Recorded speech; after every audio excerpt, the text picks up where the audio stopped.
Chapter 1. Dr. Shepherd at the breakfast table.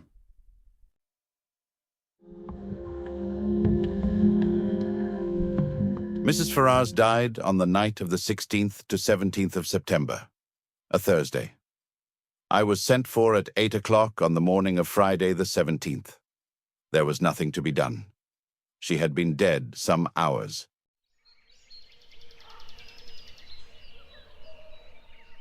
It was just a few minutes after 9 when I reached home once more.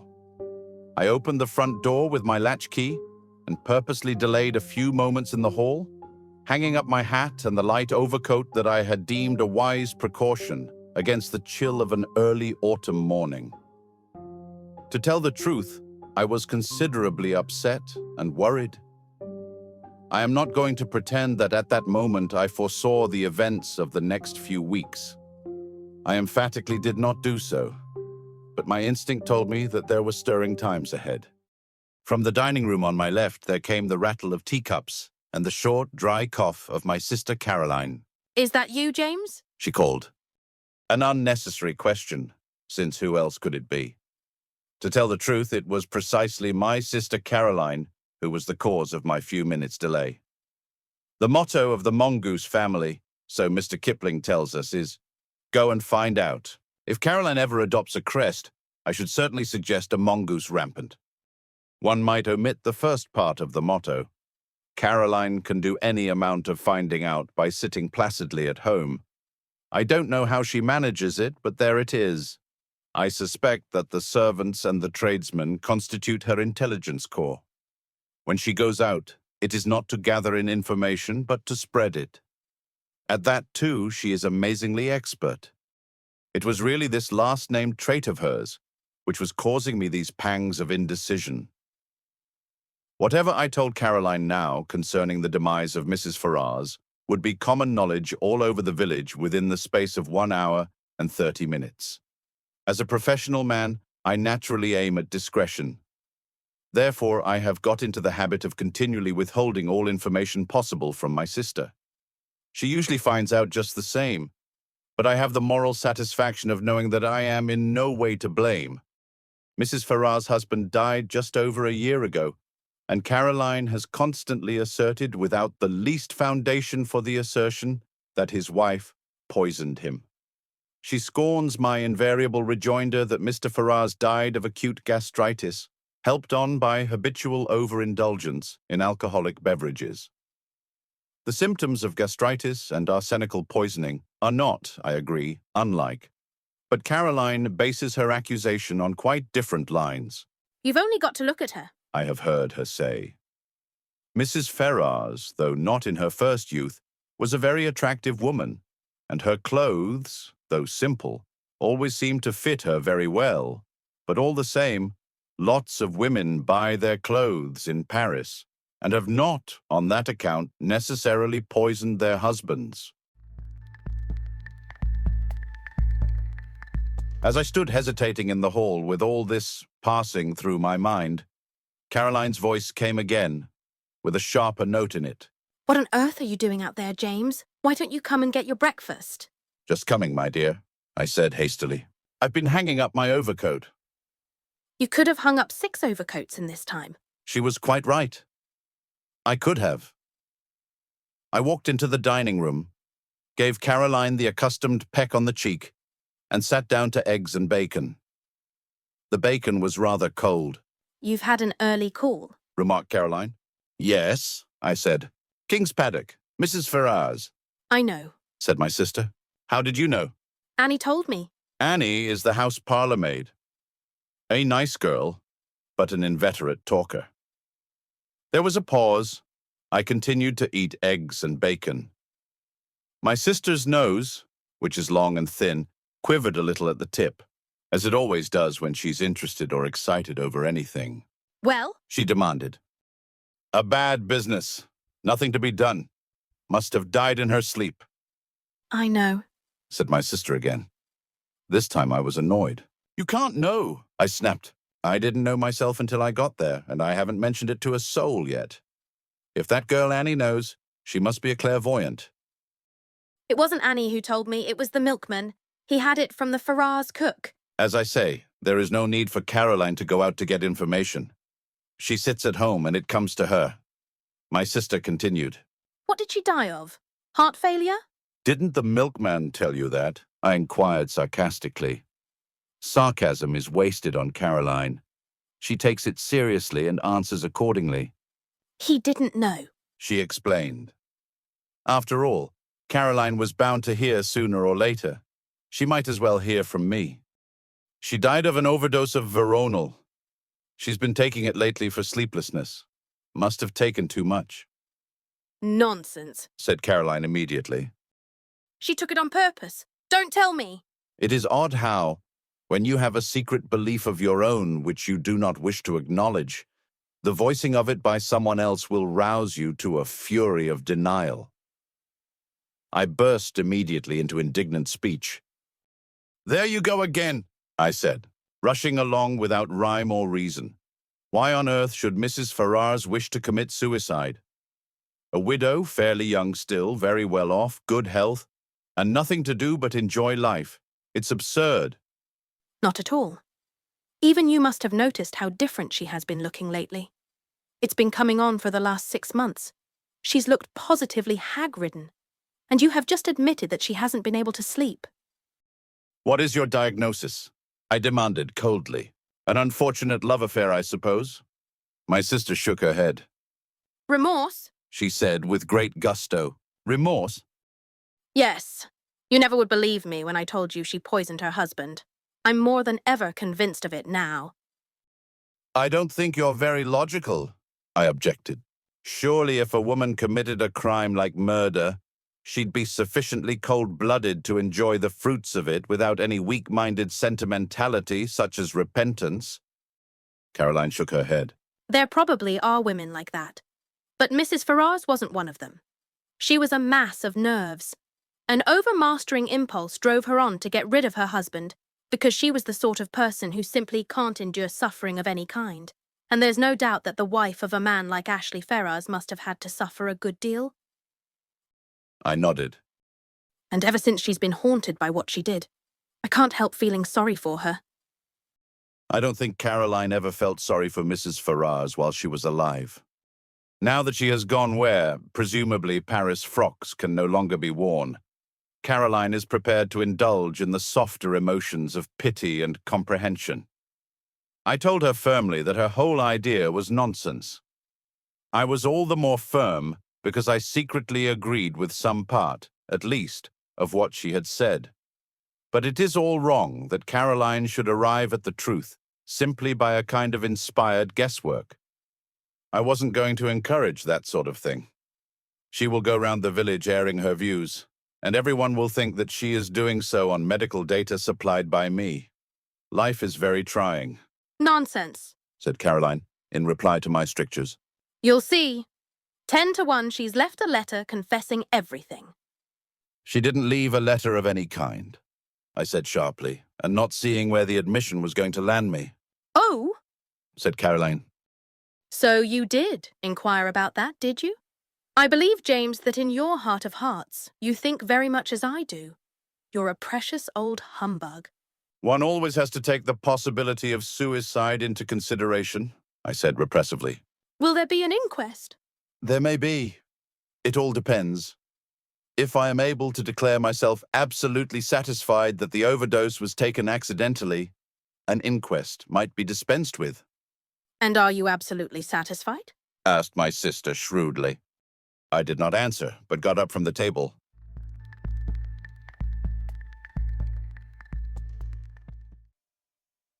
Chapter 2, Who's Who in King's Abbot.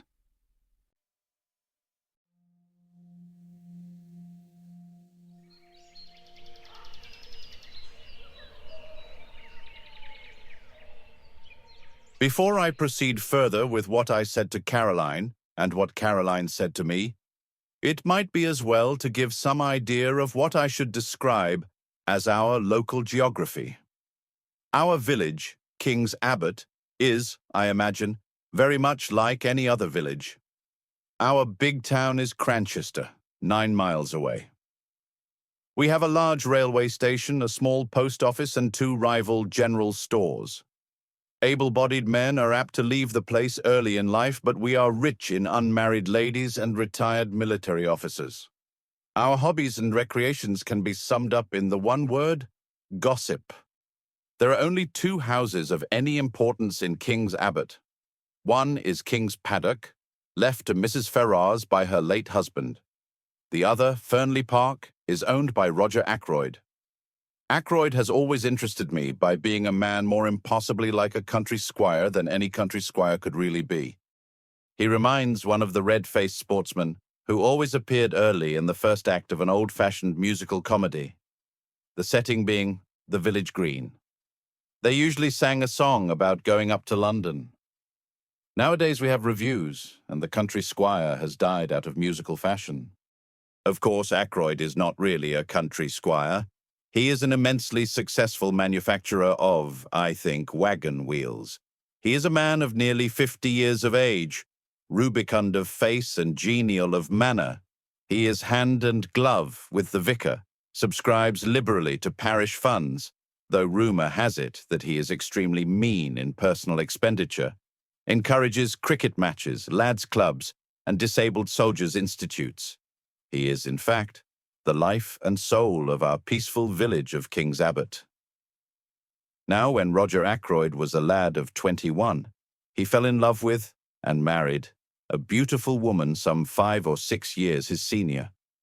Her name was Paton, and she was a widow with 1 child. The history of the marriage was short and painful. To put it bluntly, Mrs. Ackroyd was a dipsomaniac. She succeeded in drinking herself into her grave 4 years after her marriage. In the years that followed, Ackroyd showed no disposition to make a second matrimonial adventure.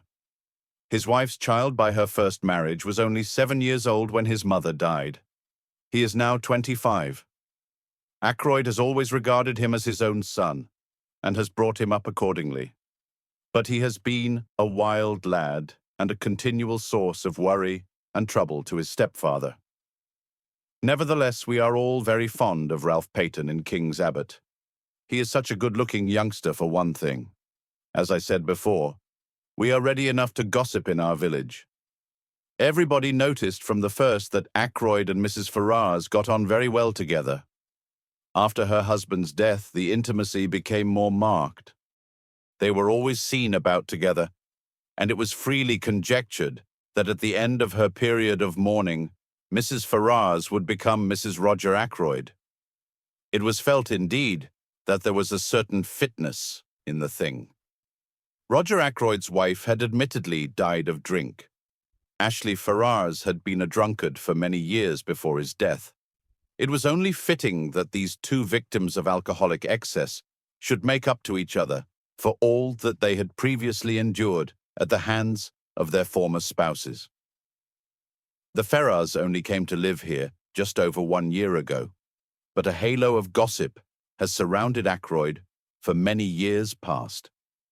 All the time that Ralph Paton was growing up to manhood, a series of lady housekeepers presided over Ackroyd's establishment, and each in turn was regarded with lively suspicion by Caroline and her cronies.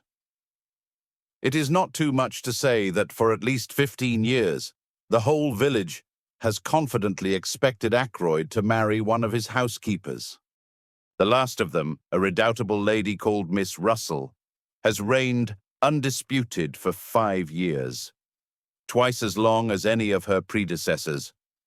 It is felt that but for the advent of Mrs. Ferrars, Ackroyd could hardly have escaped. That, and one other factor, the unexpected arrival of a widowed sister-in-law with her daughter from Canada. Mrs. Cecil Ackroyd, widow of Ackroyd's ne'er-do-well younger brother, has taken up her residence at Fernley Park and has succeeded, according to Caroline, in putting Miss Russell in her proper place. I don't know exactly what a proper place constitutes. It sounds chilly and unpleasant. But I know that Miss Russell goes about with pinched lips, and what I can only describe as an acid smile, and that she professes the utmost sympathy for poor Mrs. Ackroyd, dependent on the charity of her husband's brother. The bread of charity is so bitter, is it not? I should be quite miserable if I did not work for my living. I don't know what Mrs. Cecil Ackroyd thought of the Ferrars affair when it came on the tapis. It was clearly to her advantage that Ackroyd should remain unmarried.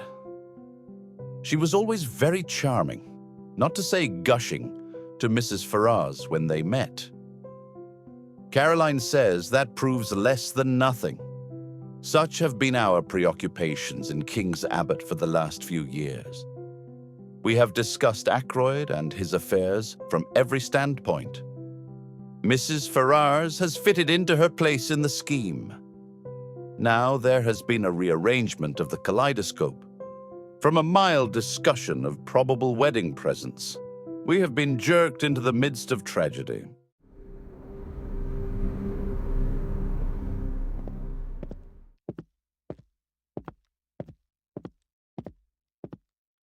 Revolving these and sundry other matters in my mind, I went mechanically on my round.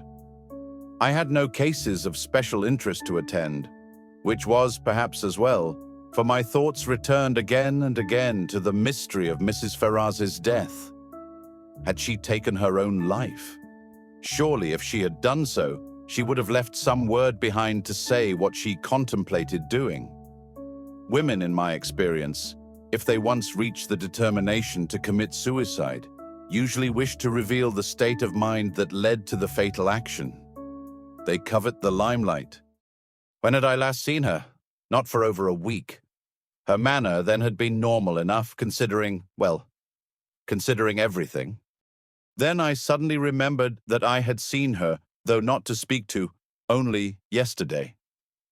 She had been walking with Ralph Paton, and I had been surprised because I had had no idea that he was likely to be in King's Abbot. I thought, indeed, that he had quarreled finally with his stepfather. Nothing had been seen of him down here for nearly 6 months. They had been walking along side by side, their heads close together, and she had been talking very earnestly. I think I can safely say that it was at this moment that a foreboding of the future first swept over me. Nothing tangible as yet, but a vague premonition of the way things were setting. That earnest tête-à-tête between Ralph Paton and Mrs. Ferrars the day before struck me disagreeably.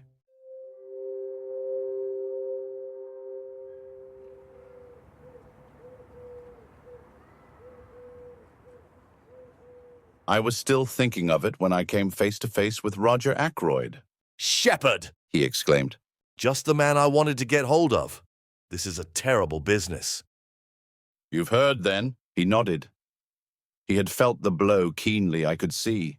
His big red cheeks seemed to have fallen in, and he looked a positive wreck of his usual jolly, healthy self. "It's worse than you know," he said quietly. "Look here, Shepherd. I've got to talk to you. Can you come back with me now?" "Hardly. I've got 3 patients to see still, and I must be back by 12 to see my surgery patients." "Then this afternoon?" "No, better still. Dine tonight. At 7:30? Will that suit you?" "Yes, I can manage that all right. What's wrong? Is it Ralph?" I hardly knew why I said that, except perhaps that it had so often been Ralph. Ackroyd stared blankly at me as though he hardly understood. I began to realize that there must be something very wrong indeed somewhere. I had never seen Ackroyd so upset before. "Ralph?" He said vaguely. "Oh, no, it's not Ralph. Ralph's in London. Damn, here's old Miss Gannett coming. I don't want to have to talk to her about this ghastly business. See you tonight, Shepherd, 7:30. I nodded, and he hurried away, leaving me wondering. Ralph in London? But he had certainly been in King's Abbot the preceding afternoon. He must have gone back to town last night or early this morning. And yet Ackroyd's manner had conveyed quite a different impression. He had spoken as though Ralph had not been near the place for months. I had no time to puzzle the matter out further. Miss Gannett was upon me, thirsting for information. Miss Gannett has all the characteristics of my sister Caroline, but she lacks that unerring aim in jumping to conclusions which lends a touch of greatness to Caroline's maneuvers. Miss Gannett was breathless and interrogatory. Wasn't it sad about poor dear Mrs. Ferrars? A lot of people were saying she had been a confirmed drug taker for years. So wicked the way people went about saying things.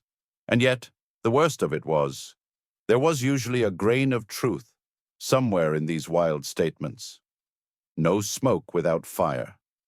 They were saying, too, that Mr. Ackroyd had found out about it and had broken off the engagement, because there was an engagement. She, Miss Gannett, had proof positive of that. Of course, I must know all about it. Doctors always did. But they never tell. And all this with a sharp, beady eye on me to see how I reacted to these suggestions. Fortunately, long association with Caroline has led me to preserve an impassive countenance and to be ready with small, non-committal remarks. On this occasion, I congratulated Miss Gannett on not joining in ill-natured gossip. Rather a neat counterattack, I thought. It left her in difficulties, and before she could pull herself together, I had passed on.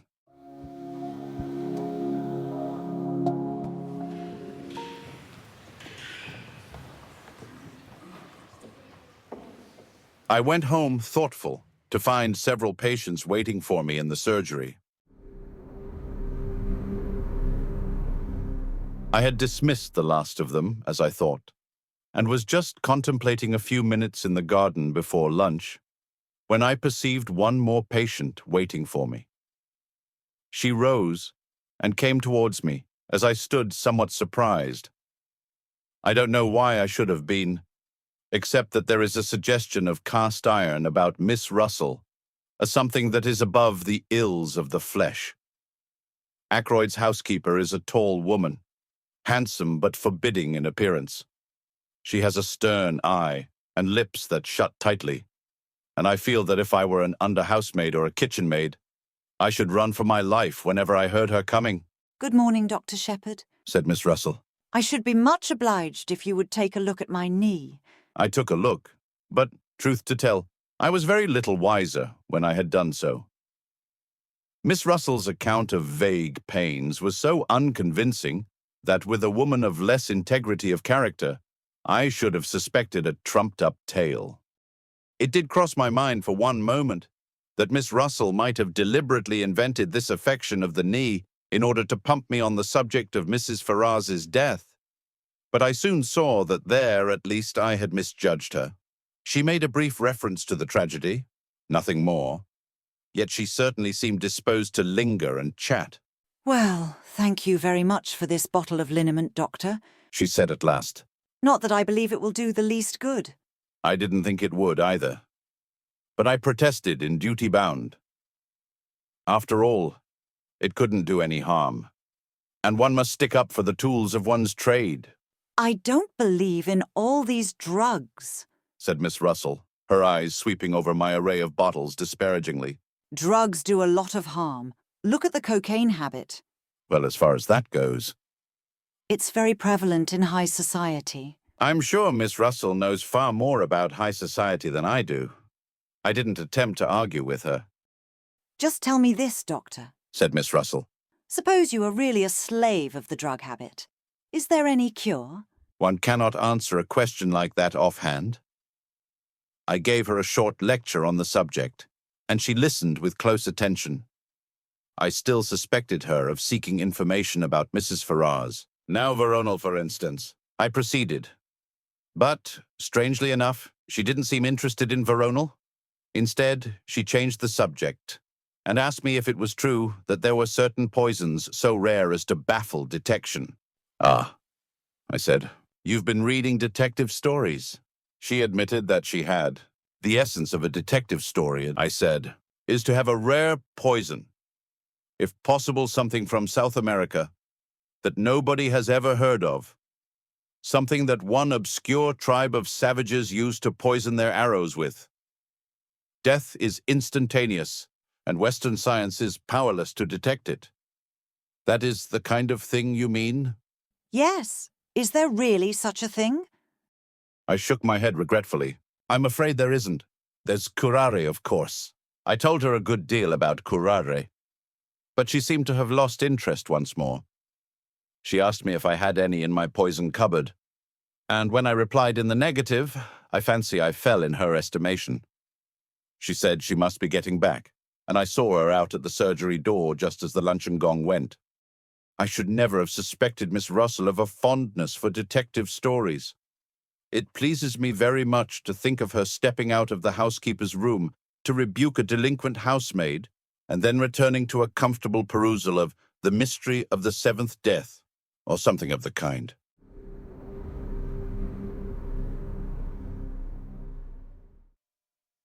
Chapter 3.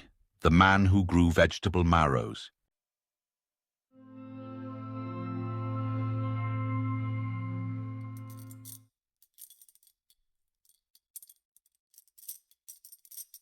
I told Caroline at lunchtime that I should be dining at Fernley.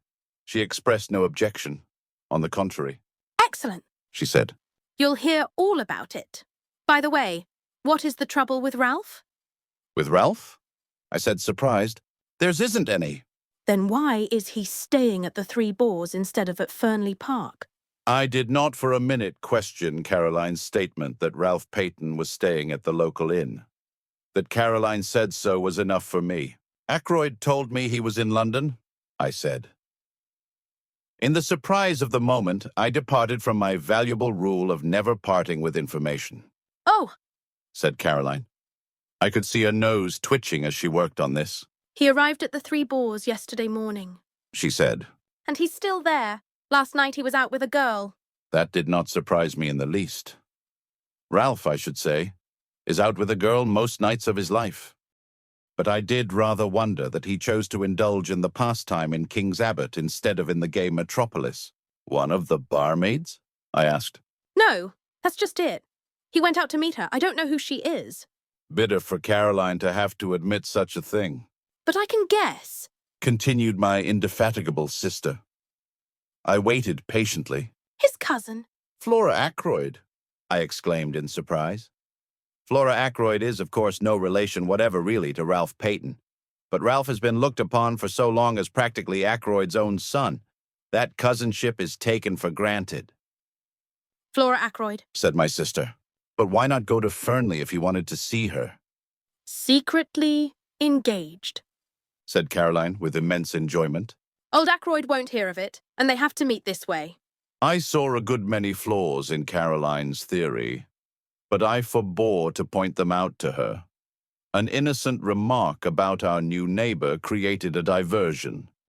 The house next door, the Larches, has recently been taken by a stranger. To Caroline's extreme annoyance, she has not been able to find out anything about him, except that he is a foreigner. The intelligence corps has proved a broken reed. Presumably, the man has milk and vegetables and joints of meat, and occasional whitings just like everybody else. But none of the people who make it their business to supply these things seem to have acquired any information. His name, apparently, is Mr. Poirot, a name which conveys an odd feeling of unreality. The one thing we do know about him is that he is interested in the growing of vegetable marrows.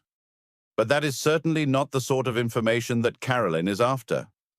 She wants to know where he comes from, what he does, whether he is married, what his wife was or is like, whether he has children, what his mother's maiden name was, and so on. Somebody, very like Caroline, must have invented the questions on passports, I think. My dear Caroline, I said, there's no doubt at all about what the man's profession has been. He's a retired hairdresser. Look at that mustache of his. Caroline dissented. She said that if the man was a hairdresser, he would have wavy hair, not straight. All hairdressers did. I cited several hairdressers personally known to me who had straight hair, but Caroline refused to be convinced.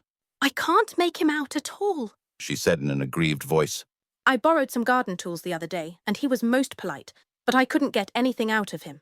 I asked him point blank at last whether he was a Frenchman, and he said he wasn't. And somehow I didn't like to ask him anymore. I began to be more interested in our mysterious neighbor. A man who is capable of shutting up Caroline and sending her, like the Queen of Sheba, empty away must be something of a personality. I believe, Said Caroline. that he's got one of those new vacuum cleaners. I saw a meditated loan, and the opportunity of further questioning gleaming from her eye.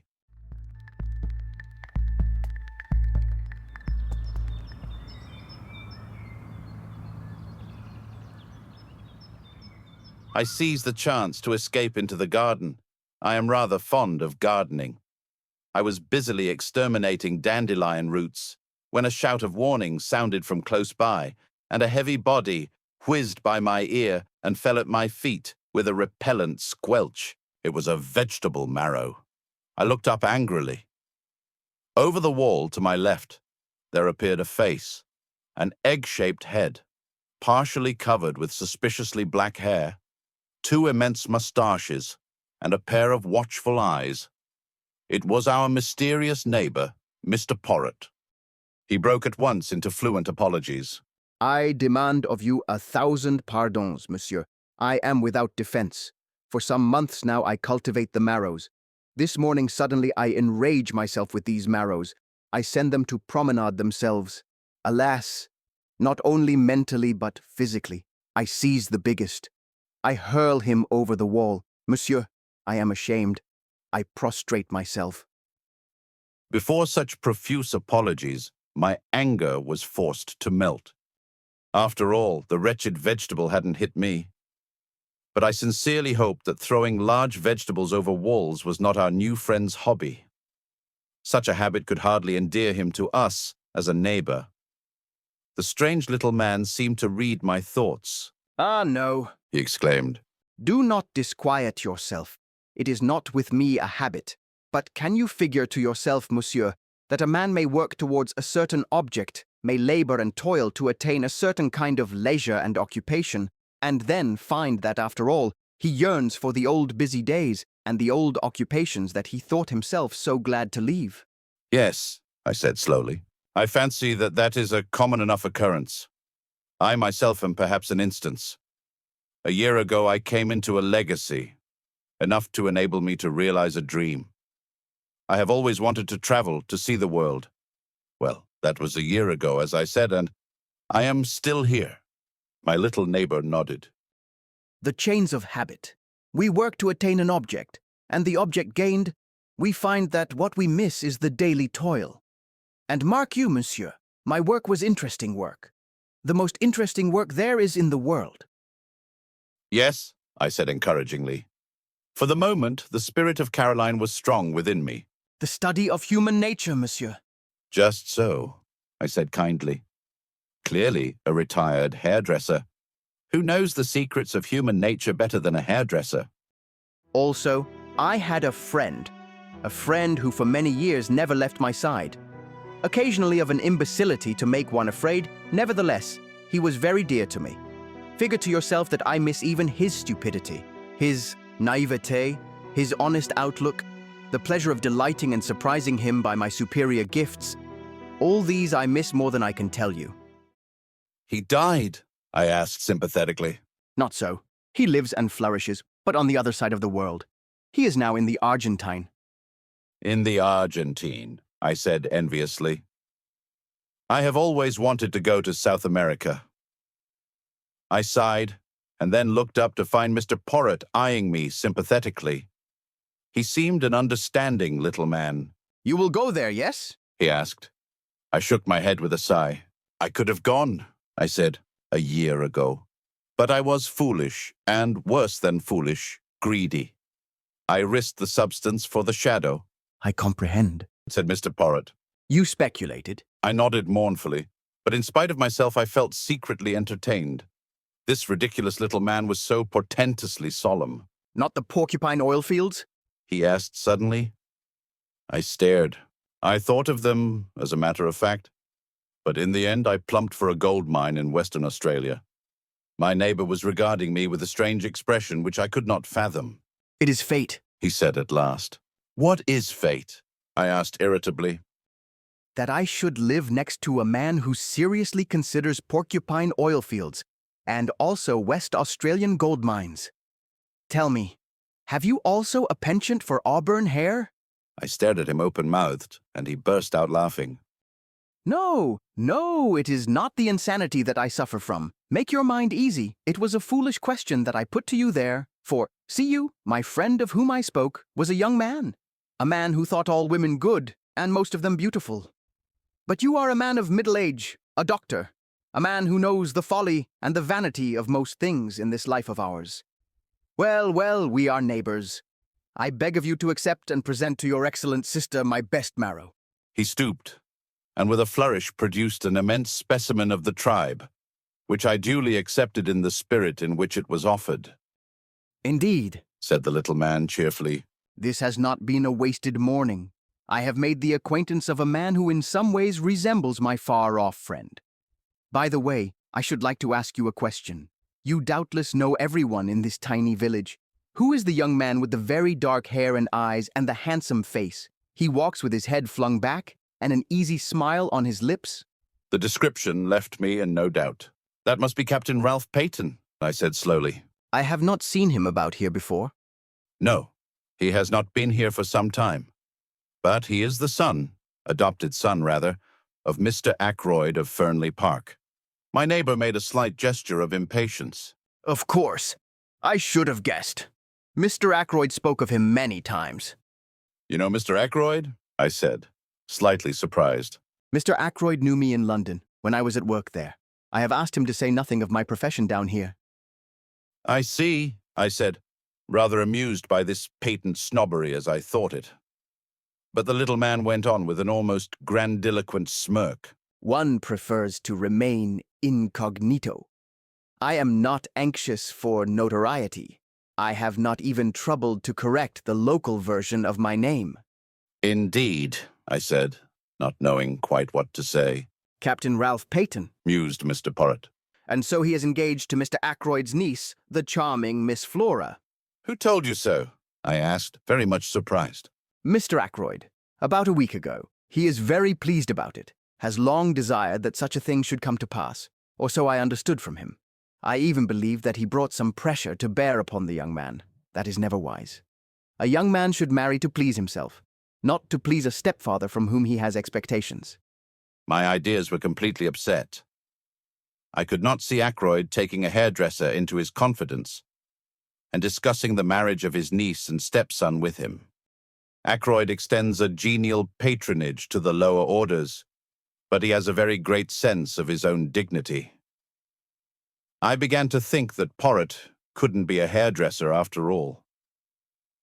To hide my confusion, I said the first thing that came into my head. What made you notice Ralph Paton? His good looks? No, not that alone, though he is unusually good-looking for an Englishman. What your lady novelists would call a Greek god. No, there was something about that young man that I did not understand. He said the last sentence in a musing tone of voice which made an indefinable impression upon me. It was as though he was summing up the boy by the light of some inner knowledge that I did not share. It was that impression that was left with me, for at that moment, my sister's voice called me from the house.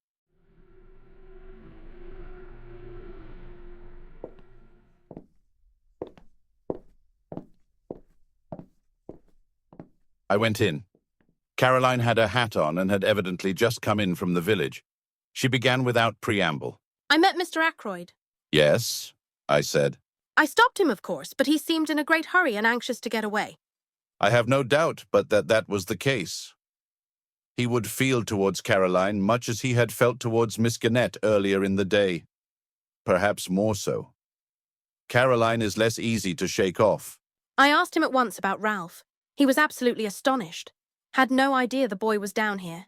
He actually said he thought I must have made a mistake. A mistake. Ridiculous, I said. He ought to have known you better. Then he went on to tell me that Ralph and Flora are engaged. I know that too, I interrupted with modest pride. Who told you? Our new neighbor. Caroline visibly wavered for a second or two, much as a roulette ball might coyly hover between two numbers. Then she declined the tempting red herring. I told Mr. Ackroyd that Ralph was staying at the Three Boars. Caroline, I said, do you never reflect that you might do a lot of harm with this habit of yours of repeating everything indiscriminately? Nonsense, said my sister. People ought to know things. I consider it my duty to tell them. Mr. Ackroyd was very grateful to me. Well, I said, for there was clearly more to come. I think he went straight off to the Three Boars. But if so, he didn't find Ralph there. No? No! Because as I was coming back through the wood... Coming back through the wood? I interrupted. Caroline had the grace to blush. It was such a lovely day, She exclaimed. I thought I would make a little round.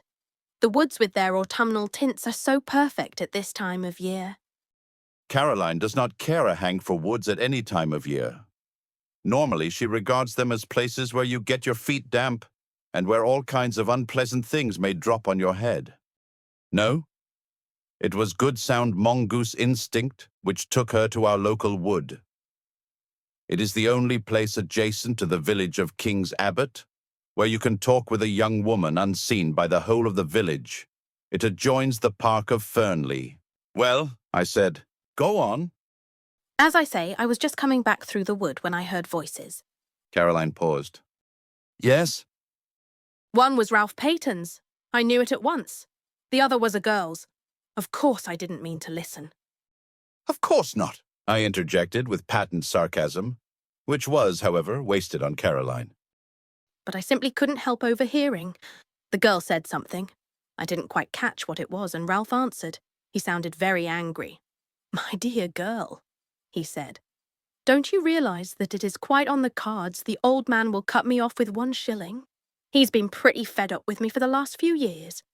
A little more would do it. And we need the dibs, my dear. I shall be a very rich man when the old fellow pops off. He's mean as they make 'em, but he's rolling in money, really. I don't want him to go altering his will. You leave it to me, and don't worry. Those were his exact words. I remember them perfectly. Unfortunately, just then, I stepped on a dry twig or something, and they lowered their voices and moved away. I couldn't, of course, go rushing after them, so wasn't able to see who the girl was. That must have been most vexing, I said. I suppose, though, you hurried on to the Three Boars, felt faint, and went into the bar for a glass of brandy. And so were able to see if both the barmaids were on duty. It wasn't a barmaid, said Caroline unhesitatingly. In fact, I'm almost sure that it was Flora Ackroyd, only... Only it doesn't seem to make sense, I agreed. But if it wasn't Flora, who could it have been? Rapidly, my sister ran over a list of maidens living in the neighborhood, with profuse reasons for and against. When she paused for breath, I murmured something about a patient and slipped out.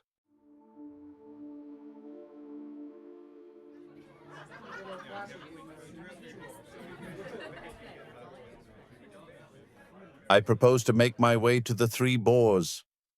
It seemed likely that Ralph Paton would have returned there by now. I knew Ralph very well, better, perhaps, than anyone else in King's Abbot, for I had known his mother before him, and therefore I understood much in him that puzzled others. He was, to a certain extent, the victim of heredity. He had not inherited his mother's fatal propensity for drink, but nevertheless he had in him a strain of weakness. As my new friend of this morning had declared, he was extraordinarily handsome. Just on 6 feet, perfectly proportioned, with the easy grace of an athlete, he was dark like his mother, with a handsome, sunburnt face always ready to break into a smile. Ralph Paton was of those born to charm easily and without effort. He was self-indulgent and extravagant, with no veneration for anything on earth. But he was lovable nevertheless, and his friends were all devoted to him. Could I do anything with the boy? I thought I could. On inquiry at the Three Boars, I found that Captain Paton had just come in. I went up to his room and entered unannounced. For a moment, remembering what I had heard and seen, I was doubtful of my reception. But I need have had no misgivings. Why, it's Shepherd. Glad to see you. He came forward to meet me, hand outstretched, a sunny smile lighting up his face. The one person I am glad to see in this infernal place. I raised my eyebrows. What's the place been doing? He gave a vexed laugh. It's a long story. Things haven't been going well with me, Doctor. But have a drink, won't you? Thanks, I will. He pressed the bell, then coming back, threw himself into a chair. Not to mince matters, He said gloomily. I'm in the devil of a mess. In fact, I haven't the least idea what to do next. What's the matter? I asked sympathetically. It's my confounded stepfather. What has he done? It isn't what he's done yet, but what he's likely to do. The bell was answered, and Ralph ordered the drinks. When the man had gone again, he sat hunched in the armchair, frowning to himself. "Is it really serious?" I asked. He nodded. I'm fairly up against it this time. He said soberly. The unusual ring of gravity in his voice told me that he spoke the truth. It took a good deal to make Ralph grave. In fact, He continued, I can't see my way ahead. I'm damned if I can. "If I could help," I suggested diffidently, but he shook his head very decidedly. Good of you, Doctor. But I can't let you in on this. I've got to play a lone hand. He was silent a minute, and then repeated in a slightly different tone of voice. Yes. I've got to play a lone hand.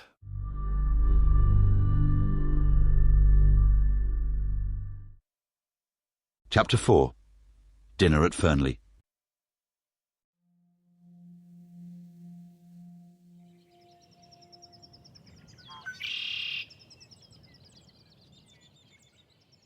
It was just a few minutes before 7:30 when I rang the front doorbell of Fernley Park. The door was opened with admirable promptitude by Parker the butler. The night was such a fine one that I had preferred to come on foot. I stepped into the big square hall and Parker relieved me of my overcoat. Just then Ackroyd's secretary, a pleasant young fellow by the name of Raymond, passed through the hall on his way to Ackroyd's study, his hands full of papers. Good evening, Doctor. Coming to dine, or is this a professional call? The last was in allusion to my black bag, which I had laid down on the oak chest. I explained that I expected a summons to a confinement case at any moment, and so had come out prepared for an emergency call. Raymond nodded and went on his way, calling over his shoulder. Go into the drawing room. You know the way. The ladies will be down in a minute. I must just take these papers to Mr. Ackroyd, and I'll tell him you're here. On Raymond's appearance, Parker had withdrawn, so I was alone in the hall. I settled my tie, glanced in a large mirror which hung there, and crossed to the door directly facing me, which was, as I knew, the door of the drawing room. I noticed, just as I was turning the handle, a sound from within, the shutting down of a window I took it to be. I noted it, I may say quite mechanically, without attaching any importance to it at the time.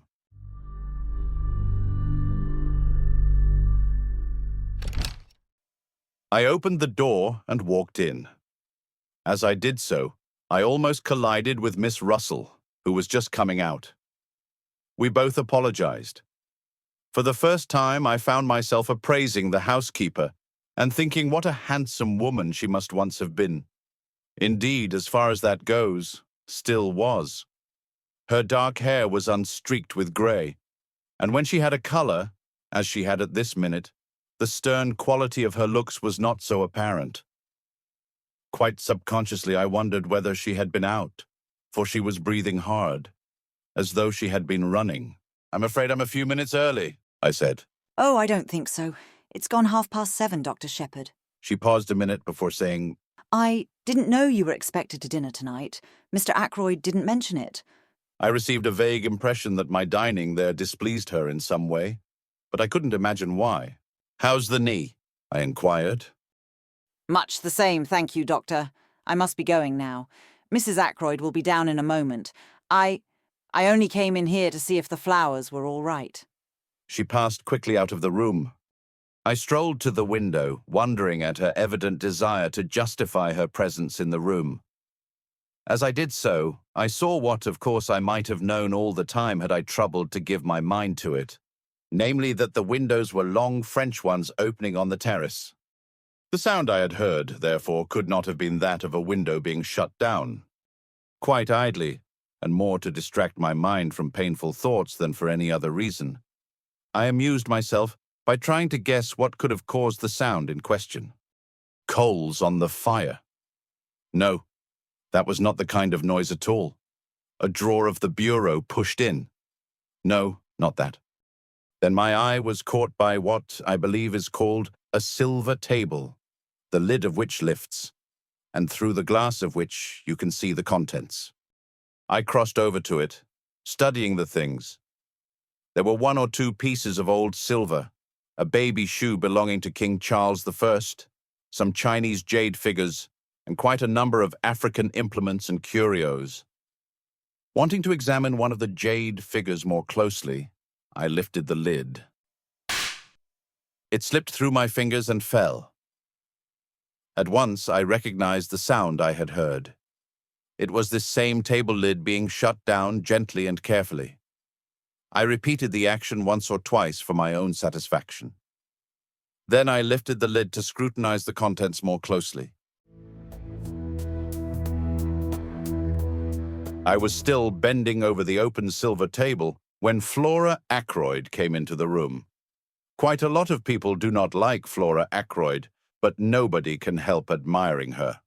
And to her friends, she can be very charming. The first thing that strikes you about her is her extraordinary fairness. She has the real Scandinavian pale gold hair, her eyes are blue, blue as the waters of a Norwegian fjord, and her skin is cream and roses. She has square, boyish shoulders and slight hips. And to a jaded medical man, it is very refreshing to come across such perfect health. A simple, straightforward English girl. I may be old-fashioned, but I think the genuine article takes a lot of beating. Flora joined me by the silver table and expressed heretical doubts as to King Charles I ever having worn the baby shoe. And anyway, Continued Miss Flora, all this making a fuss about things because someone wore or used them seems to me all nonsense. They're not wearing or using them now. The pen that George Eliot wrote, the mill on the floss with, that sort of thing. Well, it's only just a pen after all. If you're really keen on George Eliot, why not get The Mill on the Floss in a cheap edition and read it? I suppose you never read such old out-of-date stuff, Miss Flora? You're wrong, Dr. Shepherd. I love The Mill on the Floss. I was rather pleased to hear it. The things young women read nowadays and profess to enjoy positively frighten me, You haven't congratulated me yet, Dr. Shepherd. said Flora. Haven't you heard? She held out her left hand. On the third finger of it was an exquisitely set single pearl. I'm going to marry Ralph, you know. She went on. Uncle is very pleased. It keeps me in the family, you see. I took both her hands in mine. My dear, I said, I hope you'll be very happy, We've been engaged for about a month. continued Flora in her cool voice. But it was only announced yesterday. Uncle is going to do up cross stones and give it to us to live in, and we're going to pretend to farm. Really, we shall hunt all the winter, town for the season, and then go yachting. I love the sea. And, of course, I shall take a great interest in the parish affairs and attend all the mothers' meetings. Just then Mrs. Ackroyd rustled in, full of apologies for being late. I am sorry to say I detest Mrs. Ackroyd. She is all chains and teeth and bones, a most unpleasant woman. She has small, pale, flinty blue eyes, and however gushing her words may be, those eyes of hers always remain coldly speculative. I went across to her, leaving Flora by the window. She gave me a handful of assorted knuckles and rings to squeeze, and began talking volubly. Had I heard about Flora's engagement? So suitable in every way. The dear young things had fallen in love at first sight. Such a perfect pair. He so dark and she so fair. I can't tell you, my dear Dr. Shepherd, the relief to a mother's heart. Mrs. Ackroyd sighed, a tribute to her mother's heart, whilst her eyes remained shrewdly observant of me. I was wondering, you are such an old friend of dear Roger's. We know how much he trusts to your judgment. So difficult for me, in my position as poor Cecil's widow. But there are so many tiresome things, settlements, you know, all that. I fully believe that Roger intends to make settlements upon dear Flora, but as you know, he is just a leetle peculiar about money. Very usual, I've heard, amongst men who are captains of industry. I wondered, you know, if you could just sound him on the subject. Flora is so fond of you. We feel you are quite an old friend, although we have only really known you just over 2 years. Mrs. Ackroyd's eloquence was cut short as the drawing-room door opened once more. I was pleased at the interruption. I hate interfering in other people's affairs, and I had not the least intention of tackling Ackroyd on the subject of Flora's settlements. In another moment, I should have been forced to tell Mrs. Ackroyd as much. You know Major Blunt, don't you, Doctor? Yes, indeed, I said. A lot of people know Hector Blunt, at least by repute. He has shot more wild animals in unlikely places than any man living, I suppose. When you mention him, people say, "Blunt, you don't mean the big game man, do you?" His friendship with Ackroyd has always puzzled me a little. The two men are so totally dissimilar. Hector Blunt is perhaps 5 years Ackroyd's junior. They made friends early in life, and though their ways have diverged, the friendship still holds. About once in 2 years, Blunt spends a fortnight at Fernley and an immense animal's head, with an amazing number of horns which fixes you with a glazed stare as soon as you come inside the front door, is a permanent reminder of the friendship. Blunt had entered the room now with his own peculiar, deliberate, yet soft-footed tread. He is a man of medium height, sturdily and rather stockily built. His face is almost mahogany-colored and is peculiarly expressionless. He has gray eyes that give the impression of always watching something that is happening very far away. He talks little, and what he does say is said jerkily, as though the words were forced out of him unwillingly. He said now, "How are you, Shepherd?" in his usual abrupt fashion, and then stood squarely in front of the fireplace, looking over our heads, as though he saw something very interesting happening in Timbuktu. Major Blunt, Said Flora. I wish you'd tell me about these African things. I'm sure you know what they all are. I have heard Hector Blunt described as a woman-hater, but I noticed that he joined Flora at the silver table with what might be described as alacrity. They bent over it together. I was afraid Mrs. Ackroyd would begin talking about settlements again, so I made a few hurried remarks about the new sweet pea. I knew there was a new sweet pea because the Daily Mail had told me so that morning. Mrs. Ackroyd knows nothing about horticulture, but she is the kind of woman who likes to appear well-informed about the topics of the day, and she, too, reads the Daily Mail. We were able to converse quite intelligently until Ackroyd and his secretary joined us, and immediately afterwards, Parker announced dinner. My place at table was between Mrs. Ackroyd and Flora. Blunt was on Mrs. Ackroyd's other side, and Geoffrey Raymond next to him. Dinner was not a cheerful affair. Ackroyd was visibly preoccupied. He looked wretched, and ate next to nothing. Mrs. Ackroyd, Raymond, and I kept the conversation going. Flora seemed affected by her uncle's depression, and Blunt relapsed into his usual taciturnity.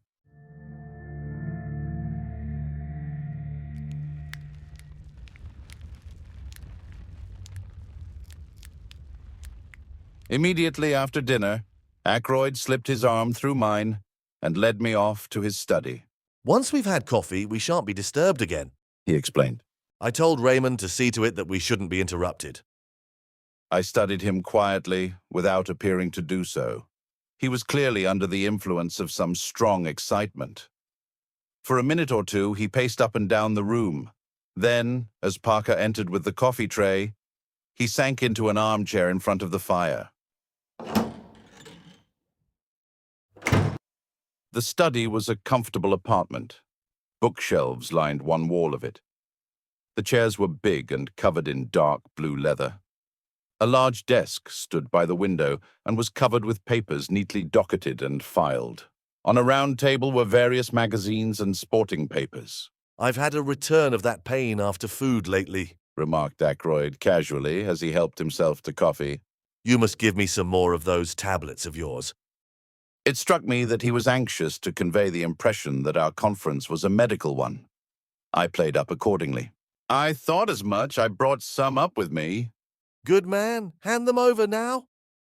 They're in my bag in the hall. I'll get them. Ackroyd arrested me. Don't you trouble. Parker will get them. Bring in the doctor's bag, will you, Parker? Very good, sir. Parker withdrew. As I was about to speak, Ackroyd threw up his hand. Not yet, wait. Don't you see I'm in such a state of nerves that I can hardly contain myself? I saw that plainly enough, and I was very uneasy. All sorts of forebodings assailed me. Ackroyd spoke again almost immediately. Make certain that window's closed, will you? He asked. Somewhat surprised, I got up and went to it. It was not a French window, but one of the ordinary sash type. The heavy blue velvet curtains were drawn in front of it, but the window itself was open at the top. Parker re-entered the room with my bag while I was still at the window. "That's all right," I said, emerging again into the room. "You've put the latch across?" Yes, what's the matter with you, Ackroyd?" The door had just closed behind Parker, or I would not have put the question. Ackroyd waited just a minute before replying. I'm in hell, he said slowly after a minute. No, don't bother with those damn tablets. I only said that for Parker. Servants are so curious. Come here and sit down. The door's closed too, isn't it? Yes, nobody can overhear. Don't be uneasy. Shepherd, nobody knows what I've gone through in the last 24 hours. If a man's house ever fell in ruins about him, mine has about me. This business of Ralph's is the last straw, but we won't talk about that now. It's the other, I don't know what to do about it, and I've got to make up my mind soon. What's the trouble? Ackroyd remained silent for a minute or two. He seemed curiously averse to begin. When he did speak, the question he asked came as a complete surprise. It was the last thing I expected. Shepherd, you attended Ashley Farrar's in his last illness, didn't you? Yes, I did. He seemed to find even greater difficulty in framing his next question. Did you never suspect, did it ever enter your head that, well, that he might have been poisoned? I was silent for a minute or two. Then I made up my mind what to say. Roger Ackroyd was not Caroline. I'll tell you the truth, I said. At the time, I had no suspicion whatever. But since, well, it was mere idle talk on my sister's part that first put the idea into my head. Since then, I haven't been able to get it out again. But mind you, I've no foundation whatever for that suspicion. He was poisoned, said Ackroyd. He spoke in a dull, heavy voice. Who by? I asked sharply. His wife. How do you know that? She told me so herself. When? Yesterday. My God, yesterday. It seems 10 years ago. I waited a minute, and then he went on. You understand, Shepherd. I'm telling you this in confidence. It's to go no further. I want your advice. I can't carry the whole weight by myself. As I said just now, I don't know what to do. Can you tell me the whole story? I said. I'm still in the dark. How did Mrs. Farrar's come to make this confession to you? It's like this. 3 months ago, I asked Mrs. Farrar's to marry me. She refused. I asked her again and she consented, but she refused to allow me to make the engagement public until her year of mourning was up. Yesterday, I called upon her, pointed out that a year and 3 weeks had now elapsed since her husband's death, and that there could be no further objection to making the engagement public property. I had noticed that she had been very strange in her manner for some days. Now, suddenly, without the least warning, she broke down completely. She told me everything. Her hatred of her brute of a husband, her growing love for me, and the dreadful means she had taken. Poison. My God. It was murder in cold blood. I saw the repulsion, the horror, in Ackroyd's face. So Mrs. Farrar's must have seen it. Ackroyd is not the type of the great lover who can forgive all for love's sake. He is fundamentally a good citizen. All that was sound and wholesome and law-abiding in him must have turned from her utterly in that moment of revelation. Yes, he went on in a low, monotonous voice. She confessed everything.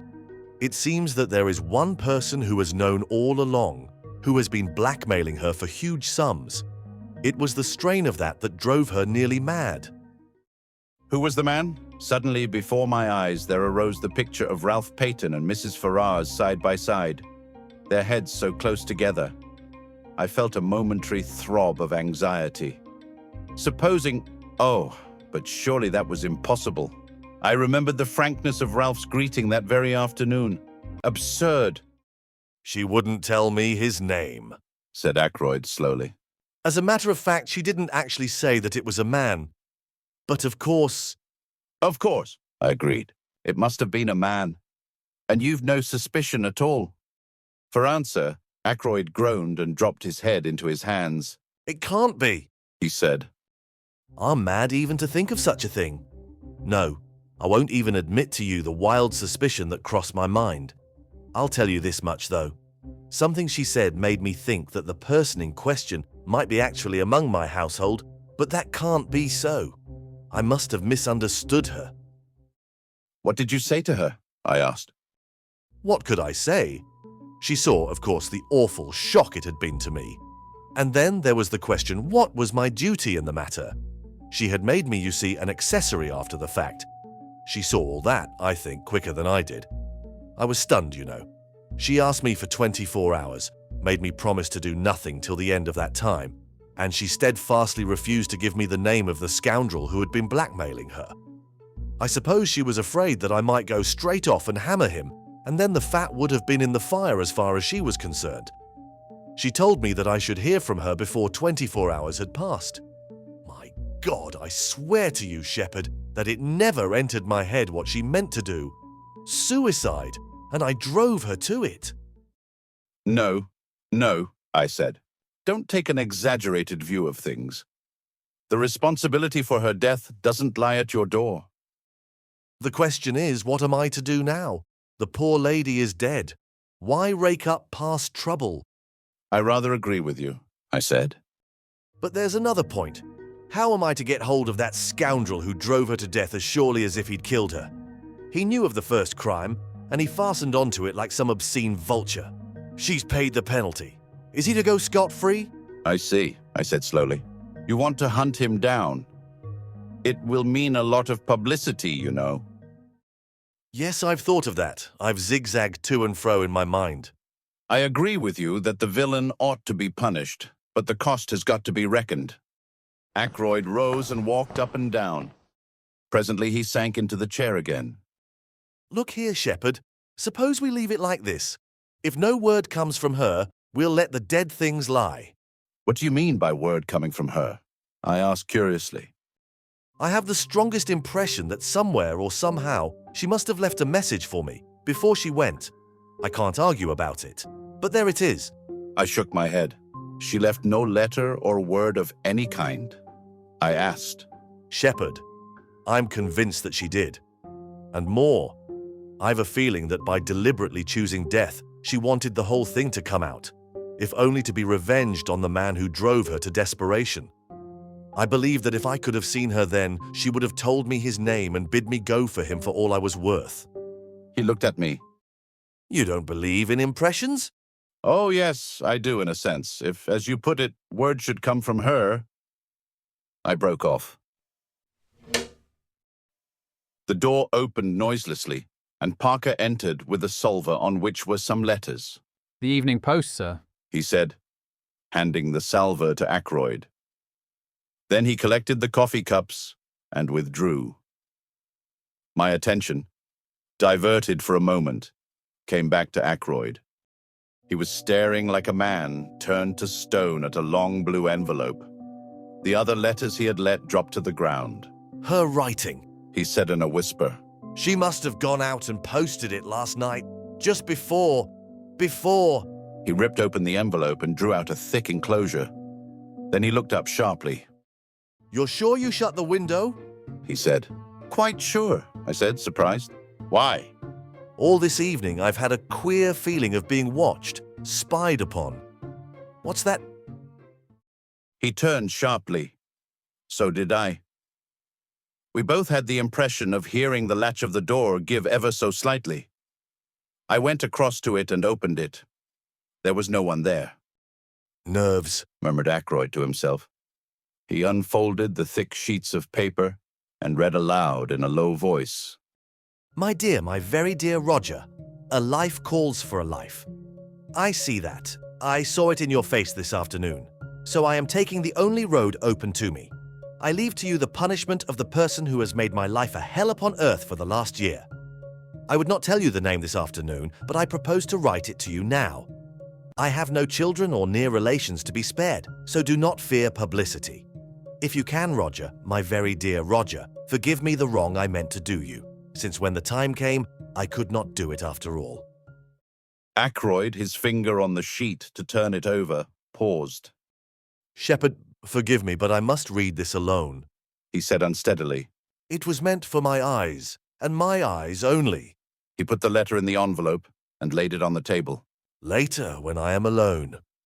No, I cried impulsively. Read it now. Ackroyd stared at me in some surprise. I beg your pardon, I said, reddening. I do not mean read it aloud to me, but read it through whilst I am still here. Ackroyd shook his head. No, I'd rather wait. But for some reason, obscure to myself, I continued to urge him. At least read the name of the man, I said. Now Ackroyd is essentially pig-headed. The more you urge him to do a thing, the more determined he is not to do it. All my arguments were in vain.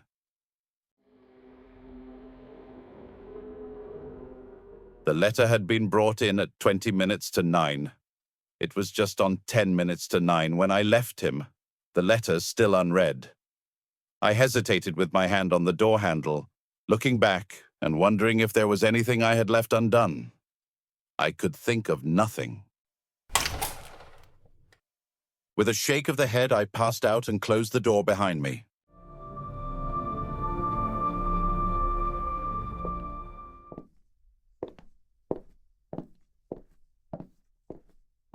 I was startled by seeing the figure of Parker close at hand.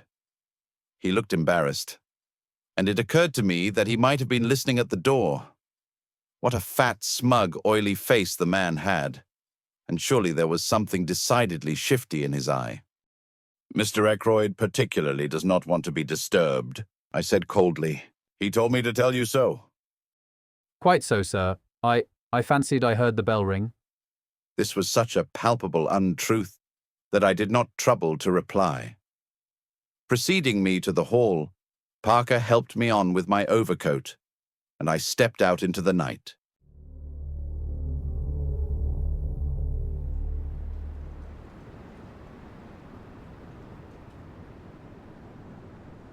The moon was overcast and everything seemed very dark and still.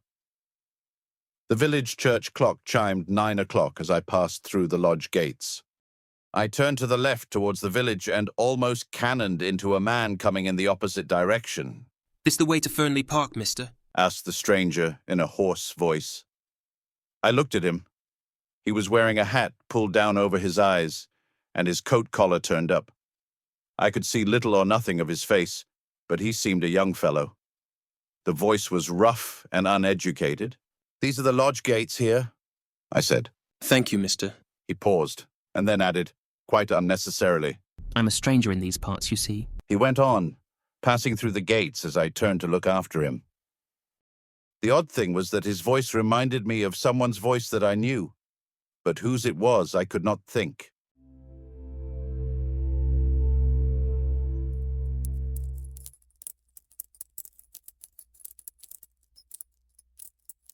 "10 minutes later, I was at home once more. Caroline was full of curiosity to know why I had returned so early.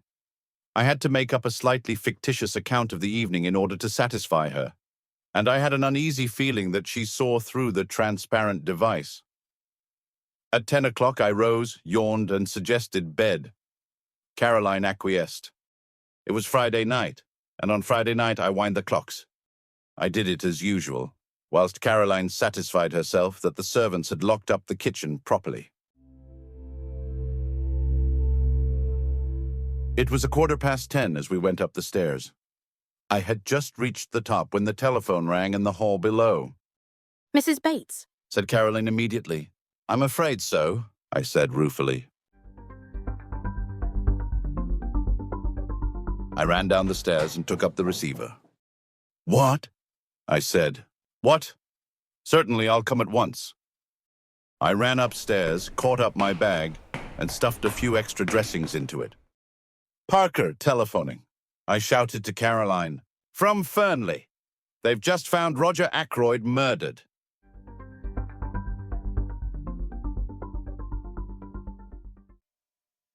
Chapter 5 Murder.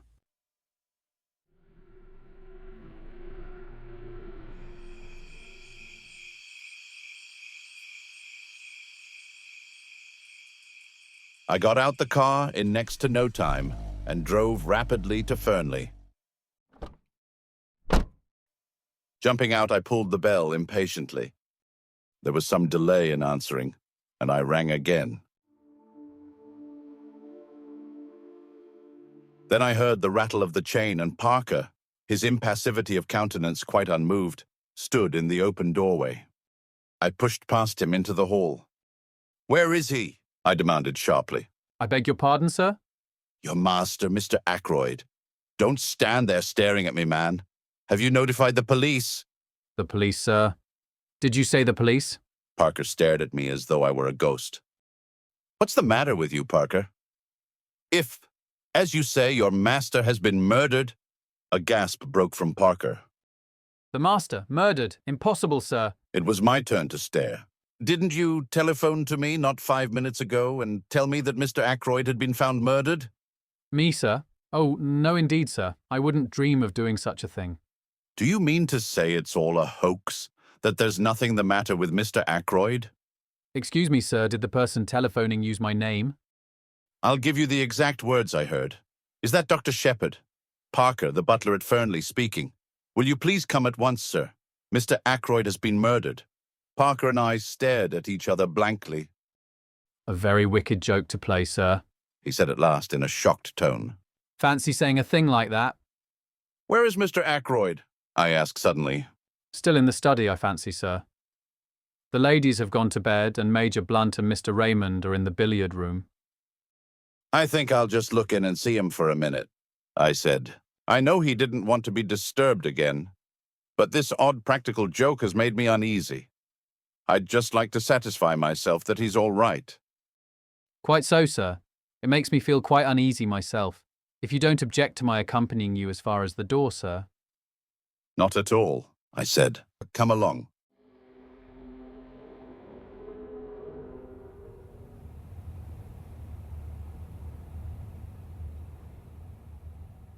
I passed through the door on the right, Parker on my heels, traversed the little lobby where a small flight of stairs led upstairs to Ackroyd's bedroom, and tapped on the study door. There was no answer. I turned the handle, but the door was locked. Allow me, sir, said Parker. Very nimbly, for a man of his build, he dropped on one knee and applied his eye to the keyhole. Key is in the lock all right, sir, he said, rising. On the inside. Mr. Ackroyd must have locked himself in and possibly just dropped off to sleep. I bent down and verified Parker's statement. It seems all right, I said. But all the same, Parker, I'm going to wake your master up. I shouldn't be satisfied to go home without hearing from his own lips that he's quite all right. So saying, I rattled the handle and called out, "Ackroyd, Ackroyd, just a minute." But still there was no answer. I glanced over my shoulder. "I don't want to alarm the household," I said hesitatingly. Parker went across and shut the door from the big hall through which we had come. I think that will be all right now, sir. The billiard room is at the other side of the house, and so are the kitchen quarters and the ladies' bedrooms. I nodded comprehendingly. Then I banged once more frantically on the door, and stooping down, fairly bawled through the keyhole. "Ackroyd! Ackroyd, it's Shepherd, let me in." And still, silence, not a sign of life from within the locked room. Parker and I glanced at each other. "Look here, Parker," I said. "I'm going to break this door in, or rather, we are. I'll take the responsibility." If you say so, sir, said Parker, rather doubtfully. "I do say so. I'm seriously alarmed about Mr. Ackroyd."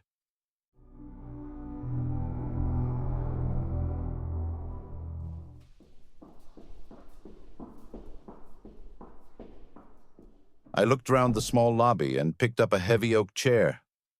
Parker and I held it between us and advanced to the assault. Once, twice, and 3 times we hurled it against the lock. At the 3rd blow it gave, and we staggered into the room.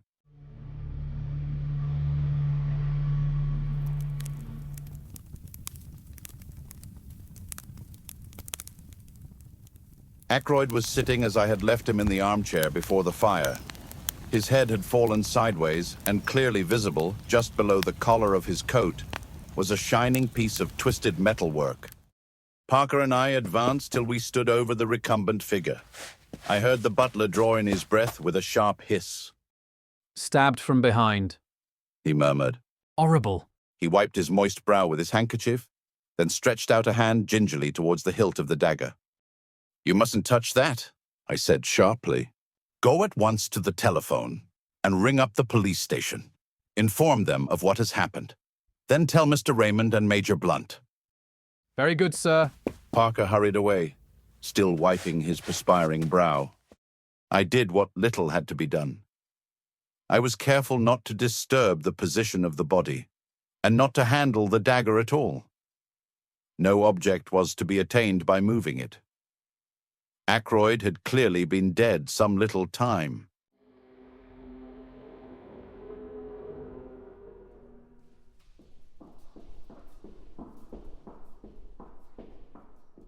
Then I heard young Raymond's voice, horror-stricken and incredulous, outside. What do you say? Oh, impossible. Where's the doctor? He appeared impetuously in the doorway, then stopped dead, his face very white. A hand put him aside, and Hector Blunt came past him into the room. My God, said Raymond from behind him. It's true, then. Blunt came straight on till he reached the chair. He bent over the body, and I thought that, like Parker, he was going to lay hold of the dagger hilt. I drew him back with one hand. "Nothing must be moved," I explained. "The police must see him exactly as he is now." Blunt nodded in instant comprehension. His face was expressionless as ever, but I thought I detected signs of emotion beneath the stolid mask. Geoffrey Raymond had joined us now, and stood peering over Blunt's shoulder at the body. "This is terrible," he said in a low voice. He had regained his composure, but as he took off the pince-nez he habitually wore and polished them, I observed that his hand was shaking. "Robbery, I suppose," he said. "How did the fellow get in? Through the window? Has anything been taken?" He went towards the desk. "You think it's burglary?" I said slowly. "What else could it be? There's no question of suicide, I suppose." "No man could stab himself in such a way," I said confidently. "It's murder right enough. But with what motive?" Roger hadn't an enemy in the world, said Blunt quietly. "Must have been burglars. But what was the thief after? Nothing seems to be disarranged." He looked round the room. Raymond was still sorting the papers on the desk. "There seems nothing missing, and none of the drawers show signs of having been tampered with," the secretary observed at last. "It's very mysterious." Blunt made a slight motion with his head. "There are some letters on the floor here," he said. I looked down. 3 or 4 letters still lay where Ackroyd had dropped them earlier in the evening. But the blue envelope containing Mrs. Ferraz's letter had disappeared. I half opened my mouth to speak, but at that moment the sound of a bell pealed through the house. There was a confused murmur of voices in the hall, and then Parker appeared with our local inspector and a police constable. "Good evening, gentlemen," said the inspector. "I'm terribly sorry for this. A good, kind gentleman like Mr. Ackroyd. The butler says it is murder. No possibility of accident or suicide, Doctor?" "None whatever," I said. "Ah, a bad business." He came and stood over the body. "Been moved at all?" he asked sharply. "Beyond making certain that life was extinct, an easy matter, I have not disturbed the body in any way." "Ah, and everything points to the murderer having got clear away. For the moment, that is. Now then, let me hear all about it. Who found the body?" I explained the circumstances carefully. "A telephone message, you say, from the butler?" A message that I never sent. declared Parker earnestly. I've not been near the telephone the whole evening. The others can bear me out that I haven't. Very odd, that. Did it sound like Parker's voice, Doctor? Well, I can't say I noticed. I took it for granted, you see. Naturally. Well, you got up here, broke in the door, and found poor Mr. Ackroyd like this. How long should you say he had been dead, Doctor? Half an hour at least. Perhaps longer, I said. The door was locked on the inside, you say? What about the window? I myself closed and bolted it earlier in the evening at Mr. Ackroyd's request. The inspector strode across to it and threw back the curtains. Well, it's open now anyway, he remarked. True enough, the window was open, the lower sash being raised to its fullest extent. The inspector produced a pocket torch and flashed it along the sill outside. This is the way he went, all right, he remarked. And got in. See here. In the light of the powerful torch, several clearly defined footmarks could be seen. They seemed to be those of shoes with rubber studs in the soles. One particularly clear one pointed inwards, another, slightly overlapping it, pointed outwards. Plain as a pikestaff, said the inspector. Any valuables missing? Geoffrey Raymond shook his head. Not so that we can discover. Mr. Ackroyd never kept anything of particular value in this room. Said the inspector. Man found an open window, climbed in, saw Mr. Ackroyd sitting there. Maybe he'd fallen asleep. Man stabbed him from behind, then lost his nerve and made off. But he's left his tracks pretty clearly. We ought to get hold of him without much difficulty. No suspicious strangers been hanging about anywhere? Oh, I said suddenly. What is it, Doctor? I met a man this evening, just as I was turning out of the gate. He asked me the way to Fernley Park. What time would that be? Just 9 o'clock. I heard it chime the hour as I was turning out of the gate. Can you describe him? I did so to the best of my ability. The inspector turned to the butler. Anyone answering that description come to the front door? No, sir. No one has been to the house at all this evening. What about the back? I don't think so, sir, but I'll make inquiries. He moved towards the door, but the inspector held up a large hand. No, thanks. I'll do my own inquiring. But first of all, I want to fix the time a little more clearly. When was Mr. Ackroyd last seen alive? Probably by me, I said. When I left at, let me see, about 10 minutes to 9. He told me that he didn't wish to be disturbed, and I repeated the order to Parker. Just so, sir, said Parker respectfully. Mr. Ackroyd was certainly alive at 9:30. Put in Raymond. For I heard his voice in here talking. Who was he talking to? That I don't know. Of course, at the time I took it for granted that it was Dr. Shepherd who was with him. I wanted to ask him a question about some papers I was engaged upon. But when I heard the voices, I remembered that he had said he wanted to talk to Dr. Shepherd without being disturbed, and I went away again. But now it seems that the doctor had already left? I nodded. I was at home by 9:15. I said, I didn't go out again until I received the telephone call. Who could have been with him at 9:30? Queried the inspector. It wasn't you, Mr. Major Blunt, I said. Major Hector Blunt? Asked the inspector, a respectful tone creeping into his voice. Blunt merely jerked his head affirmatively. I think we've seen you down here before, sir, said the inspector. I didn't recognize you for the moment, but you were staying with Mr. Ackroyd 1 year ago last May. June, corrected Blunt. Just so, June it was. Now, as I was saying, it wasn't you with Mr. Ackroyd at 9:30 this evening? Blunt shook his head. never saw him after dinner. He volunteered. The inspector turned once more to Raymond. You didn't overhear any of the conversation going on, did you, sir? I did catch just a fragment of it, said the secretary. And supposing as I did that it was Dr. Shepherd who was with Mr. Ackroyd, that fragment struck me as distinctly odd. As far as I can remember, the exact words were these. Mr. Ackroyd was speaking. The calls on my purse have been so frequent of late, that is what he was saying, of late, that I fear it is impossible for me to accede to your request. I went away again at once, of course, so did not hear any more.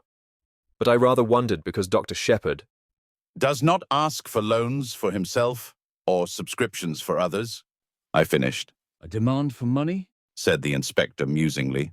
It may be that here we have a very important clue. He turned to the butler. You say, Parker, that nobody was admitted by the front door this evening? That's what I say, sir. Then it seems almost certain that Mr. Ackroyd himself must have admitted this stranger. But I don't quite see. The inspector went into a kind of daydream for some minutes. One thing's clear, he said at length, rousing himself from his absorption. Mr. Ackroyd was alive and well at 9:30. That is the last moment at which he is known to have been alive. Parker gave vent to an apologetic cough, which brought the inspector's eyes on him at once. Well? He said sharply. If you'll excuse me, sir, Miss Flora saw him after that. Miss Flora? Yes, sir. About 9:45, that would be. It was after that she told me Mr. Ackroyd wasn't to be disturbed again tonight. Did he send her to you with that message? Not exactly, sir. I was bringing a tray with soda and whiskey when Miss Flora, who was just coming out of this room, stopped me and said her uncle didn't want to be disturbed. The inspector looked at the butler with rather closer attention than he had bestowed on him up to now. You'd already been told that Mr. Ackroyd didn't want to be disturbed, hadn't you? Parker began to stammer. His hands shook. Yes, sir. Yes, sir. Quite so, sir. And yet you were proposing to do so? I'd forgotten, sir. At least, I always bring the whiskey and soda about that time, sir, and ask if there's anything more, and I thought, well, I was doing as usual without thinking. It was at this moment that it began to dawn upon me that Parker was most suspiciously flustered. The man was shaking and twitching all over. Said the inspector. I must see Miss Ackroyd at once. For the moment, we'll leave this room exactly as it is. I can return here after I've heard what Miss Ackroyd has to tell me. I shall just take the precaution of shutting and bolting the window. This precaution accomplished, he led the way into the hall, and we followed him. He paused a moment as he glanced up at the little staircase, then spoke over his shoulder to the constable. Jones, you better stay here. Don't let anyone go into that room. Parker interposed deferentially. If you'll excuse me, sir, if you were to lock the door into the main hall, nobody could gain access to this part. That staircase leads only to Mr. Ackroyd's bedroom and bathroom. There is no communication with the other part of the house. There once was a door through, but Mr. Ackroyd had it blocked up. He liked to feel that his suite was entirely private. To make things clear and explain the position, I have appended a rough sketch of the right-hand wing of the house. The small staircase leads, as Parker explained, to a big bedroom, made by two being knocked into one, and an adjoining bathroom and lavatory. The inspector took in the position at a glance. We went through into the large hall and he locked the door behind him, slipping the key into his pocket. Then he gave the constable some low-voiced instructions, and the latter prepared to depart. We must get busy on those shoe tracks, explained the inspector. But first of all, I must have a word with Miss Ackroyd. She was the last person to see her uncle alive. Does she know yet? Raymond shook his head. Well, no need to tell her for another 5 minutes. She can answer my questions better without being upset by knowing the truth about her uncle. Tell her there's been a burglary, and ask her if she would mind dressing and coming down to answer a few questions.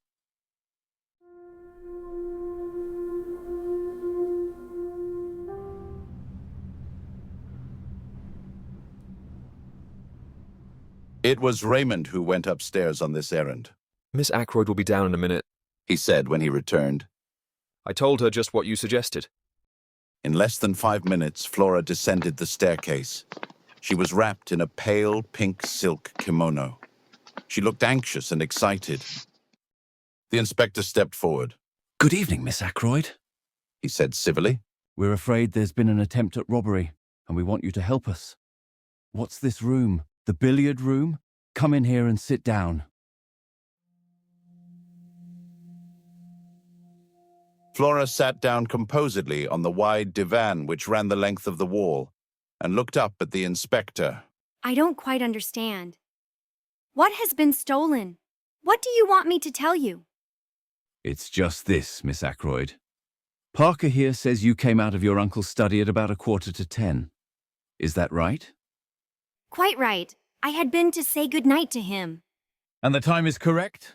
Well, it must have been about then. I can't say exactly. It might have been later. Was your uncle alone, or was there anyone with him? He was alone. Dr. Shepherd had gone. Did you happen to notice whether the window was open or shut? Flora shook her head. I can't say. The curtains were drawn. Exactly. And your uncle seemed quite as usual? I think so. Do you mind telling us exactly what passed between you? Flora paused a minute, as though to collect her recollections. I went in and said, "Good night, Uncle. I'm going to bed now. I'm tired tonight." He gave a sort of grunt, and I went over and kissed him. And he said something about my looking nice in the frock I had on. And then he told me to run away as he was busy. So I went. Did he ask specially not to be disturbed? Oh, yes, I forgot.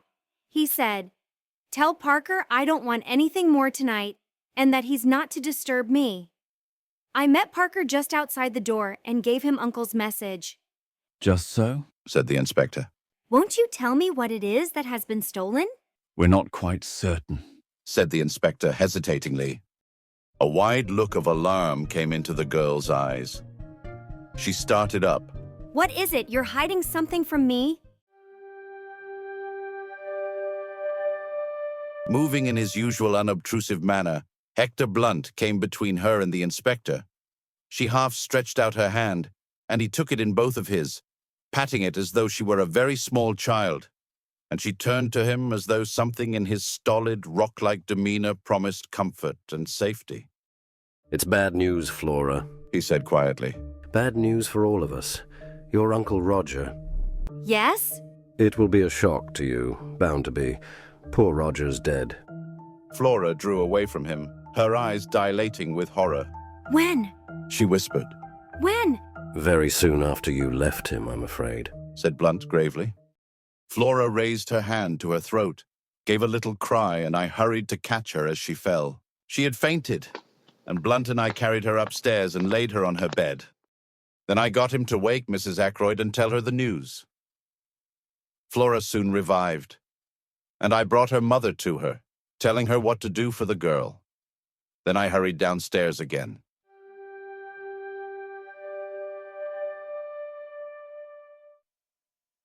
Chapter 6. The Tunisian Dagger.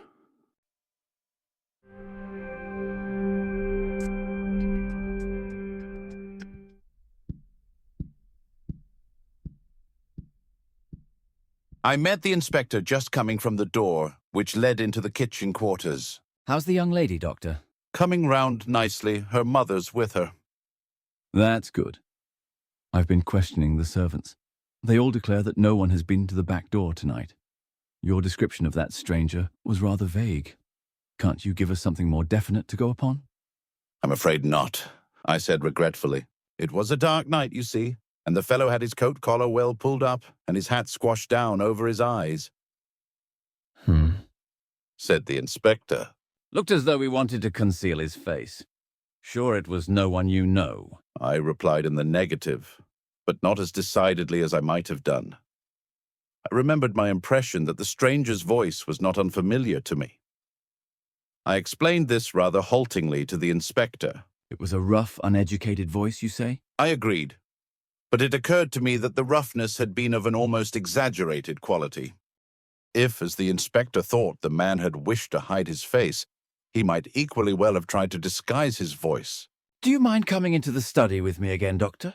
There are one or two things I want to ask you. I acquiesced. Inspector Davis unlocked the door of the lobby. We passed through, and he locked the door again behind him. We don't want to be disturbed, he said grimly. And we don't want any eavesdropping either. What's all this about blackmail? Blackmail, I exclaimed, very much startled. Is it an effort of Parker's imagination? Or is there something in it? If Parker heard anything about blackmail, I said slowly, he must have been listening outside this door with his ear glued against the keyhole. Davis nodded. Nothing more likely. You see, I've been instituting a few inquiries as to what Parker has been doing with himself this evening. To tell the truth, I didn't like his manner. The man knows something. When I began to question him, he got the wind up, and plumped out some garbled story of blackmail. I took an instant decision. I'm rather glad you've brought the matter up, I said. I've been trying to decide whether to make a clean breast of things or not. I'd already practically decided to tell you everything, but I was going to wait for a favorable opportunity. You might as well have it now. And then and there, I narrated the whole events of the evening as I have set them down here. The inspector listened keenly, occasionally interjecting a question. Most extraordinary story I ever heard, he said when I had finished. And you say that letter has completely disappeared. It looks bad. It looks very bad indeed. It gives us what we've been looking for, a motive for the murder. I nodded. I realized that. You say that Mr. Ackroyd hinted at a suspicion he had that some member of his household was involved? Household's rather an elastic term. You don't think that Parker himself might be the man we're after? I suggested. It looks very like it. He was obviously listening at the door when you came out. Then Miss Ackroyd came across him later, bent on entering the study. Say he tried again when she was safely out of the way. He stabbed Ackroyd, locked the door on the inside, opened the window and got out that way, and went round to a side door which he had previously left open. How's that? There's only one thing against it, I said slowly. If Ackroyd went on reading that letter as soon as I left, as he intended to do, I don't see him continuing to sit on here and turn things over in his mind for another hour. He'd have had Parker in at once, accused him then and there. And there would have been a fine old uproar. Remember, Ackroyd was a man of choleric temper. Mightn't have had time to go on with the letter just then, suggested the inspector. We know someone was with him at 9:30. If that visitor turned up as soon as you left, and after he went, Miss Ackroyd came in to say good night, well, he wouldn't be able to go on with the letter until close upon 10 o'clock. And the telephone call?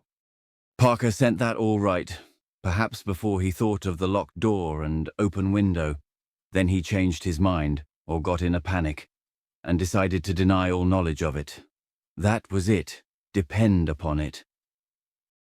Yes, I said, rather doubtfully. Anyway, we can find out the truth about the telephone call from the exchange. If it was put through from here, I don't see how anyone else but Parker could have sent it. Depend upon it. He's our man. But keep it dark. We don't want to alarm him just yet, till we've got all the evidence. I'll see to it he doesn't give us the slip. To all appearances, we'll be concentrating on your mysterious stranger. He rose from where he had been sitting, astride the chair belonging to the desk, and crossed over to the still form in the armchair. The weapon ought to give us a clue, he remarked, looking up. It's something quite unique. A curio, I should think, by the look of it. He bent down, surveying the handle attentively, and I heard him give a grunt of satisfaction. Then, very gingerly, he pressed his hands down below the hilt and drew the blade out from the wound. Still carrying it so as not to touch the handle, he placed it in a wide china mug, which adorned the mantelpiece. Yes, he said, nodding at it. Quite a work of art. There can't be many of them about. It was indeed a beautiful object. A narrow, tapering blade, and a hilt of elaborately intertwined metals of curious and careful workmanship. He touched the blade gingerly with his finger, testing its sharpness, and made an appreciative grimace. Lord, what an edge, he exclaimed. A child could drive that into a man, as easy as cutting butter. A dangerous sort of toy to have about. May I examine the body properly now? I asked. He nodded. Go ahead. I made a thorough examination. Well? Said the inspector when I had finished. I'll spare you the technical language, I said. We'll keep that for the inquest. The blow was delivered by a right-handed man standing behind him, and death must have been instantaneous. By the expression on the dead man's face, I should say that the blow was quite unexpected. He probably died without knowing who his assailant was. Butlers can creep about as soft-footed as cats, said Inspector Davis. There's not going to be much mystery about this crime. Take a look at the hilt of that dagger. I took the look. I dare say they're not apparent to you, but I can see them clearly enough. He lowered his voice. Fingerprints. He stood off a few steps to judge of his effect. Yes, I said mildly. I guessed that. I do not see why I should be supposed to be totally devoid of intelligence. After all, I read detective stories in the newspapers, and I'm a man of quite average ability.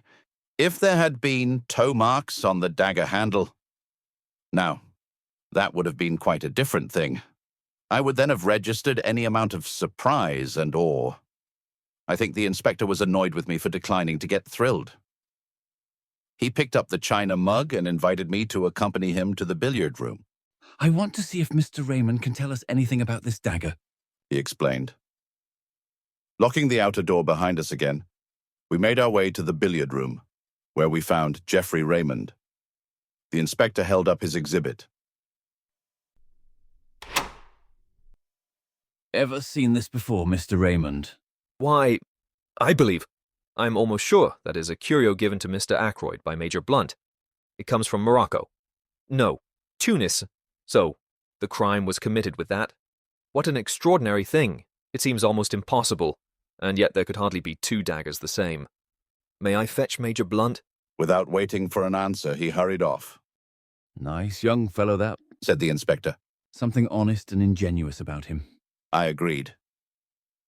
In the 2 years that Geoffrey Raymond has been secretary to Ackroyd, I have never seen him ruffled or out of temper, and he has been, I know, a most efficient secretary. In a minute or two, Raymond returned, accompanied by Blunt. I was right, said Raymond excitedly. It is the Tunisian dagger. Major Blunt hasn't looked at it yet, objected the inspector. Saw it the moment I came into the study, said the quiet man. You recognized it then? Blunt nodded. You said nothing about it, said the inspector suspiciously. Wrong moment, said Blunt. Lot of harm done by blurting out things at the wrong time. He returned the inspector's stare placidly enough. The latter grunted at last and turned away. He brought the dagger over to Blunt. You're quite sure about it, sir? You identify it positively? Absolutely, no doubt whatever. Where was this, curio usually kept? Can you tell me that, sir? It was the secretary who answered. In the silver table in the drawing room. What? I exclaimed. The others looked at me. Yes, doctor, said the inspector encouragingly. It's nothing. Yes, doctor, said the inspector again, still more encouragingly. It's so trivial, I explained apologetically. Only that when I arrived last night for dinner, I heard the lid of the silver table being shut down in the drawing room. I saw profound skepticism and a trace of suspicion on the inspector's countenance. How did you know it was the silver table lid? I was forced to explain in detail. A long, tedious explanation which I would infinitely rather not have had to make. The inspector heard me to the end. Was the dagger in its place when you were looking over the contents? He asked. I don't know, I said. I can't say I remember noticing it, but, of course, it may have been there all the time. We'd better get hold of the housekeeper, remarked the inspector, and pulled the bell. A few minutes later, Miss Russell, summoned by Parker, entered the room. I don't think I went near the silver table, she said when the inspector had posed his question. I was looking to see that all the flowers were fresh. Oh, yes, I remember now. The silver table was open, which it had no business to be, and I shut the lid down as I passed. She looked at him aggressively. I see, said the inspector. Can you tell me if this dagger was in its place, then? Miss Russell looked at the weapon composedly. I can't say, I'm sure, she replied. I didn't stop to look. I knew the family would be down any minute, and I wanted to get away. Thank you, said the inspector. There was just a trace of hesitation in his manner, as though he would have liked to question her further, but Miss Russell clearly accepted the words as a dismissal and glided from the room. Rather a Tartar, I should fancy, eh? said the inspector, looking after her. Let me see. This silver table is in front of one of the windows, I think you said, Doctor. Raymond answered for me. Yes, the left-hand window. And the window was open? They were both ajar. Well, I don't think we need go into the question much further. Somebody, I'll just say somebody, could get that dagger any time he liked.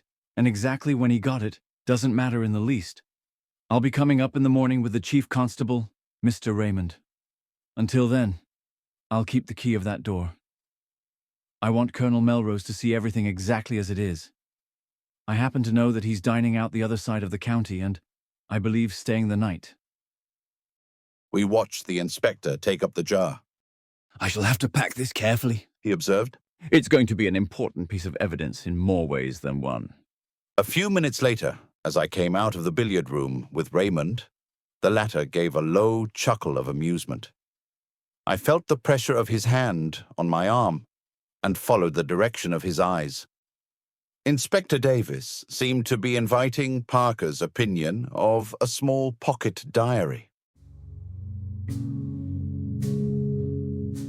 A little obvious, murmured my companion. So, Parker is the suspect, is he? Shall we oblige Inspector Davis with a set of our fingerprints also? He took 2 cards from the card tray, wiped them with his silk handkerchief, then handed one to me and took the other himself. Then, with a grin, he handed them to the police inspector. Souvenirs, he said. Number 1, Dr. Shepherd. Number 2, my humble self. One from Major Blunt will be forthcoming in the morning. Youth is very buoyant. Even the brutal murder of his friend and employer could not dim Geoffrey Raymond's spirits for long. Perhaps that is as it should be. I do not know. I have lost the quality of resilience long since myself.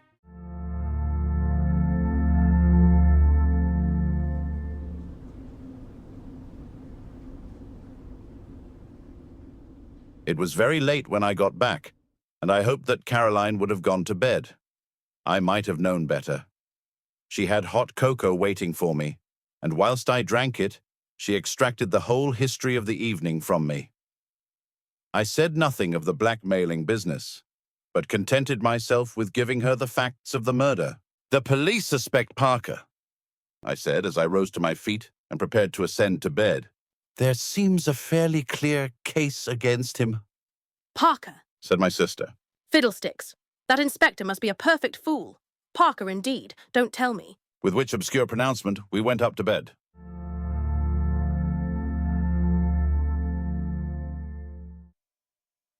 Chapter 7. I learn my neighbour's profession.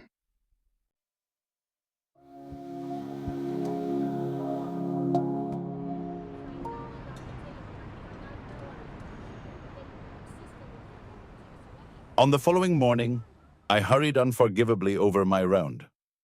My excuse can be that I had no very serious cases to attend. On my return, Caroline came into the hall to greet me. Flora Ackroyd is here, she announced in an excited whisper. What? I concealed my surprise as best I could. She's very anxious to see you. She's been here half an hour. Caroline led the way into our small sitting room, and I followed. Flora was sitting on the sofa by the window. She was in black, and she sat nervously, twisting her hands together. I was shocked by the sight of her face. All the colour had faded away from it. But when she spoke, her manner was as composed and resolute as possible. Dr. Shepherd, I have come to ask you to help me. Of course he'll help you, my dear, said Caroline.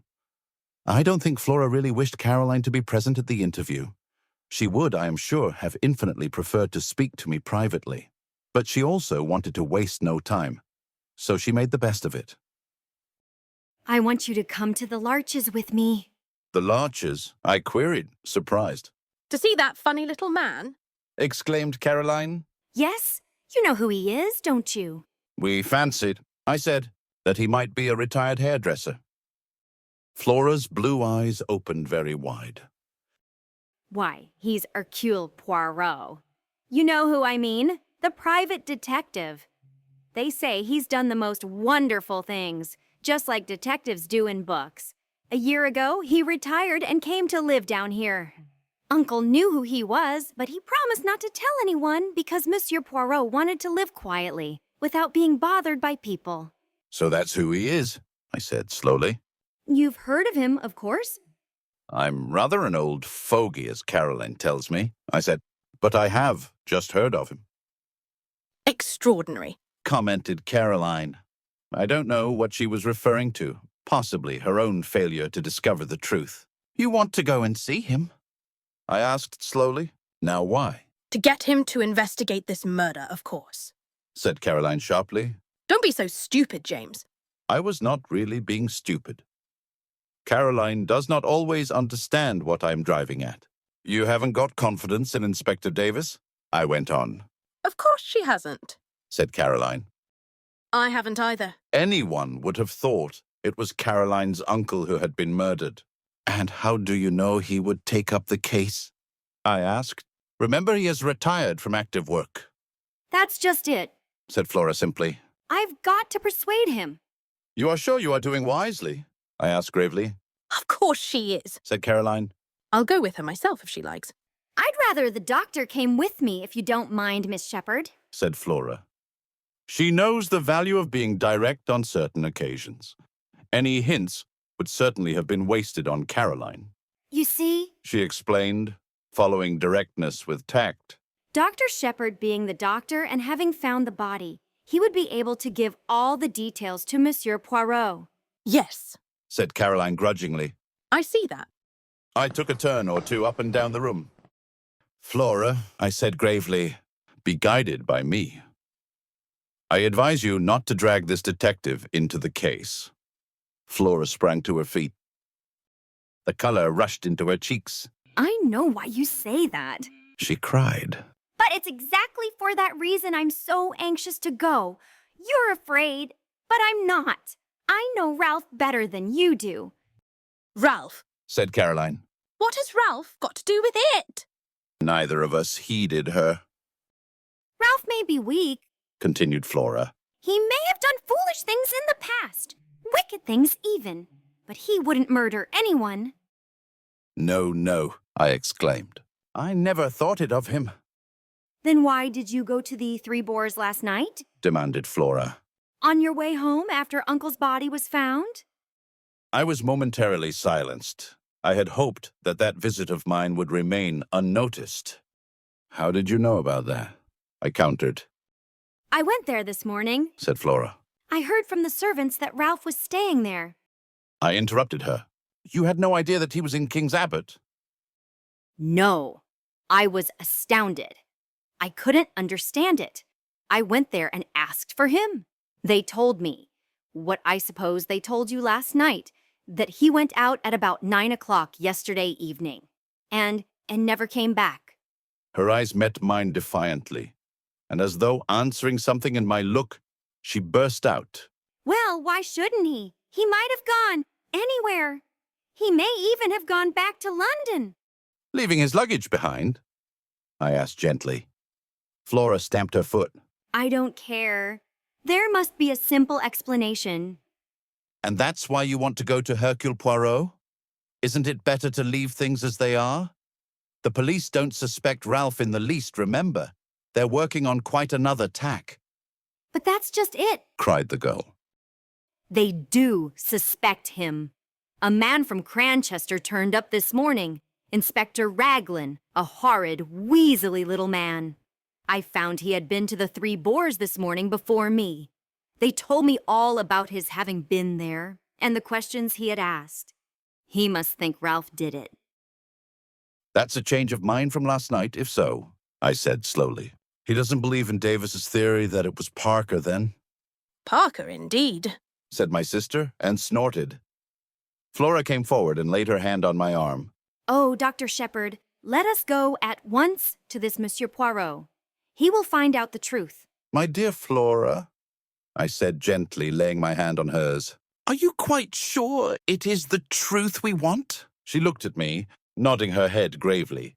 You're not sure. She said, I am. I know Ralph better than you do. Of course he didn't do it. said Caroline, who had been keeping silent with great difficulty. Ralph may be extravagant, but he's a dear boy and has the nicest manners. I wanted to tell Caroline that large numbers of murderers have had nice manners, but the presence of Flora restrained me. Since the girl was determined, I was forced to give in to her, and we started at once, getting away before my sister was able to fire off any more pronouncements beginning with her favorite words. Of course.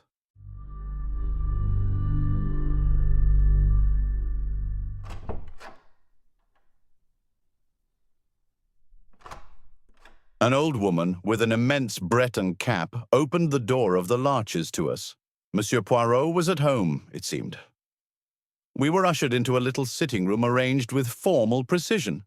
And there, after the lapse of a minute or so, my friend of yesterday came to us. Monsieur le Docteur? He said, smiling. Mademoiselle. He bowed to Flora.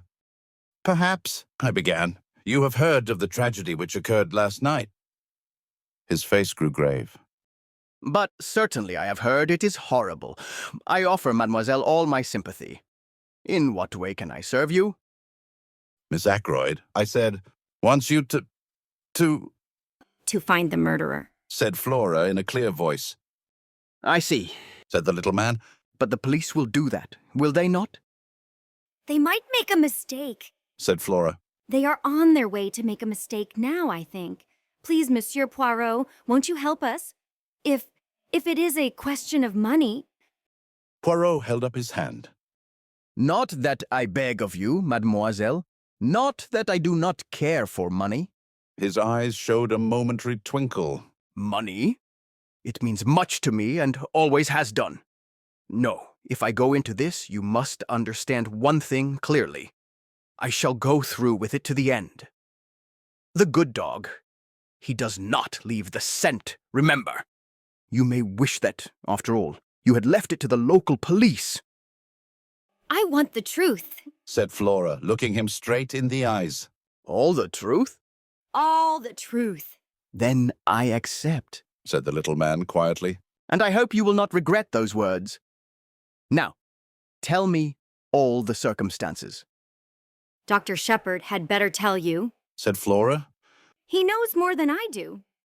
Thus enjoined, I plunged into a careful narrative, embodying all the facts I have previously set down.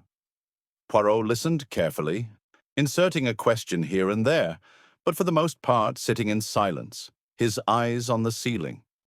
I brought my story to a close with the departure of the inspector and myself from Fernley Park the previous night.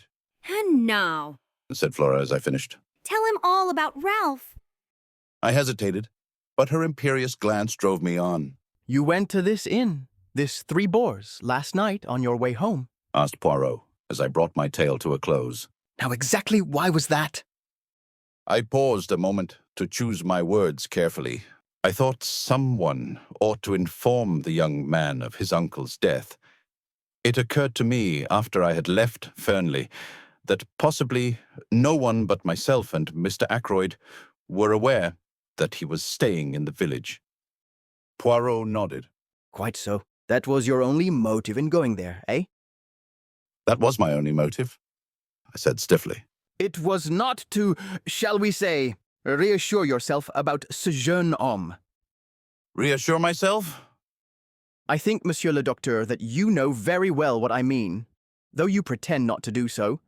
I suggest that it would have been a relief to you if you had found that Captain Paton had been at home all the evening. Not at all, I said sharply. The little detective shook his head at me gravely. You have not the trust in me of Miss Flora, he said. But no matter. What we have to look at is this. Captain Paton is missing, under circumstances which call for an explanation. I will not hide from you that the matter looks grave. Still, it may admit of a perfectly simple explanation. That's just what I keep saying, cried Flora eagerly. Poirot touched no more upon that theme. Instead, he suggested an immediate visit to the local police. He thought it better for Flora to return home, and for me to be the one to accompany him there and introduce him to the officer in charge of the case.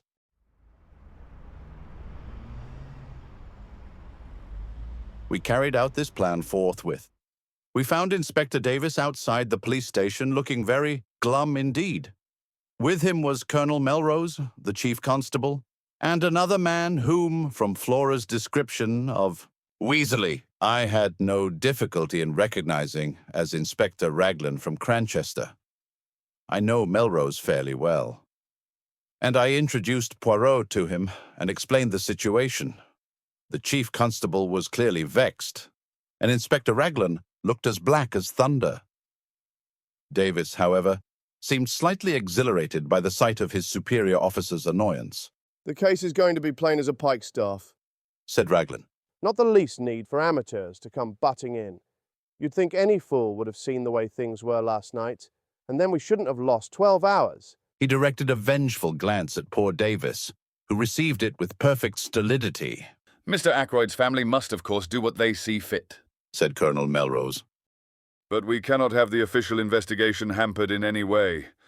I know Monsieur Poirot's great reputation, of course, he added courteously. The police can't advertise themselves, worse luck, said Raglan.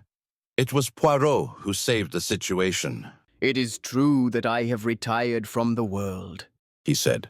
I never intended to take up a case again. Above all things, I have a horror of publicity. I must beg that, in the case of my being able to contribute something to the solution of the mystery, my name may not be mentioned. Inspector Raglan's face lightened a little. I've heard of some very remarkable successes of yours, observed the colonel, thawing. I have had much experience, said Poirot quietly. But most of my successes have been obtained by the aid of the police. I admire enormously your English police.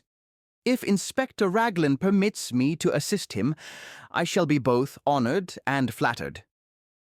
The inspector's countenance became still more gracious. Colonel Melrose drew me aside. From all I hear, this little fellow's done some really remarkable things, he murmured. We're naturally anxious not to have to call in Scotland Yard. Raglan seems very sure of himself, but I'm not quite certain that I agree with him. You see, I know the parties concerned better than he does. This fellow doesn't seem out after kudos, does he? Would work in with us unobtrusively, eh?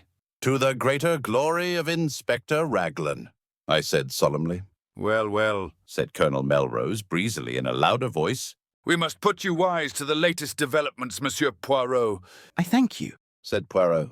My friend Dr. Shepherd said something of the butler being suspected. That's all bunkum, said Raglan instantly. These high-class servants get in such a funk that they act suspiciously for nothing at all. The fingerprints, I hinted. Nothing like Parker's. He gave a faint smile and added, And yours and Mr. Raymond's don't fit either, Doctor. What about those of Captain Ralph Paton? Asked Poirot quietly. I felt a secret admiration for the way he took the bull by the horns. I saw a look of respect creep into the inspector's eye. I see you don't let the grass grow under your feet, Mr. Poirot. It will be a pleasure to work with you, I'm sure. We're going to take that young gentleman's fingerprints as soon as we can lay hands upon him. I can't help thinking you're a mistaken, Inspector, said Colonel Melrose warmly. I've known Ralph Paton from a boy upward. He'd never stoop to murder. Maybe not, said the inspector tonelessly. What have you got against him? I asked. Went out just on 9 o'clock last night. Was seen in neighborhood of Fernley Park somewhere about 9:30. Not been seen since. Believed to be in serious money difficulties. I've got a pair of his shoes here, shoes with rubber studs in them. He had 2 pairs, almost exactly alike. I'm going up now to compare them with those footmarks. The constable is up there seeing that no one tampers with them. We'll go at once, said Colonel Melrose. You and Monsieur Poirot will accompany us, will you not?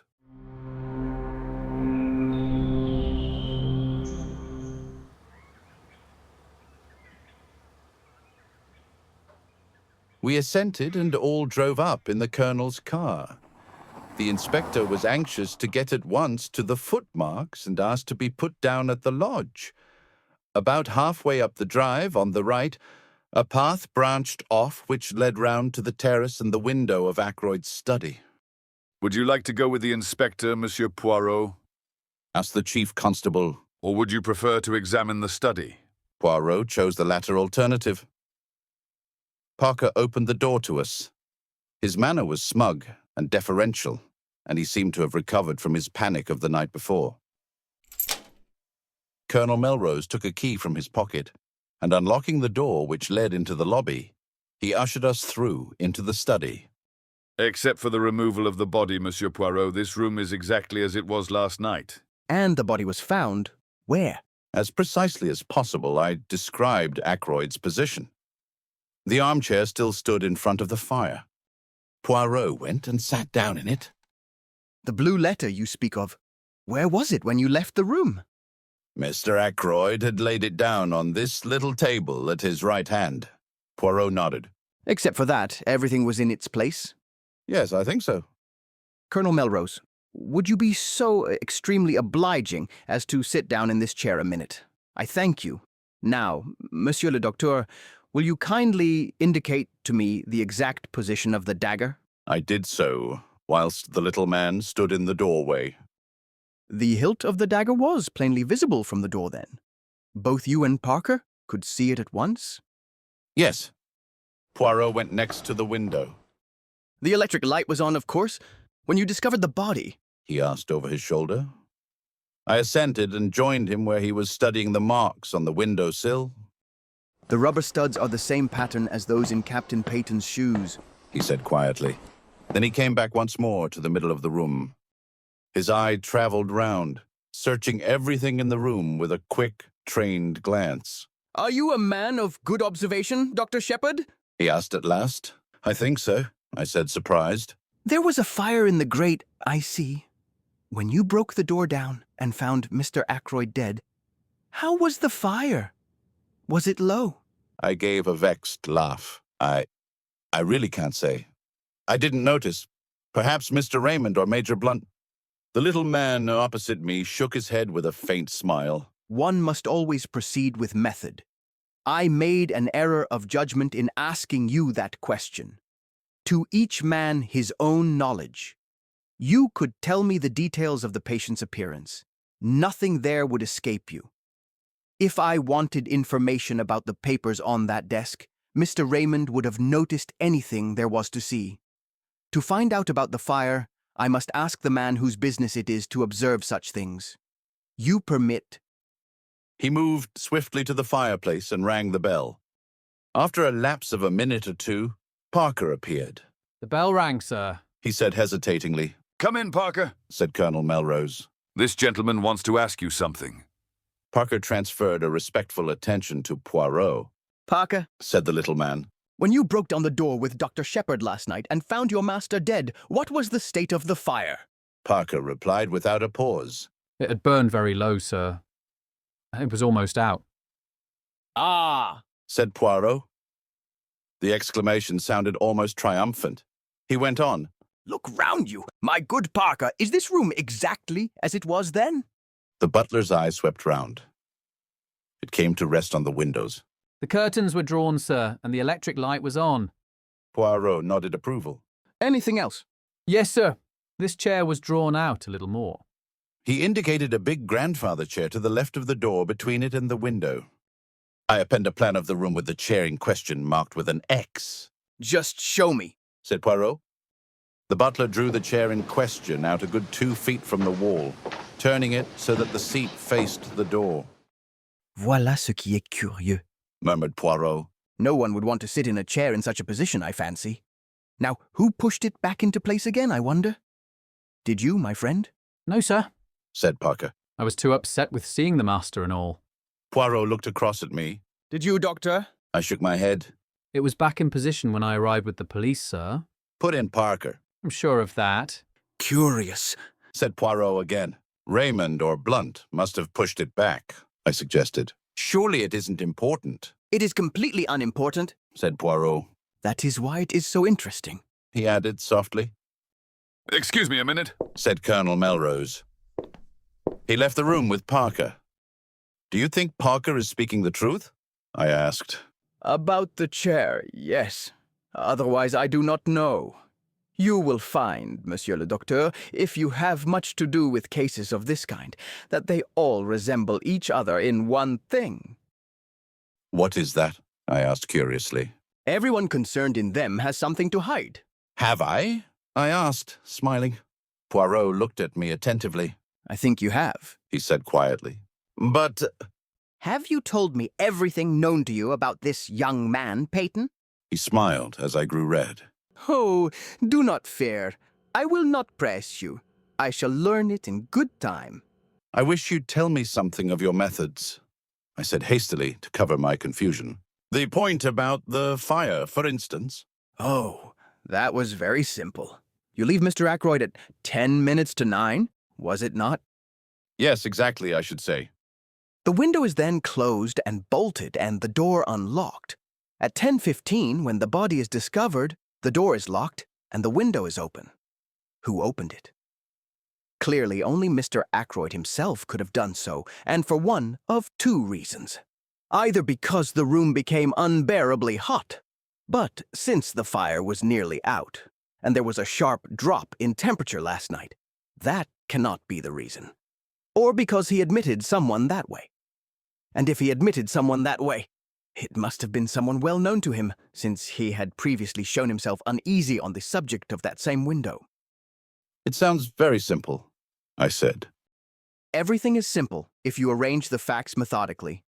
We are concerned now with the personality of the person who was with him at 9:30 last night. Everything goes to show that that was the individual admitted by the window, and though Mr. Ackroyd was seen alive later by Miss Flora, we cannot approach a solution of the mystery until we know who that visitor was. The window may have been left open after his departure, and so afforded entrance to the murderer. Or the same person may have returned a second time. Ah, here is the colonel who returns. Colonel Melrose entered with an animated manner. That telephone call has been traced at last, he said. It did not come from here. It was put through to Dr. Shepherd at 10:15 last night from a public call office at King's Abbot Station. And at 10:23, the night mail leaves for Liverpool.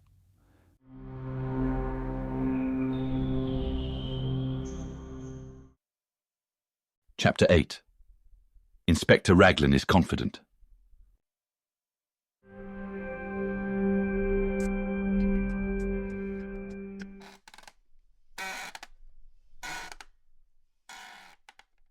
We looked at each other. You'll have inquiries made at the station, of course, I said. Naturally, but I'm not over-sanguine as to the result. You know what that station is like. I did. King's Abbot is a mere village, but its station happens to be an important junction.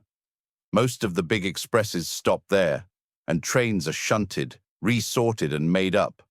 It has 2 or 3 public telephone boxes. At that time of night, 3 local trains come in close upon each other. To catch the connection with the express for the north, which comes in at 10:19 and leaves at 10:23. The whole place is in a bustle, and the chances of one particular person being noticed telephoning or getting into the express are very small indeed. But why telephone at all? Demanded Melrose. That is what I find so extraordinary. There seems no rhyme or reason in the thing. Poirot carefully straightened a china ornament on one of the bookcases. Be sure there was a reason, he said over his shoulder. But what reason could it be? When we know that, we shall know everything. This case is very curious and very interesting.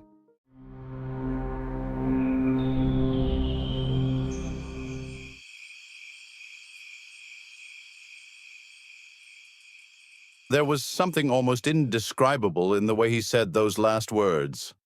I felt that he was looking at the case from some peculiar angle of his own, and what he saw I could not tell. He went to the window and stood there, looking out. You say it was 9 o'clock, Dr. Shepherd, when you met this stranger outside the gate? He asked the question without turning round. Yes, I replied. I heard the church clock chime the hour. How long would it take him to reach the house? To reach this window, for instance? 5 minutes at the outside. 2 or 3 minutes only if he took the path at the right of the drive and came straight here. But to do that, he would have to know the way. How can I explain myself? It would mean that he had been here before, that he knew his surroundings. That is true, replied Colonel Melrose. We could find out, doubtless, if Mr. Ackroyd had received any strangers during the past week. Young Raymond could tell us that, I said. Or Parker, suggested Colonel Melrose. Ou tous les deux? Suggested Poirot, smiling.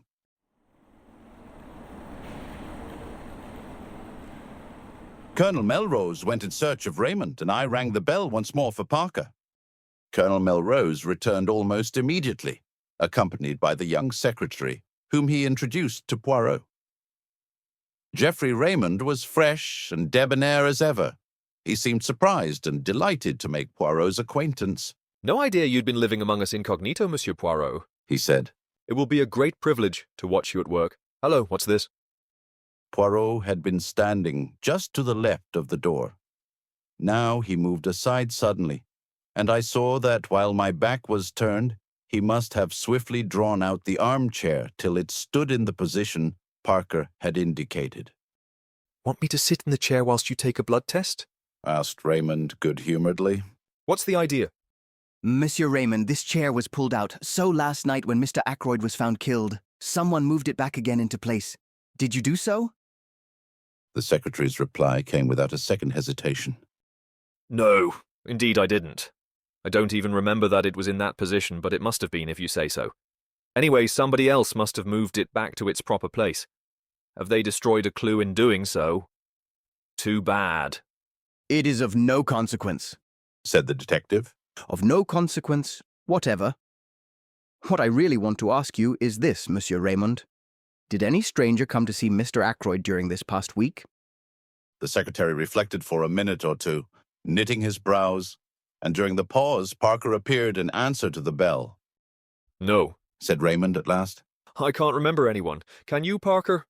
I beg your pardon, sir. Any stranger coming to see Mr. Ackroyd this week? The butler reflected for a minute or two. There was the young man who came on Wednesday, sir. He said at last. From Curtis and Trote, I understood he was. Raymond moved this aside with an impatient hand. Oh, yes, I remember, but that is not the kind of stranger this gentleman means. He turned to Poirot. Mr. Ackroyd had some idea of purchasing a dictaphone. He explained. It would have enabled us to get through a lot more work in a limited time. The firm in question sent down their representative, but nothing came of it. Mr. Ackroyd did not make up his mind to purchase. Poirot turned to the butler. Can you describe this young man to me, my good Parker? He was fair-haired, sir, and short, very neatly dressed in a blue serge suit. A very presentable young man, sir, for his station in life. Poirot turned to me. The man you met outside the gate, doctor, was tall, was he not? Yes, I said. Somewhere about 6 feet, I should say. There is nothing in that, then, declared the Belgian. I thank you, Parker.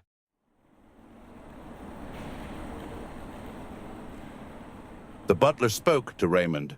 Mr. Hammond has just arrived, sir, he said. He is anxious to know if he can be of any service, and he would be glad to have a word with you. I'll come at once, said the young man.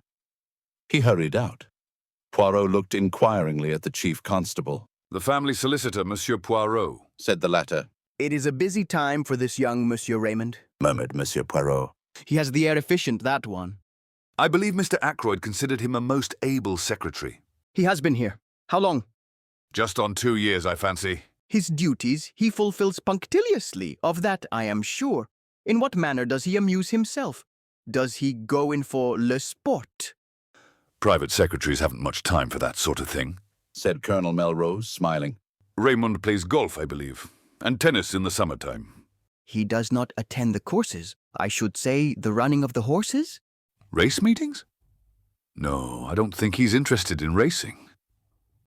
Poirot nodded and seemed to lose interest. He glanced slowly around the study. I have seen, I think, all that there is to be seen here. I, too, looked round. If those walls could speak, I murmured. Poirot shook his head. A tongue is not enough, he said. They would have to have also eyes and ears, but do not be too sure that these dead things, he touched the top of the bookcase as he spoke, are always dumb. To me they speak sometimes. Chairs, tables. They have their message. He turned away towards the door. What message? I cried. What have they said to you today? He looked over his shoulder and raised one eyebrow quizzically. An opened window, he said. A locked door, a chair that apparently moved itself. To all three I say, why? And I find no answer. He shook his head, puffed out his chest, and stood blinking at us. He looked ridiculously full of his own importance. It crossed my mind to wonder whether he was really any good as a detective. Had his big reputation been built up on a series of lucky chances? I think the same thought must have occurred to Colonel Melrose, for he frowned. Anything more you want to see, Monsieur Poirot? He inquired brusquely. You would perhaps be so kind as to show me the silver table from which the weapon was taken. After that, I will trespass on your kindness no longer. We went to the drawing room, but on the way the constable waylaid the colonel, and after a muttered conversation, the latter excused himself and left us together. I showed Poirot the silver table, and after raising the lid once or twice and letting it fall, he pushed open the window and stepped out on the terrace. I followed him.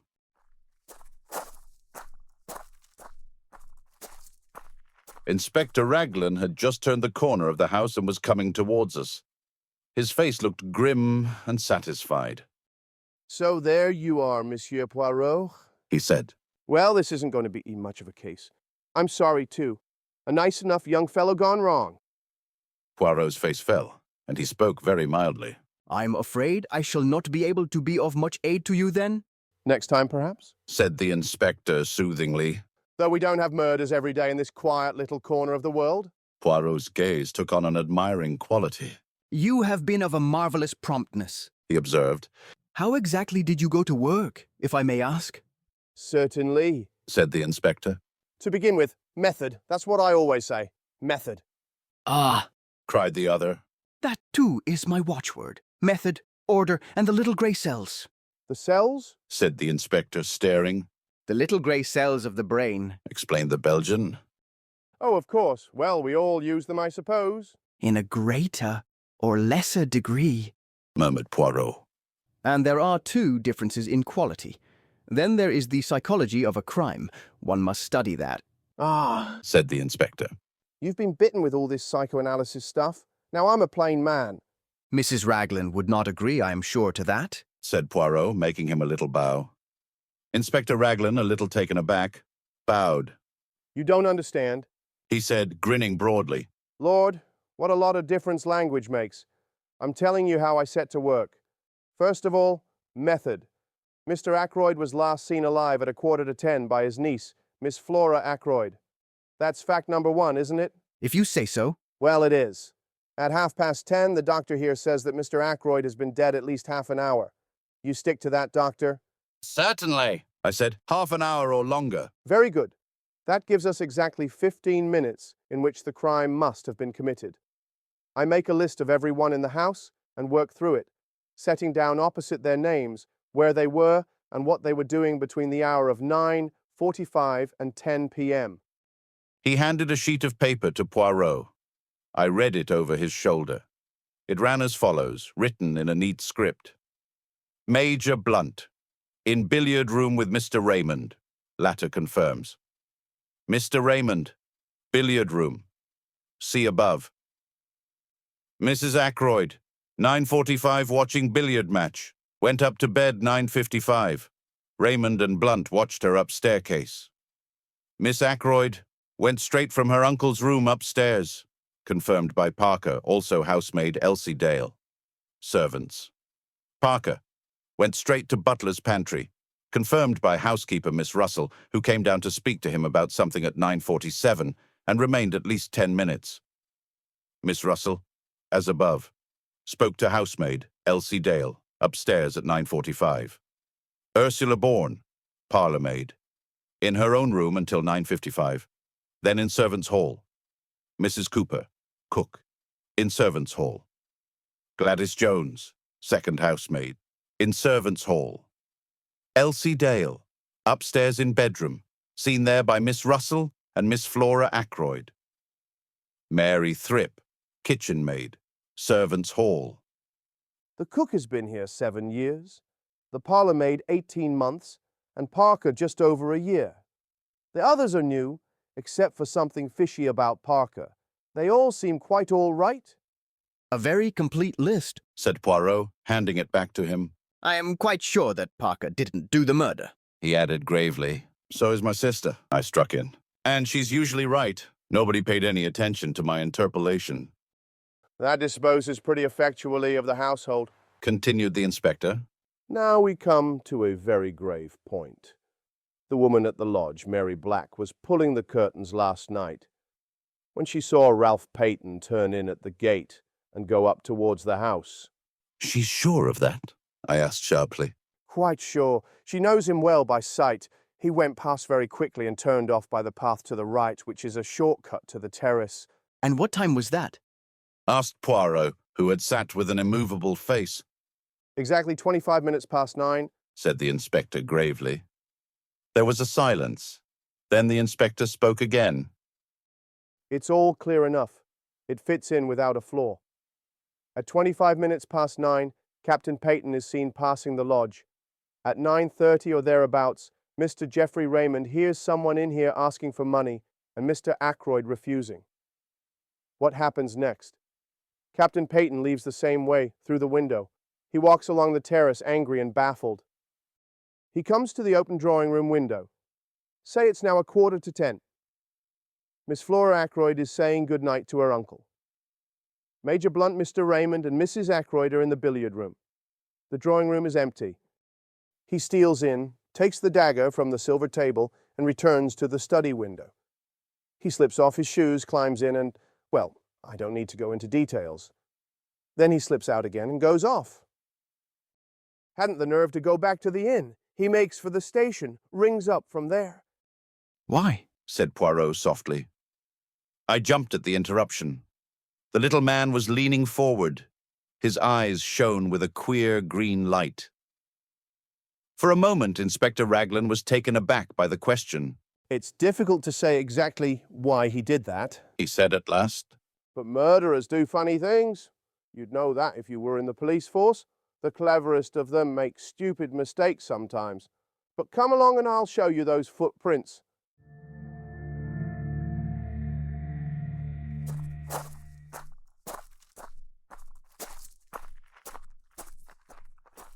We followed him round the corner of the terrace to the study window. At a word from Raglan, a police constable produced the shoes which had been obtained from the local inn. The inspector laid them over the marks. They're the same, he said confidently. That is to say, they're not the same pair that actually made these prints. He went away in those. This is a pair just like them, but older. See how the studs are worn down. Surely a great many people wear shoes with rubber studs in them, asked Poirot. That's so, of course, said the inspector. I shouldn't put so much stress on the footmarks if it wasn't for everything else. A very foolish young man, Captain Ralph Paton, said Poirot thoughtfully. To leave so much evidence of his presence. Ah, well, said the inspector. It was a dry, fine night, you know. He left no prints on the terrace or on the gravelled path, but unluckily for him, a spring must have welled up just lately at the end of the path from the drive. See here. A small gravelled path joined the terrace a few feet away. In one spot, a few yards from its termination, the ground was wet and boggy. Crossing this wet place, there were again the marks of footsteps, and amongst them, the shoes with rubber studs. Poirot followed the path on a little way, the inspector by his side. You noticed the women's footprints? He said suddenly. The inspector laughed. Naturally. But several different women have walked this way, and men as well. It's a regular shortcut to the house, you see. It would be impossible to sort out all the footsteps. After all, it's the ones on the windowsill that are really important. Poirot nodded. It's no good going farther, said the inspector as we came in view of the drive. It's all gravelled again here, and hard as it can be. Again Poirot nodded, but his eyes were fixed on a small garden house, a kind of superior summer house. It was a little to the left of the path ahead of us, and a gravelled walk ran up to it. Poirot lingered about until the inspector had gone back towards the house. Then he looked at me. You must have indeed been sent from the good God to replace my friend Hastings, he said with a twinkle. I observe that you do not quit my side. How say you, Dr. Shepherd? Shall we investigate that summer house? It interests me. He went up to the door and opened it. Inside, the place was almost dark. There were one or two rustic seats, a croquet set, and some folded deck chairs. I was startled to observe my new friend. He had dropped to his hands and knees and was crawling about the floor. Every now and then, he shook his head as though not satisfied. Finally, he sat back on his heels. Nothing, he murmured. Well, perhaps it was not to be expected, but it would have meant so much. He broke off, stiffening all over. Then he stretched out his hand to one of the rustic chairs. He detached something from one side of it. "What is it?" I cried. "What have you found?" He smiled, unclosing his hand, so that I should see what lay in the palm of it. A scrap of stiff white cambric. I took it from him, looked at it curiously, and then handed it back. "What do you make of it, my friend?" he asked, eyeing me keenly. "A scrap torn from a handkerchief," I suggested, shrugging my shoulders. He made another dart and picked up a small quill, a goose quill by the look of it. "And that?" he cried triumphantly. "What do you make of that?" I only stared. He slipped the quill into his pocket and looked again at the scrap of white stuff. "A fragment of a handkerchief?" he mused. "Perhaps you are right, but remember this. A good laundry does not starch a handkerchief." He nodded at me triumphantly. Then he put away the scrap carefully in his pocketbook.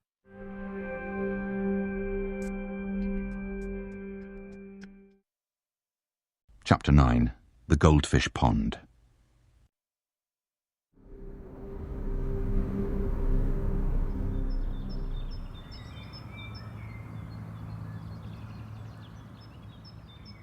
We walked back to the house together. There was no sign of the inspector. Poirot paused on the terrace and stood with his back to the house, slowly turning his head from side to side. "Une belle propriété," he said at last, appreciatively. "Who inherits it?" His words gave me almost a shock. It is an odd thing, but until that moment, the question of inheritance had never come into my head. Poirot watched me keenly. "It is a new idea to you that," he said at last. "You had not thought of it before, No, I said truthfully. I wish I had. He looked at me again, curiously. "I wonder just what you mean by that," he said thoughtfully. "Ah, no. As I was about to speak." "Inutile! You would not tell me your real thought." "Everyone has something to hide," I quoted, smiling. Exactly. You still believe that? "More than ever, my friend. But it is not easy to hide things from Hercule Poirot. He has a knack of finding out." He descended the steps of the Dutch garden as he spoke.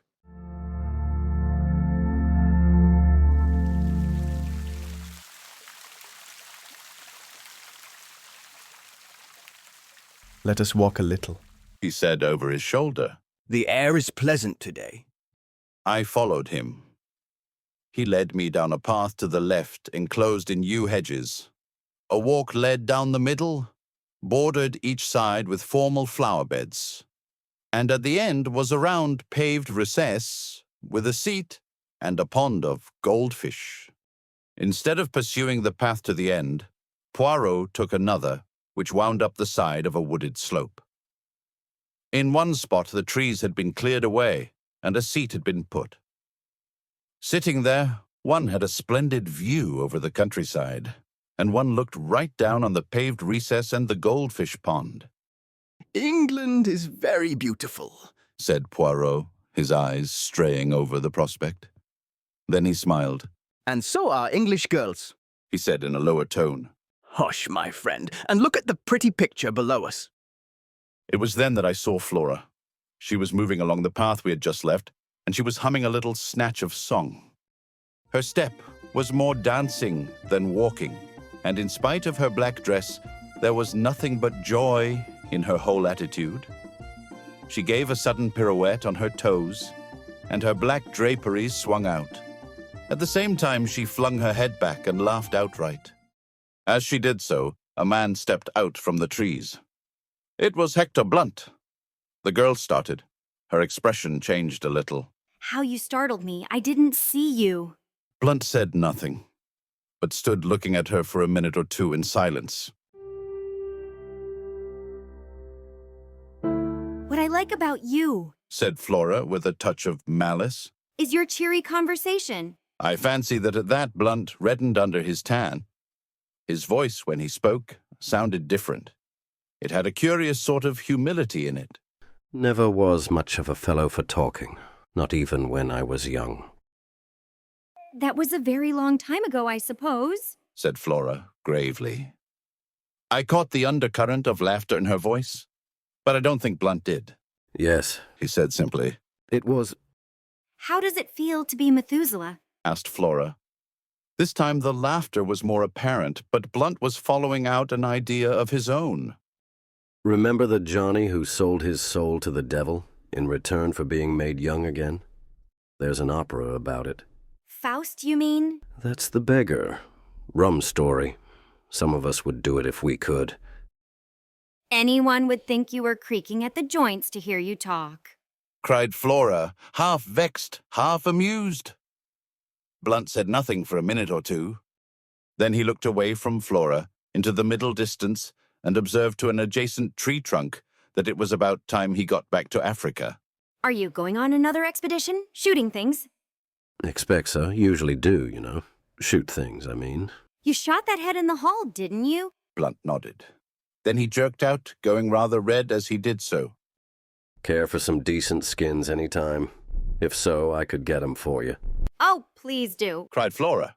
Will you really? You won't forget? I shan't forget, said Hector Blunt. He added in a sudden burst of communicativeness. Time I went. I'm no good in this sort of life. Haven't got the manners for it. I'm a rough fellow, no use in society. Never remember the things one's expected to say. Yes, time I went. But you're not going at once, cried Flora. Not while we're in all this trouble. Oh, please, if you go. She turned away a little. You want me to stay? Asked Blunt.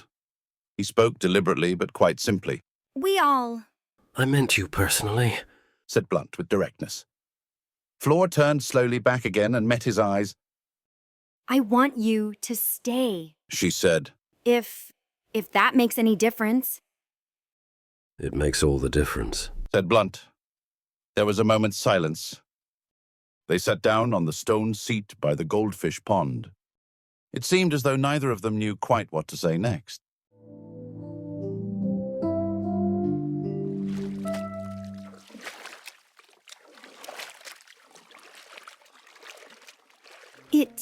It's such a lovely morning, said Flora at last. You know, I can't help feeling happy in spite of everything. That's awful, I suppose. Quite natural, said Blunt. Never saw your uncle until 2 years ago, did you? Can't be expected to grieve very much. Much better to have no humbug about it. There's something awfully consoling about you, said Flora. You make things so simple. Things are simple as a rule, said the big game hunter. Not always, said Flora. Her voice had lowered itself, and I saw Blunt turn and look at her, bringing his eyes back from, apparently, the coast of Africa to do so. He evidently put his own construction on her change of tone, for he said, after a minute or two, in rather an abrupt manner, I say you know, you mustn't worry. About that young chap, I mean. Inspector's an ass. Everybody knows. Utterly absurd to think he could have done it. Man from outside. Burglar chap. That's the only possible solution. Flora turned to look at him. You really think so? Don't you? Said Blunt quickly. Oh yes, of course. Another silence, and then Flora burst out. I'll tell you why I felt so happy this morning. However heartless you think me, I'd rather tell you. It's because the lawyer has been Mr. Hammond. He told us about the will. Uncle Roger has left me 20,000 pounds. Think of it. 20,000 beautiful pounds. Blunt looked surprised. Does it mean so much to you? Mean much to me? Why, it's everything. Freedom, life. No more scheming and scraping and lying. Lying? Said Blunt, sharply interrupting. Flora seemed taken aback for a minute. You know what I mean, she said uncertainly. Pretending to be thankful for all the nasty cast-off things rich relations give you. Last year's coats and skirts and hats. Don't know much about ladies' clothes. Should have said you were always very well turned out. It's cost me something, though. said Flora in a low voice. Don't let's talk of horrid things. I'm so happy. I'm free. Free to do what I like. Free not to. She stopped suddenly. Not to what? Asked Blunt quickly. I forget now. Nothing important. Blunt had a stick in his hand, and he thrust it into the pond, poking at something. What are you doing, Major Blunt? There's something bright down there. Wondered what it was. Looks like a gold brooch.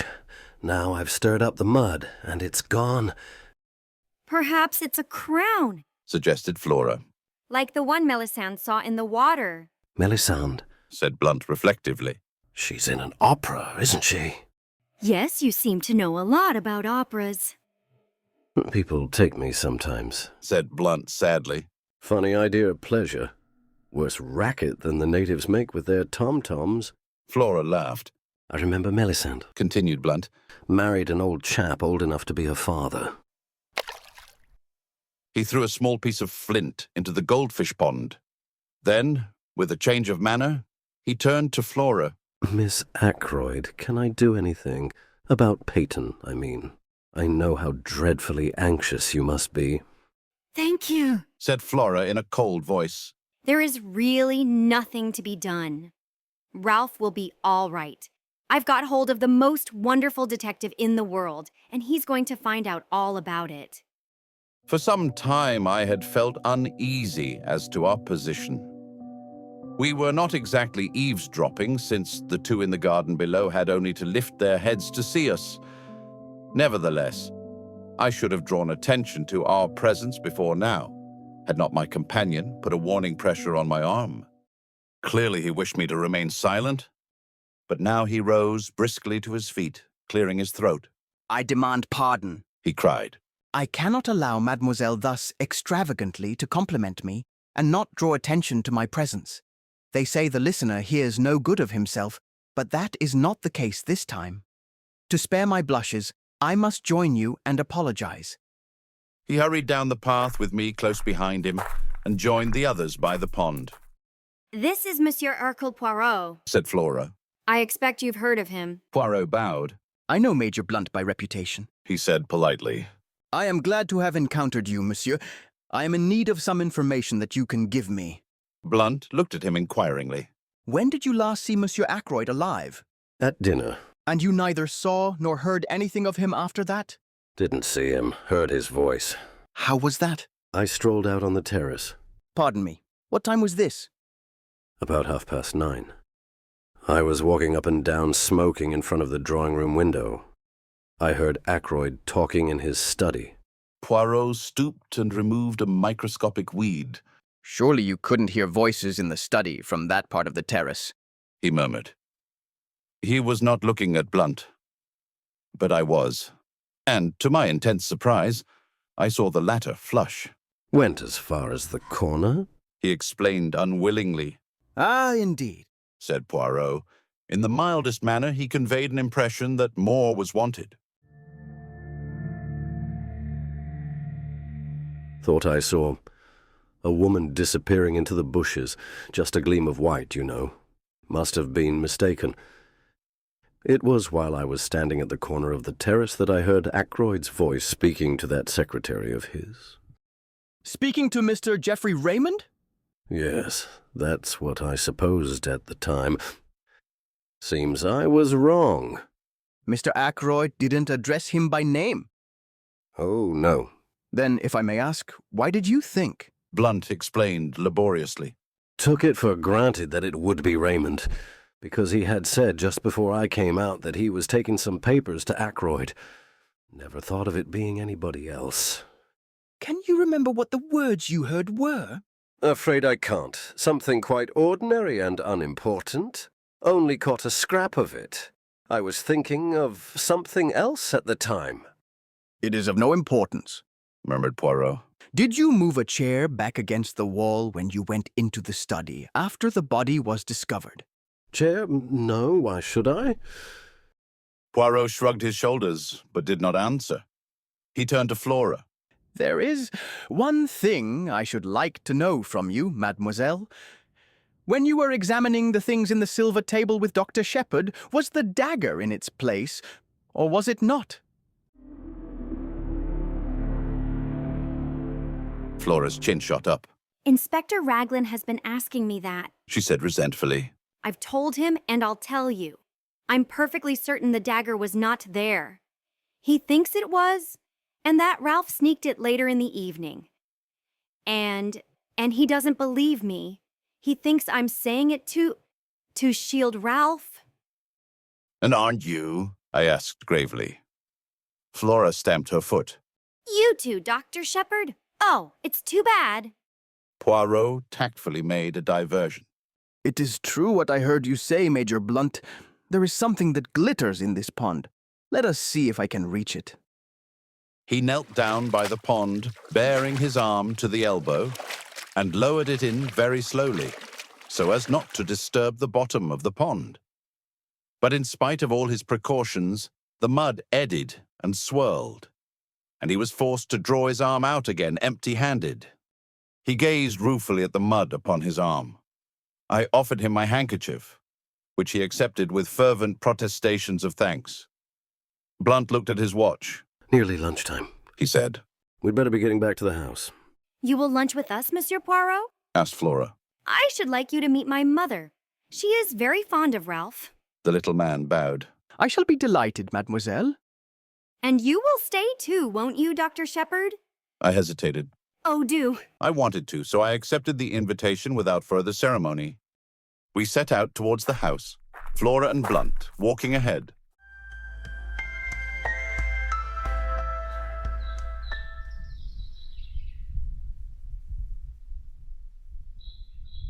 What hair? Said Poirot to me in a low tone, nodding towards Flora. The real gold. They will make a pretty couple. She and the dark, handsome Captain Paton. Will they not? I looked at him inquiringly, but he began to fuss about a few microscopic drops of water on his coat sleeve. The man reminded me in some ways of a cat, his green eyes and his finicking habits. And all for nothing, too. I said sympathetically, I wonder what it was in the pond. Would you like to see? Asked Poirot. I stared at him. He nodded. My good friend, he said gently and reproachfully. Hercule Poirot does not run the risk of disarranging his costume without being sure of attaining his object. To do so would be ridiculous and absurd. I am never ridiculous. But you brought your hand out empty, I objected. There are times when it is necessary to have discretion. Do you tell your patients everything? Everything, doctor? I think not. Nor do you tell your excellent sister everything either. Is it not so? Before showing my empty hand, I dropped what it contained into my other hand. You shall see what that was. He held out his left hand, palm open. On it lay a little circlet of gold, a woman's wedding ring. I took it from him. Look inside, commanded Poirot. I did so. Inside was an inscription in fine writing. From R, March 13th. I looked at Poirot, but he was busy inspecting his appearance in a tiny pocket glass. He paid particular attention to his mustaches, and none at all to me. I saw that he did not intend to be communicative.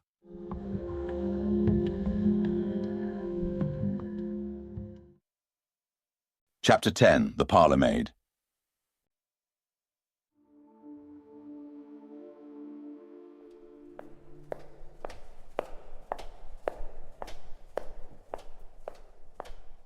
We found Mrs. Ackroyd in the hall. With her was a small, dried-up little man, with an aggressive chin and sharp grey eyes, and lawyer written all over him. Mr. Hammond is staying to lunch with us, said Mrs. Ackroyd. You know Major Blunt, Mr. Hammond. And dear Dr. Shepherd, also a close friend of poor Roger's. And let me see. She paused, surveying Hercule Poirot in some perplexity. This is Monsieur Poirot, Mother, said Flora. I told you about him this morning. Oh, yes, said Mrs. Ackroyd vaguely. Of course, my dear, of course. He is to find Ralph, is he not? He is to find out who killed Uncle, said Flora. Oh, my dear, cried her mother. Please, my poor nerves. I am a wreck this morning, a positive wreck. Such a dreadful thing to happen. I can't help feeling that it must have been an accident of some kind. Roger was so fond of handling queer curios. His hand must have slipped or something. This theory was received in polite silence. I saw Poirot edge up to the lawyer and speak to him in a confidential undertone. They moved aside into the embrasure of the window. I joined them, then hesitated. "Perhaps I'm intruding," I said. Not at all, cried Poirot heartily. You and I, Monsieur le Docteur, we investigate this affair side by side. Without you, I should be lost. I desire a little information from the good Mr. Hammond. You are acting on behalf of Captain Ralph Paton, I understand, said the lawyer cautiously. Poirot shook his head. Not so. I am acting in the interests of justice. Miss Ackroyd has asked me to investigate the death of her uncle. Mr. Hammond seemed slightly taken aback. I cannot seriously believe that Captain Paton can be concerned in this crime, he said. However strong the circumstantial evidence against him may be, the mere fact that he was hard-pressed for money. Was he hard-pressed for money? Interpolated Poirot quickly. The lawyer shrugged his shoulders. It was a chronic condition with Ralph Paton, he said dryly. Money went through his hands like water. He was always applying to his stepfather. Had he done so of late? During the last 12 months, for instance? I cannot say. Mr. Ackroyd did not mention the fact to me. I comprehend. Mr. Hammond, I take it that you are acquainted with the provisions of Mr. Ackroyd's will? Certainly. That is my principal business here today. Then, seeing that I am acting for Miss Ackroyd, you will not object to telling me the terms of that will? They're quite simple. Shorn of legal phraseology and after paying certain legacies and bequests... Such as? Interrupted Poirot.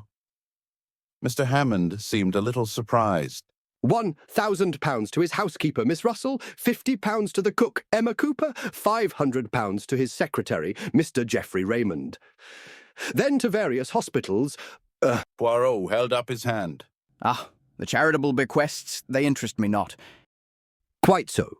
The income on £10,000 worth of shares to be paid to Mrs. Cecil Ackroyd during her lifetime.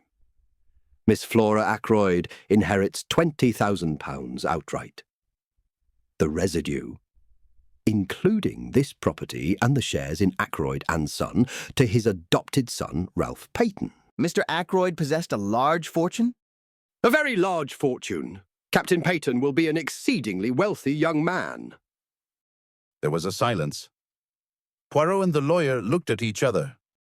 Mr. Hammond, came Mrs. Ackroyd's voice plaintively from the fireplace. The lawyer answered the summons. Poirot took my arm and drew me right into the window. Regard the irises, he remarked in rather a loud voice. Magnificent, are they not? A straight and pleasing effect. At the same time I felt the pressure of his hand on my arm, and he added in a low tone. Do you really wish to aid me, to take part in this investigation? Yes, indeed, I said eagerly. There's nothing I should like better. You don't know what a dull old fogey's life I lead. Never anything out of the ordinary. Good. We will be colleagues then. In a minute or two, I fancy Major Blunt will join us. He is not happy with the good mamma. Now, there are some things I want to know, but I do not wish to seem to want to know them. You comprehend? So it will be your part to ask the questions. What questions do you want me to ask? I asked apprehensively. I want you to introduce the name of Mrs. Ferrars. Yes. Speak of her in a natural fashion. Ask him if he was down here when her husband died. You understand the kind of thing I mean, and while he replies, watch his face without seeming to watch it. C'est compris? There was no time for more, for at that minute, as Poirot had prophesied, Blunt left the others in his abrupt fashion and came over to us. I suggested strolling on the terrace, and he acquiesced. Poirot stayed behind. I stopped to examine a late rose. How things change in the course of a day or so, I observed. I was up here last Wednesday, I remember, walking up and down this same terrace. Ackroyd was with me, full of spirits. And now, 3 days later, Ackroyd's dead, poor fellow. Mrs. Ferrars dead. You knew her, didn't you? But of course you did. Blunt nodded his head. Had you seen her since you'd been down this time? Went with Ackroyd to call. Last Tuesday, think it was. Fascinating woman. But something queer about her, deep. One would never know what she was up to. I looked into his steady grey eyes. Nothing there, surely, I went on. I suppose you'd met her before? Last time I was here, she and her husband had just come here to live. He paused a minute and then added, Rum thing, she had changed a lot between then and now.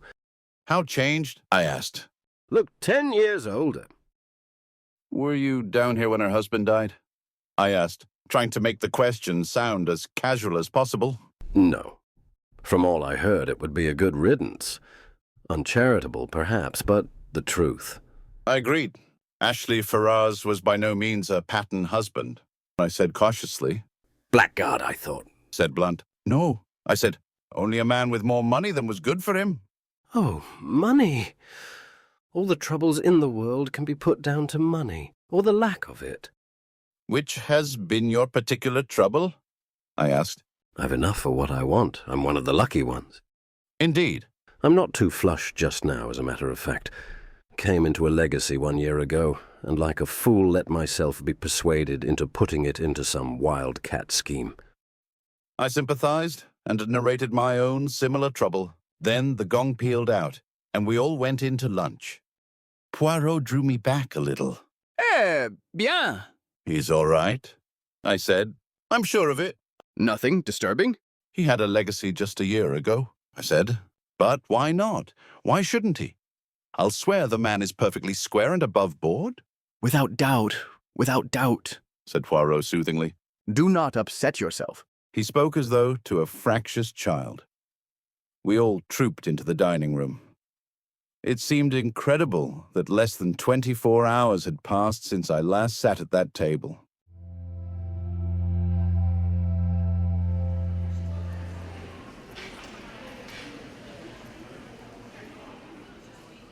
Afterwards, Mrs. Ackroyd took me aside and sat down with me on a sofa. I can't help feeling a little hurt, she murmured, producing a handkerchief of the kind obviously not meant to be cried into. Hurt. I mean by Roger's lack of confidence in me. That £20,000 ought to have been left to me, not to Flora. A mother could be trusted to safeguard the interests of her child. A lack of trust, I call it. You forget, Mrs. Ackroyd, I said. Flora was Ackroyd's own niece, a blood relation.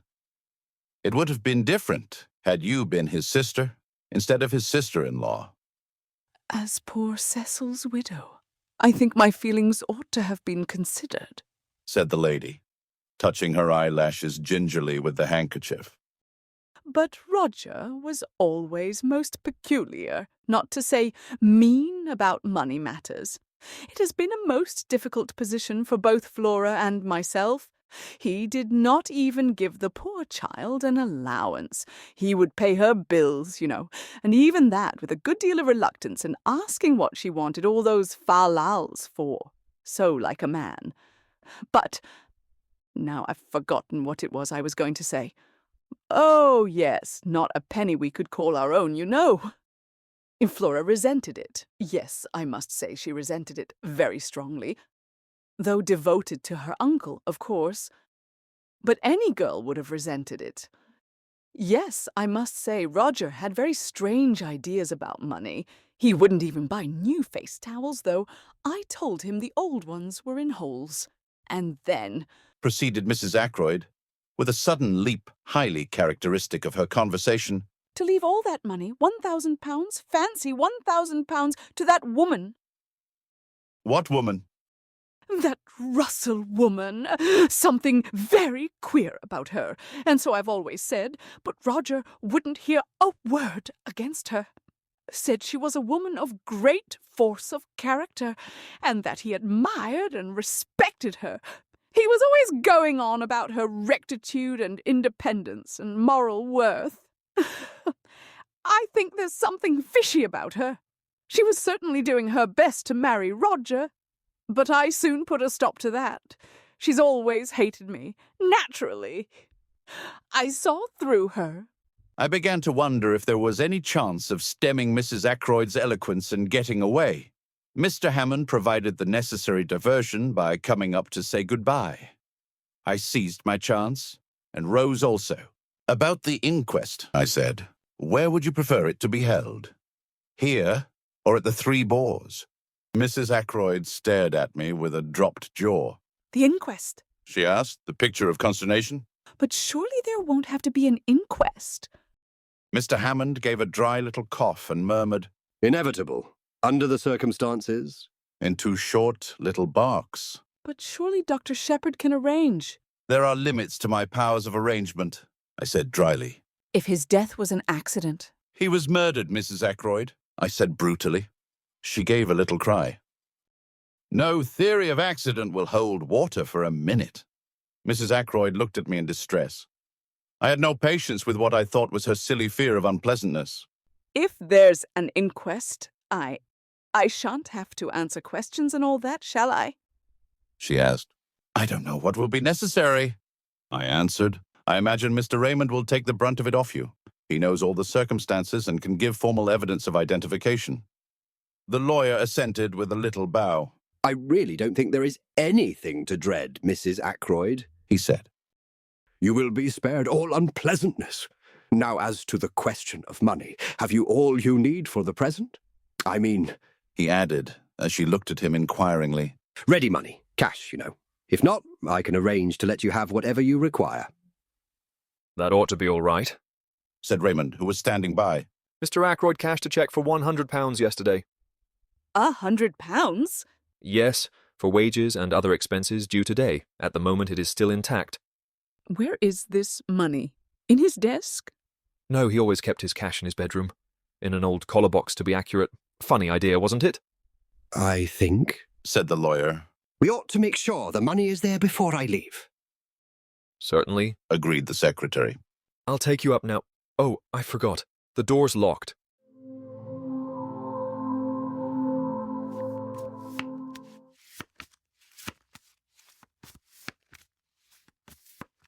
Inquiry from Parker elicited the information that Inspector Raglan was in the housekeeper's room asking a few supplementary questions.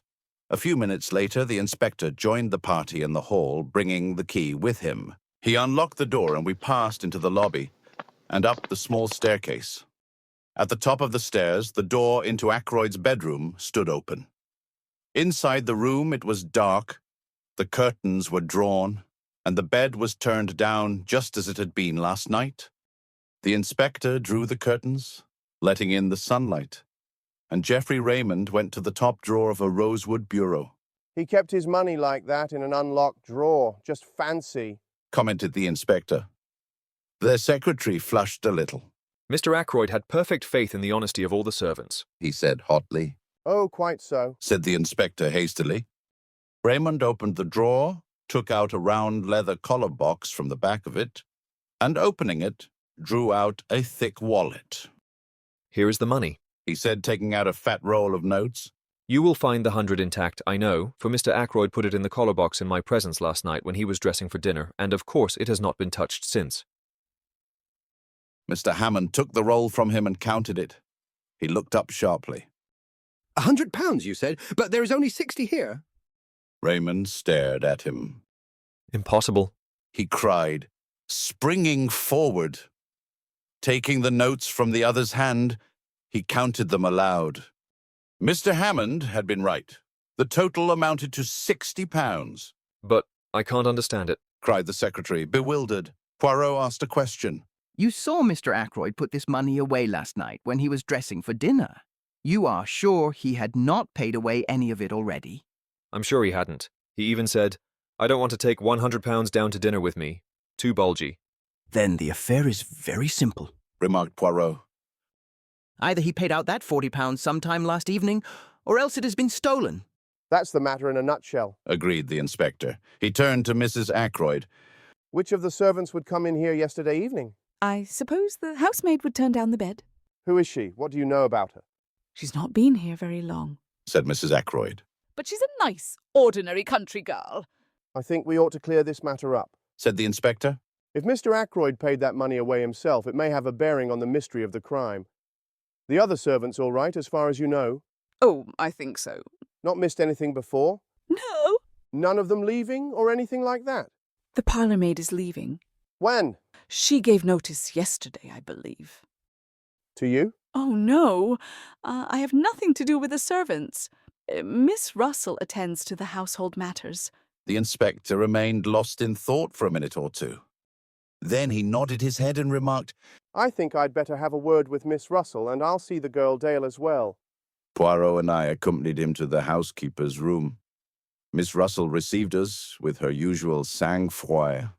Elsie Dale had been at Fernley 5 months, a nice girl, quick at her duties and most respectable. Good references. The last girl in the world to take anything not belonging to her. What about the parlourmaid?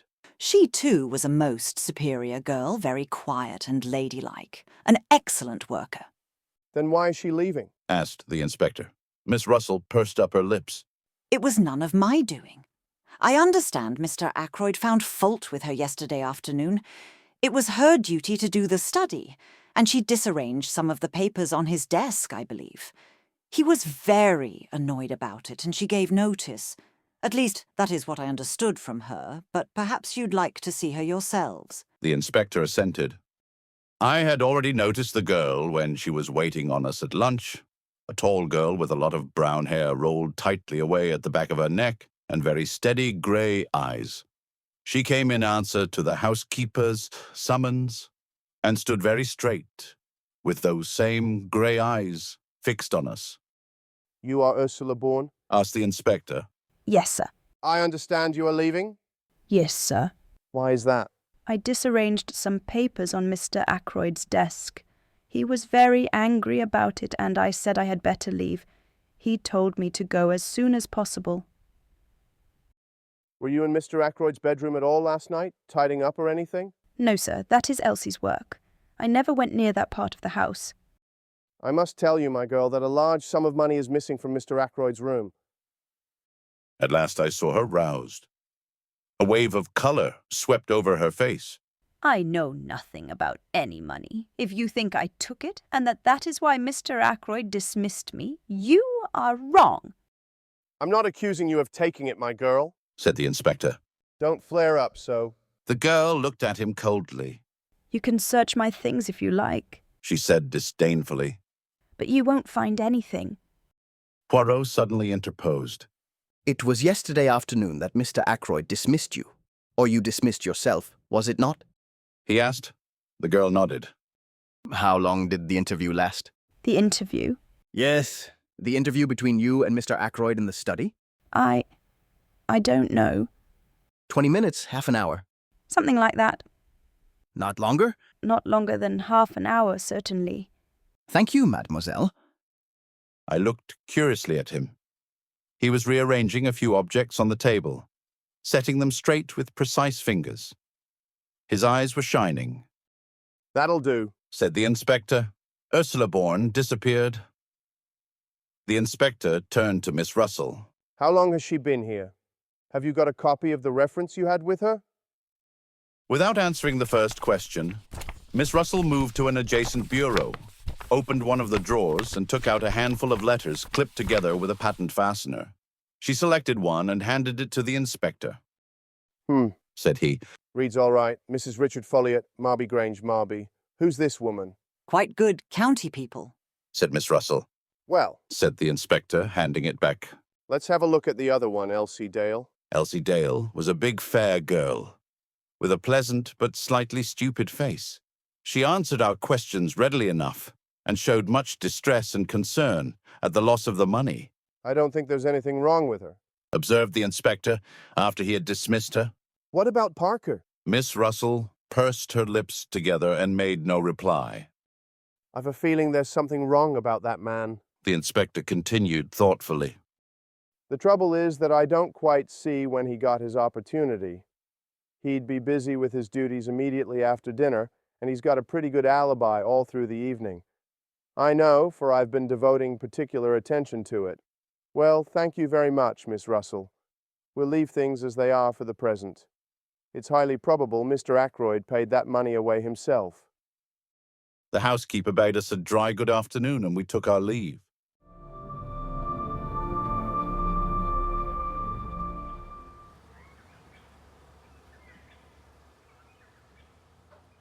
I left the house with Poirot. I wonder, I said, breaking the silence, what the papers the girl disarranged could have been for Ackroyd to have got into such a state about them. I wonder if there is any clue there to the mystery. The secretary said there were no papers of particular importance on the desk, said Poirot quietly. Yes, but I paused. It strikes you as odd that Ackroyd should have flown into a rage about so trivial a matter? Yes, it does rather. But was it a trivial matter? Of course, I admitted. We don't know what those papers may have been. But Raymond certainly said... Leave Monsieur Raymond out of it for a minute. What did you think of that girl? Which girl? The parlourmaid? Yes, the parlourmaid, Ursula Bourne. She seemed a nice girl, I said hesitatingly. Poirot repeated my words, but whereas I'd laid a slight stress on the fourth word, he put it on the second. She seemed a nice girl, yes. Then, after a minute's silence, he took something from his pocket and handed it to me. See, my friend, I will show you something. Look there. The paper he had handed me was that compiled by the inspector and given by him to Poirot that morning. Following the pointing finger, I saw a small cross marked in pencil opposite the name Ursula Bourne. You may not have noticed it at the time, my good friend, but there was one person on this list whose alibi had no kind of confirmation. Ursula Bourne. You don't think... Dr. Sheppard, I dare to think anything. Ursula Bourne may have killed Mr. Ackroyd, but I confess I can see no motive for her doing so. Can you? He looked at me very hard, so hard that I felt uncomfortable. Can you? He repeated. No motive whatsoever, I said firmly. His gaze relaxed. He frowned and murmured to himself. Since the blackmailer was a man, it follows that she cannot be the blackmailer then... I coughed. As far as that goes, I began doubtfully. He spun round on me. What? What are you going to say? Nothing. Nothing. Only that, strictly speaking, Mrs. Ferrars in her letter mentioned a person. She didn't actually specify a man. But we took it for granted, Ackroyd and I, that it was a man. Poirot did not seem to be listening to me. He was muttering to himself again. But then it is possible after all. Yes, certainly it is possible, but then... I must rearrange my ideas. Method, order, never have I needed them more. Everything must fit in its appointed place. Otherwise, I am on the wrong tack. He broke off and whirled round upon me again. Where is Marby? It's on the other side of Cranchester. How far away? 14 miles, perhaps. Would it be possible for you to go there? Tomorrow, say? Tomorrow? Let me see, that's Sunday. Yes, I could arrange it. What do you want me to do there? See this, Mrs. Folliot. Find out all you can about Ursula Bourne. Very well, but I don't much care for the job. It is not the time to make difficulties. A man's life may hang on this. Poor Ralph, I said with a sigh. You believe him to be innocent, though. Poirot looked at me very gravely. Do you want to know the truth? Of course. Then you shall have it. My friend, everything points to the assumption that he is guilty. What? I exclaimed. Poirot nodded. Yes, that stupid inspector, for he is stupid, has everything pointing his way. I seek for the truth, and the truth leads me every time to Ralph Paton. Motive, opportunity, means. But I will leave no stone unturned. I promised Mademoiselle Flora, and she was very sure, that little one. But very sure indeed.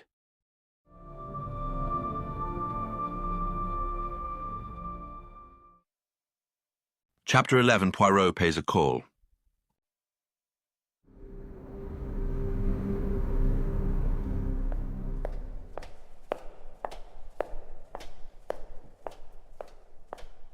I was slightly nervous when I rang the bell at Marby Grange the following afternoon. I wondered very much what Poirot expected to find out. He had entrusted the job to me. Why? Was it because, as in the case of questioning Major Blunt, he wished to remain in the background? The wish, intelligible in the first case, seemed to me quite meaningless here. My meditations were interrupted by the advent of a smart parlourmaid. Yes, Mrs. Folliot was at home. I was ushered into a big drawing room and looked round me curiously as I waited for the mistress of the house. A large, bare room, some good bits of old china, and some beautiful etchings, shabby covers and curtains. A lady's room in every sense of the term. I turned from the inspection of a Bartolozzi on the wall as Mrs. Folliot came into the room. She was a tall woman with untidy brown hair and a very winning smile. Dr. Shepherd, she said hesitatingly. That is my name, I replied. I must apologize for calling upon you like this, but I wanted some information about a parlourmaid previously employed by you, Ursula Bourne. With the utterance of the name, the smile vanished from her face, and all the cordiality froze out of her manner. She looked uncomfortable and ill at ease. Ursula Bourne? She said hesitatingly. Yes, I said. Perhaps you don't remember the name? Oh, yes, of course. I remember perfectly. She left you just over a year ago, I understand? Yes, she did. That is quite right. And you were satisfied with her whilst she was with you? How long was she with you, by the way? Oh, a year or two. I can't remember exactly how long. She is very capable. I'm sure you will find her quite satisfactory. I didn't know she was leaving Fernley. I hadn't the least idea of it. Can you tell me anything about her? I asked. Anything about her? Yes, where she comes from, who her people are, that sort of thing. Mrs. Folliot's face wore more than ever its frozen look. I don't know at all. Who was she with before she came to you? I'm afraid I don't remember. There was a spark of anger now underlying her nervousness. She flung up her head in a gesture that was vaguely familiar.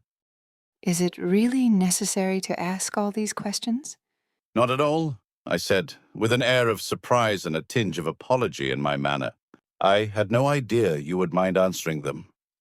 I'm very sorry. Her anger left her, and she became confused again. Oh, I don't mind answering them. I assure you I don't. Why should I?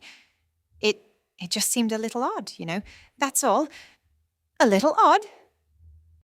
One advantage of being a medical practitioner is that you can usually tell when people are lying to you. I should have known from Mrs. Folliot's manner, if from nothing else, that she did mind answering my questions, minded intensely. She was thoroughly uncomfortable and upset, and there was plainly some mystery in the background. I judged her to be a woman quite unused to deception of any kind, and consequently rendered acutely uneasy when forced to practice it. A child could have seen through her, but it was also clear that she had no intention of telling me anything further. Whatever the mystery centering around Ursula Bourne might be, I was not going to learn it through Mrs. Folliot. Defeated, I apologized once more for disturbing her, took my hat, and departed.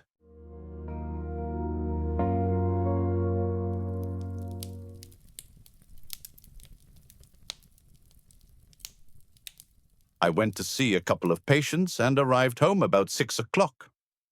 Caroline was sitting beside the wreck of tea things. She had that look of suppressed exultation on her face, which I know only too well. It is a sure sign with her of either the getting or the giving of information. I wondered which it had been.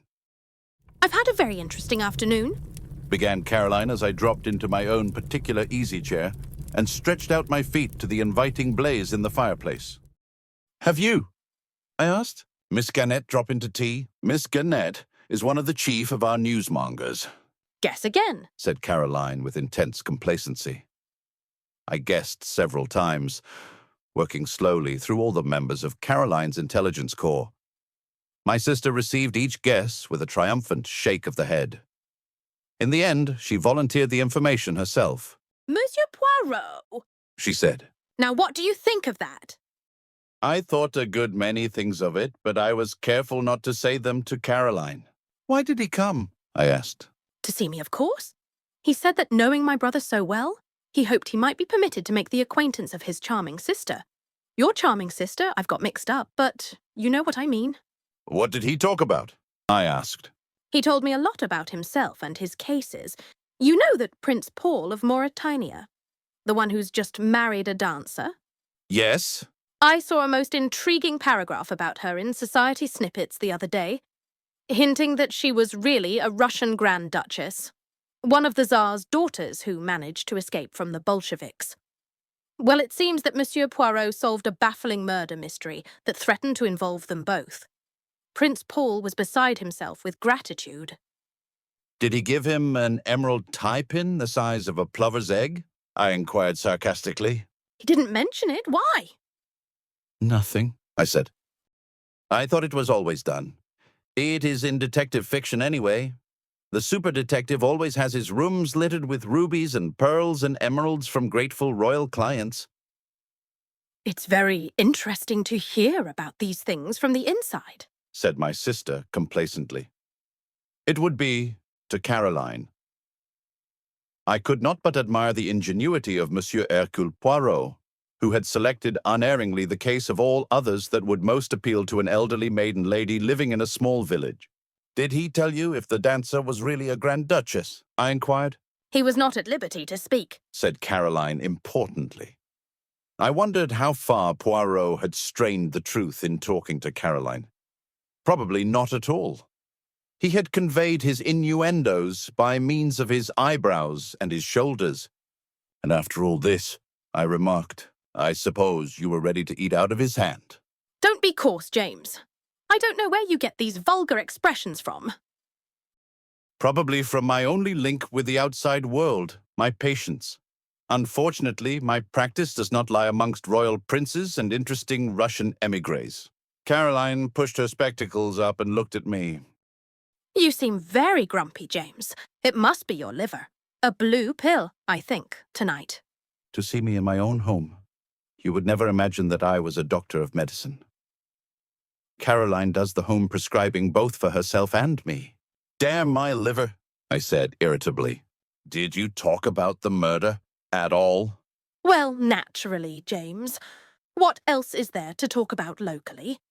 I was able to set Monsieur Poirot right upon several points. He was very grateful to me. He said I had the makings of a born detective in me, and a wonderful psychological insight into human nature. Caroline was exactly like a cat that is full to overflowing with rich cream. She was positively purring. He talked a lot about the little grey cells of the brain and of their functions. His own, he says, are of the first quality. He would say so, I remarked bitterly. Modesty is certainly not his middle name. I wish you would not be so horribly American, James. He thought it very important that Ralph should be found as soon as possible and induced to come forward and give an account of himself. He says that his disappearance will produce a very unfortunate impression at the inquest. And what did you say to that? I agreed with him, said Caroline importantly.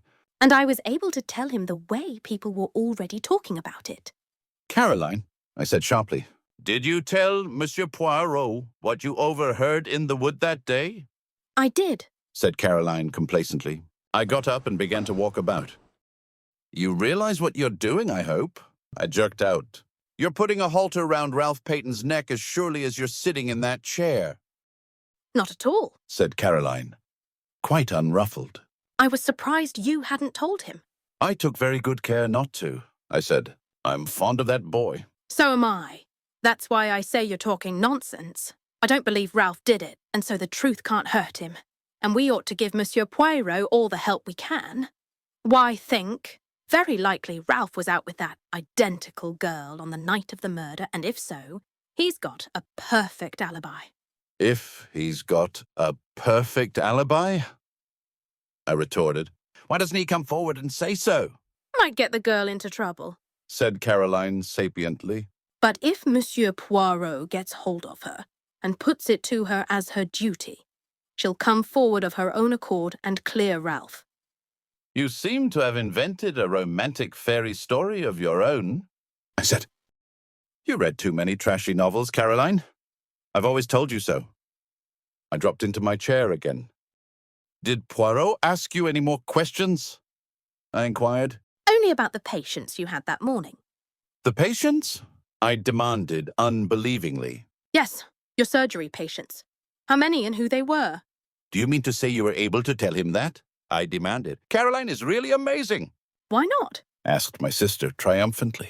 I can see the path up to the surgery door perfectly from this window. And I've got an excellent memory, James. Much better than yours, let me tell you. I'm sure you have, I murmured mechanically. My sister went on, checking the names on her fingers. There was old Mrs. Bennet. And that boy from the farm with the bad finger, Dolly Grice, to have a needle out of her finger. That American steward off the liner. Let me see, that's 4. Yes. And old George Evans with his ulcer. And lastly... She paused significantly. Well, Caroline brought out her climax triumphantly. She hissed in the most approved style, aided by the fortunate number of S's at her disposal. Miss Russell! She sat back in her chair and looked at me meaningly. And when Caroline looks at you meaningly, it is impossible to miss it. I don't know what you mean, I said, quite untruthfully. Why shouldn't Miss Russell consult me about her bad knee? Bad knee? Said Caroline. Fiddlesticks. No more bad knee than you and I. She was after something else. What? I asked. Caroline had to admit that she didn't know. But depend upon it, that was what he was trying to get at, Monsieur Poirot. I mean, there's something fishy about that woman, and he knows it. Precisely the remark Mrs. Ackroyd made to me yesterday, I said. That there was something fishy about Miss Russell?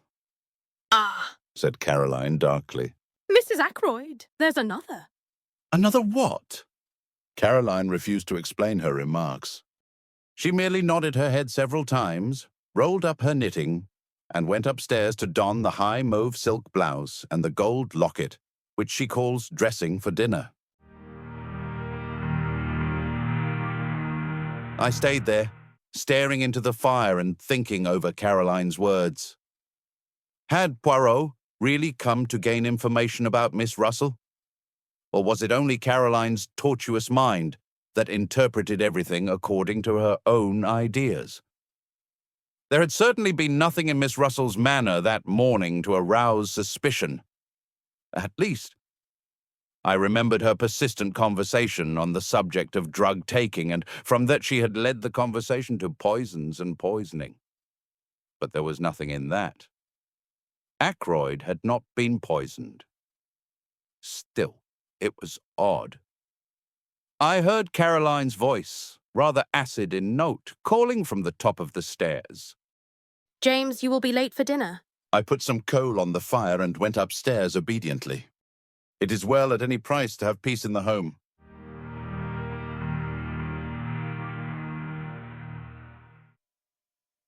Chapter 12 Round the Table.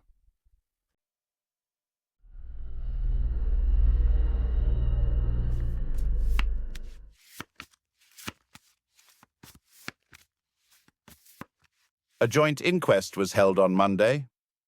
I do not propose to give the proceedings in detail.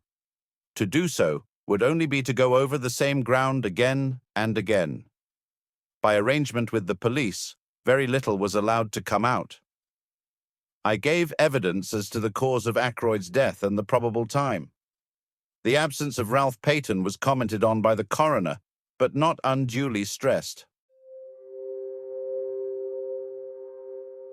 Afterwards, Poirot and I had a few words with Inspector Raglan. The inspector was very grave.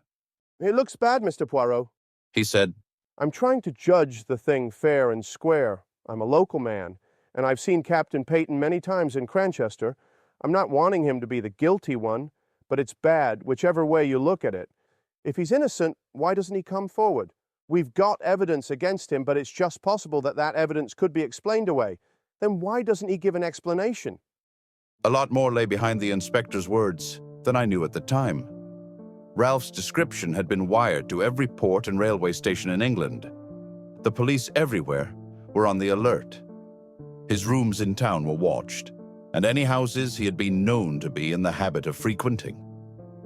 With such a cordon, it seemed impossible that Ralph should be able to evade detection. He had no luggage and, as far as anyone knew, no money. I can't find anyone who saw him at the station that night, continued the inspector. And yet he's well known down here, and you'd think somebody would have noticed him. There's no news from Liverpool either. You think he went to Liverpool? Queried Poirot. Well, it's on the cards. That telephone message from the station just 3 minutes before the Liverpool Express left. There ought to be something in that. Unless it was deliberately intended to throw you off the scent. That might just possibly be the point of the telephone message. That's an idea, said the inspector eagerly. Do you really think that's the explanation of the telephone call? My friend, said Poirot gravely, I do not know, but I will tell you this. I believe that when we find the explanation of that telephone call, we shall find the explanation of the murder. You said something like that before, I remember, I observed, looking at him curiously. Poirot nodded. I always come back to it, he said seriously.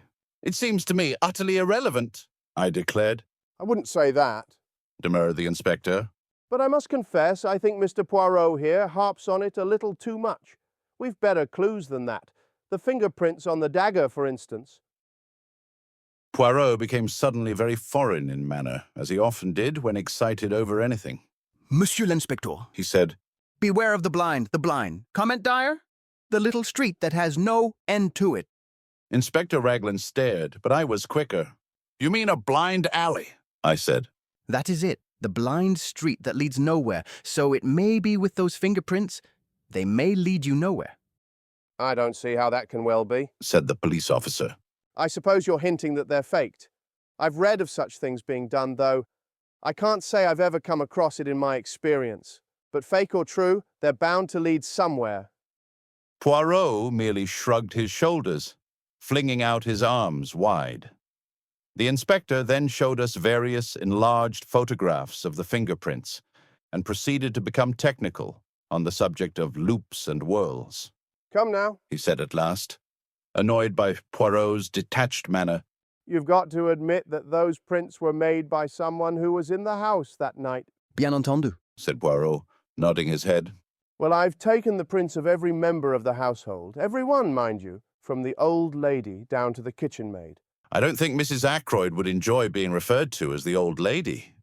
She must spend a considerable amount on cosmetics. Everyone's, repeated the inspector fussily. Including mine, I said dryly. Very well. None of them correspond. That leaves us two alternatives. Ralph Paton, or the mysterious stranger the doctor here tells us about. When we get hold of those two...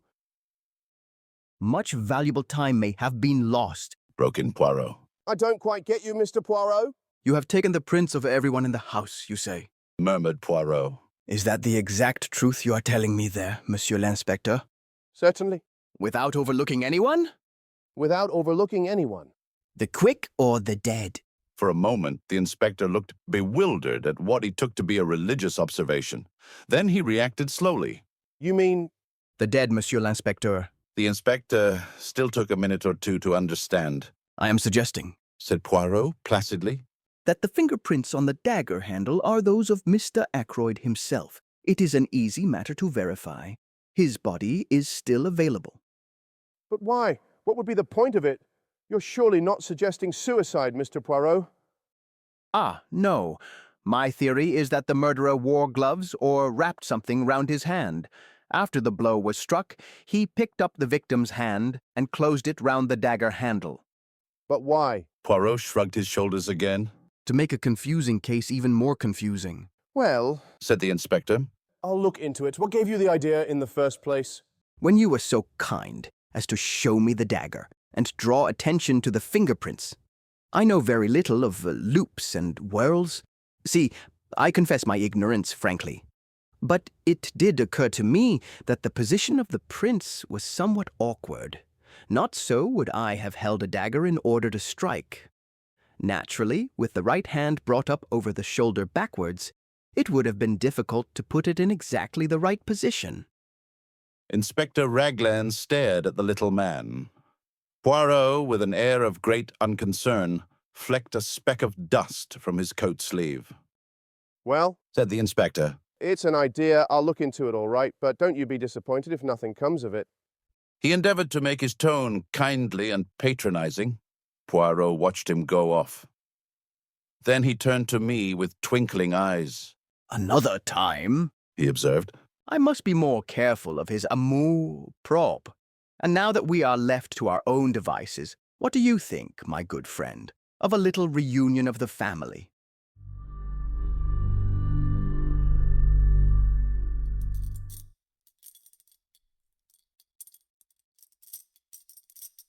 The little reunion, as Poirot called it, took place about half an hour later.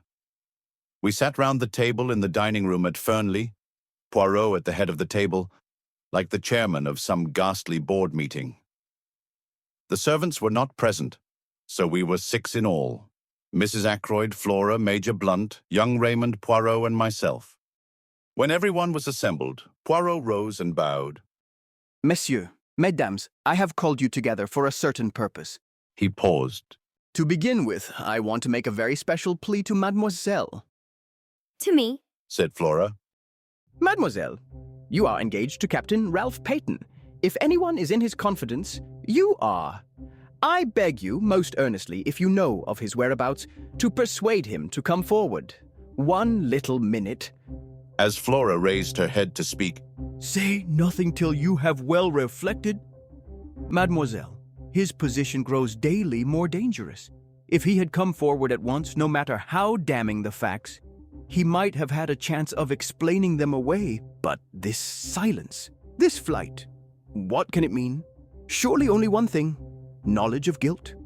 Mademoiselle, if you really believe in his innocence, persuade him to come forward before it is too late. Flora's face had gone very white. Too late, she repeated very low. Poirot leant forward, looking at her. See now, mademoiselle, he said very gently. It is Papa Poirot who asks you this.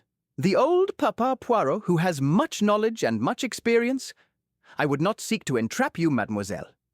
Will you not trust me and tell me where Ralph Paton is hiding? The girl rose and stood facing him. Monsieur Poirot, she said in a clear voice. I swear to you, swear solemnly, that I have no idea where Ralph is, and that I have neither seen him nor heard from him either on the day of the murder or since. She sat down again. Poirot gazed at her in silence for a minute or two. Then he brought his hand down on the table with a sharp rap. Bien! That is that, he said. His face hardened. Now I appeal to these others who sit round this table, Mrs. Ackroyd, Major Blunt, Dr. Sheppard, Mr. Raymond. You are all friends and intimates of the missing man. If you know where Ralph Paton is hiding, speak out. There was a long silence. Poirot looked to each in turn. I beg of you, he said in a low voice. Speak out. But still there was silence, broken at last by Mrs. Ackroyd. I must say, she observed in a plaintive voice, that Ralph's absence is most peculiar indeed. Not to come forward at such a time. It looks, you know, as though there were something behind it. I can't help thinking, Flora dear, that it was a very fortunate thing your engagement was never formally announced. Mother! cried Flora angrily. Providence, declared Mrs. Ackroyd. I have a devout belief in Providence, a divinity that shapes our ends as Shakespeare's beautiful line runs. Surely you don't make the Almighty directly responsible for thick ankles, Mrs. Ackroyd, do you? asked Geoffrey Raymond, his irresponsible laugh ringing out. His idea was, I think, to loosen the tension, but Mrs. Ackroyd threw him a glance of reproach and took out her handkerchief. Flora has been saved a terrible amount of notoriety and unpleasantness. Not for a moment that I think dear Ralph had anything to do with poor Roger's death. I don't think so. But then I have a trusting heart. I always have had ever since a child. I am loath to believe the worst of anyone. But of course, one must remember that Ralph was in several air raids as a young boy.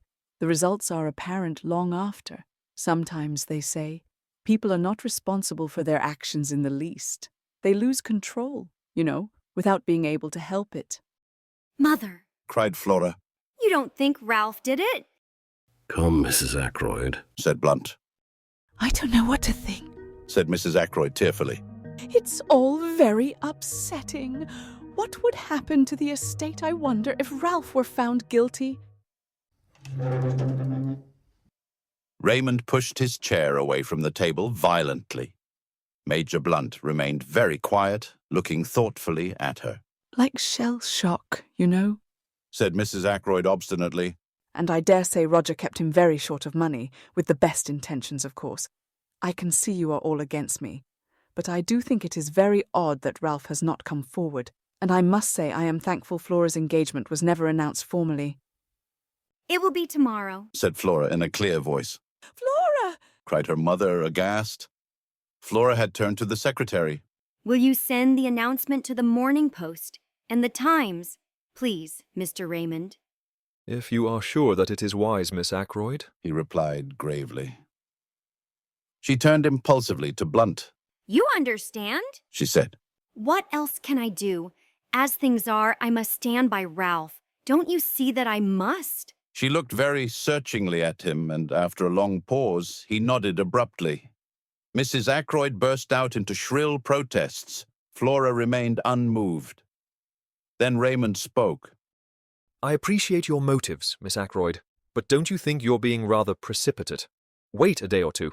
Tomorrow, said Flora in a clear voice. It's no good, Mother, going on like this. Whatever else I am, I'm not disloyal to my friends. Monsieur Poirot, Mrs. Ackroyd appealed tearfully. Can't you say anything at all? Nothing to be said, interpolated Blunt. She's doing the right thing. I'll stand by her through thick and thin. Flora held out her hand to him.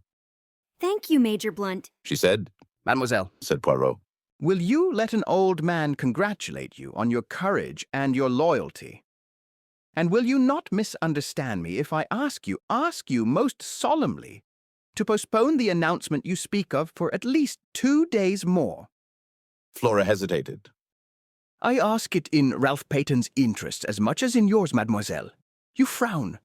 You do not see how that can be. But I assure you that it is so. Pas de blagues. You put the case into my hands. You must not hamper me now. Flora paused a few minutes before replying. I do not like it, she said at last. But I will do what you say.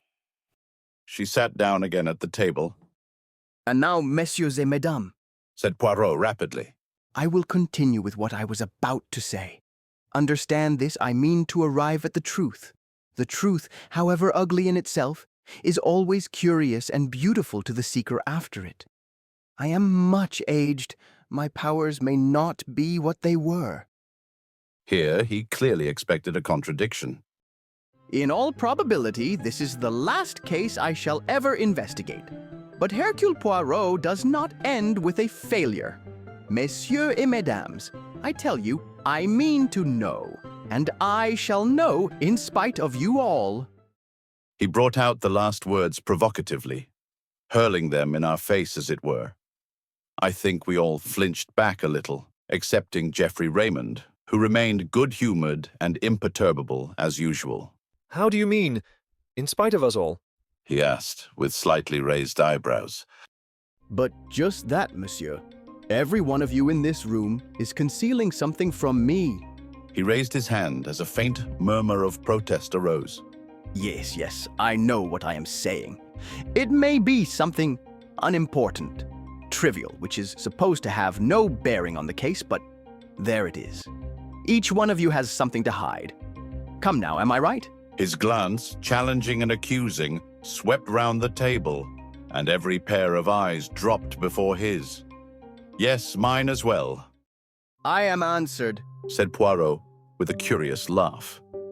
He got up from his seat. I appeal to you all. Tell me the truth. The whole truth. There was a silence. Will no one speak? He gave the same short laugh again. C'est dommage, he said and went out.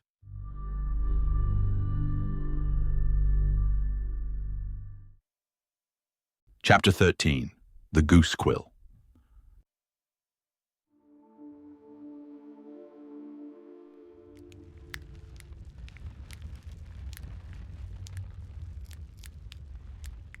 That evening, at Poirot's request, I went over to his house after dinner. Caroline saw me depart with visible reluctance. I think she would have liked to have accompanied me. Poirot greeted me hospitably. He had placed a bottle of Irish whiskey, which I detest, on a small table with a soda-water siphon and a glass. He himself was engaged in brewing hot chocolate. It was a favorite beverage of his, I discovered later. He inquired politely after my sister, whom he declared to be a most interesting woman. "I'm afraid you've been giving her a swelled head," I said dryly. "What about Sunday afternoon?" He laughed and twinkled. I always like to employ the expert. He remarked obscurely, but he refused to explain the remark. "You got all the local gossip anyway," I remarked. "True and untrue." And a great deal of valuable information, he added quietly. "Such as?" He shook his head. Why not have told me the truth? He counted. In a place like this, all Ralph Paton's doings were bound to be known. If your sister had not happened to pass through the wood that day, somebody else would have done so. "I suppose they would," I said grumpily. "What about this interest of yours in my patients?" Again he twinkled. Only one of them, Doctor. Only one of them. "The last?" I hazarded. I find Miss Russell a study of the most interesting, he said evasively. "Do you agree with my sister and Mrs. Ackroyd that there is something fishy about her?" I asked. Hey, what do you say, fishy? I explained to the best of my ability. And they say that, do they? "Didn't my sister convey as much to you yesterday afternoon?" C'est possible. "For no reason whatever," I declared. Les femmes, generalized Poirot. They are marvelous. They invent haphazard. And by miracle they are right.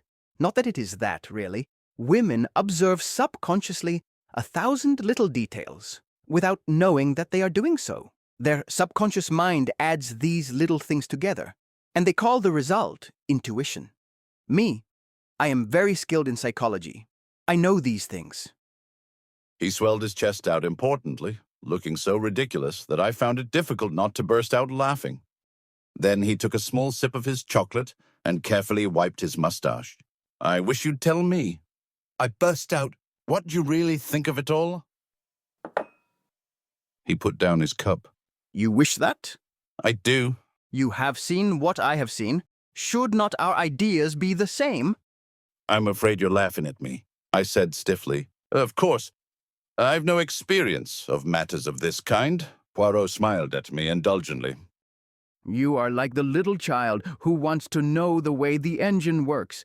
You wish to see the affair, not as the family doctor sees it, but with the eye of a detective who knows and cares for no one, to whom they are all strangers and all equally liable to suspicion.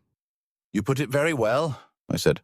So, I give you then a little lecture. The first thing is to get a clear history of what happened that evening, always bearing in mind that the person who speaks may be lying. I raised my eyebrows. Rather a suspicious attitude. But necessary, I assure you. Necessary. Now first, Dr. Shepherd leaves the house at 10 minutes to 9. How do I know that? Because I told you so. But you might not be speaking the truth. Or the watch you went by might be wrong. But Parker also says that you left the house at 10 minutes to 9. So we accept that statement and pass on. At 9 o'clock, you run into a man. And here we come to what we will call the romance of the mysterious stranger just outside the park gates. How do I know that that is so? "I told you so," I began again. But Poirot interrupted me with a gesture of impatience.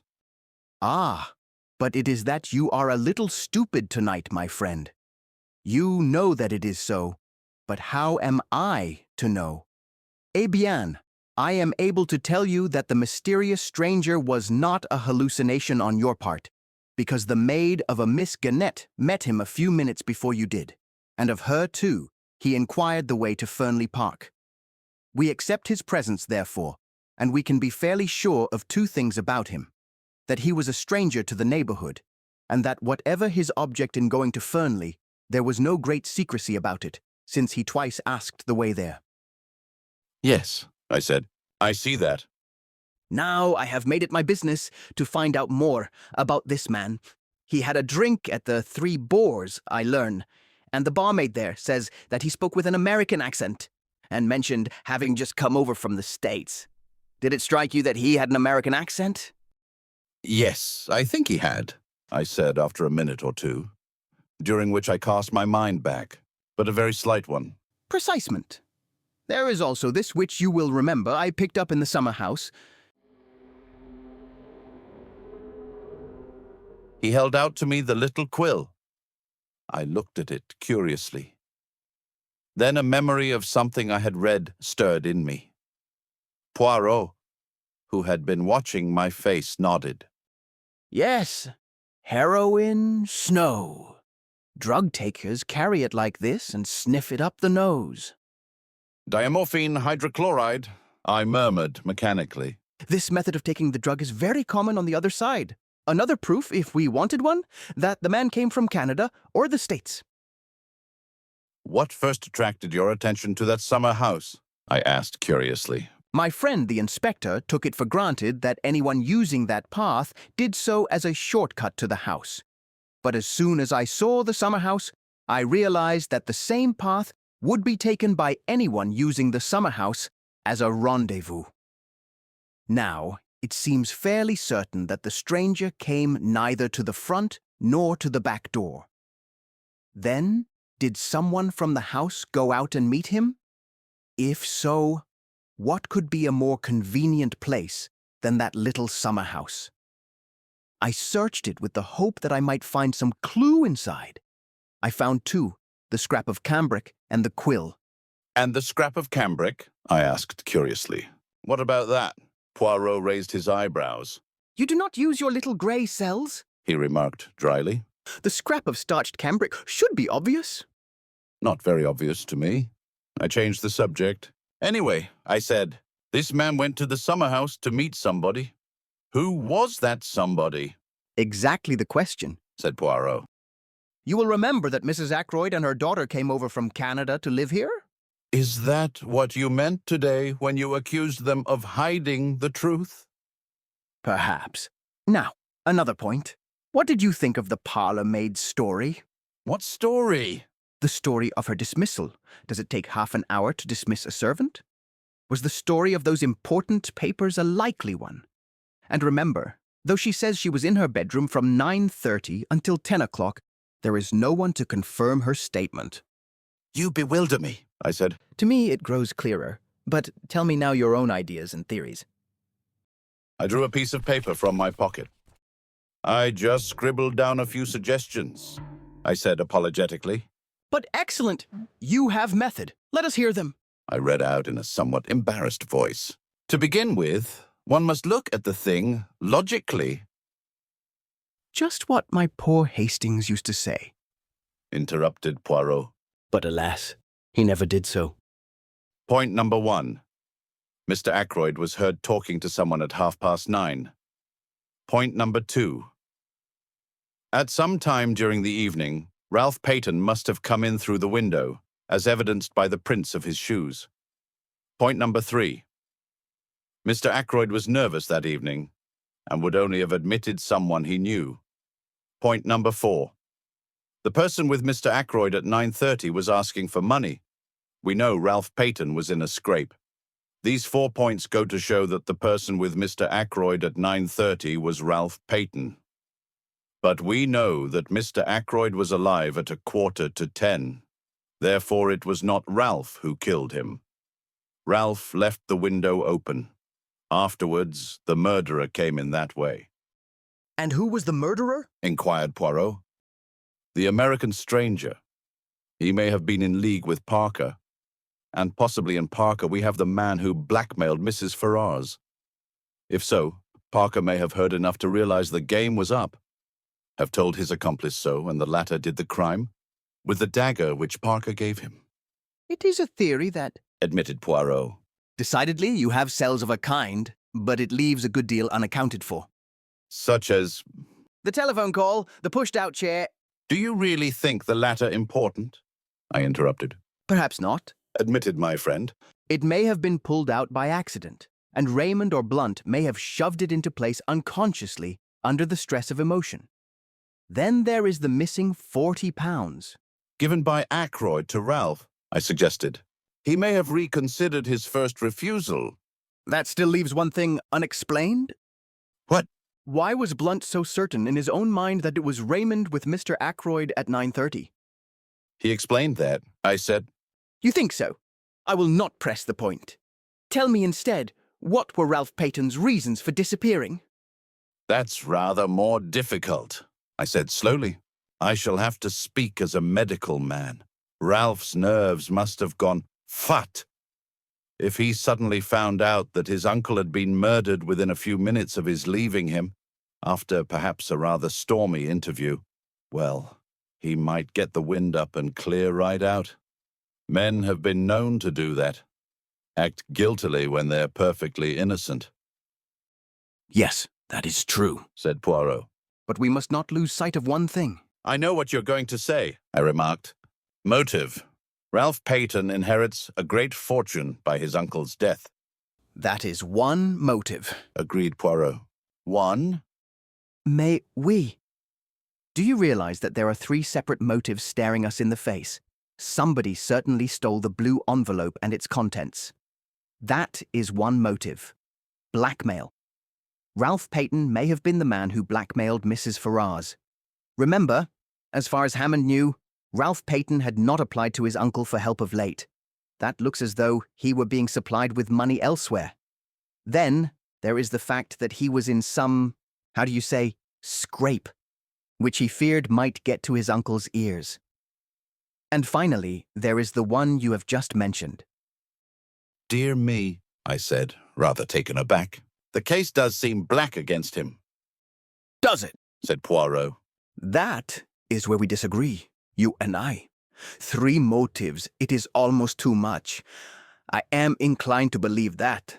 After all, Ralph Paton is innocent.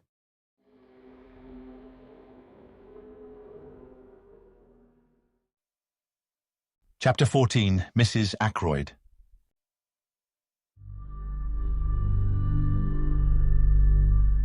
After the evening talk I've just chronicled, the affair seemed to me to enter on a different phase.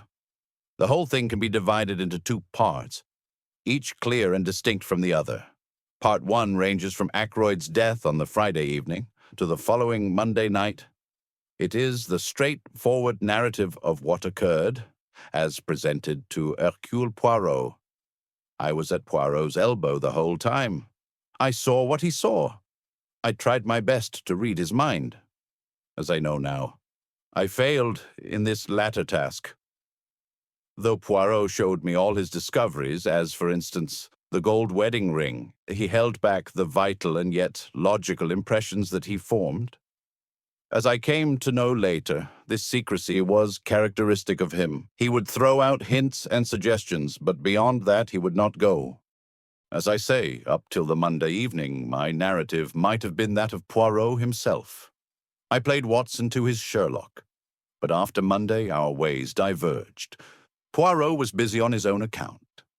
I got to hear of what he was doing, because in King's Abbot, you get to hear of everything. But he did not take me into his confidence beforehand. And I, too, had my own preoccupations. On looking back, the thing that strikes me most is the piecemeal character of this period. Everyone had a hand in the elucidation of the mystery.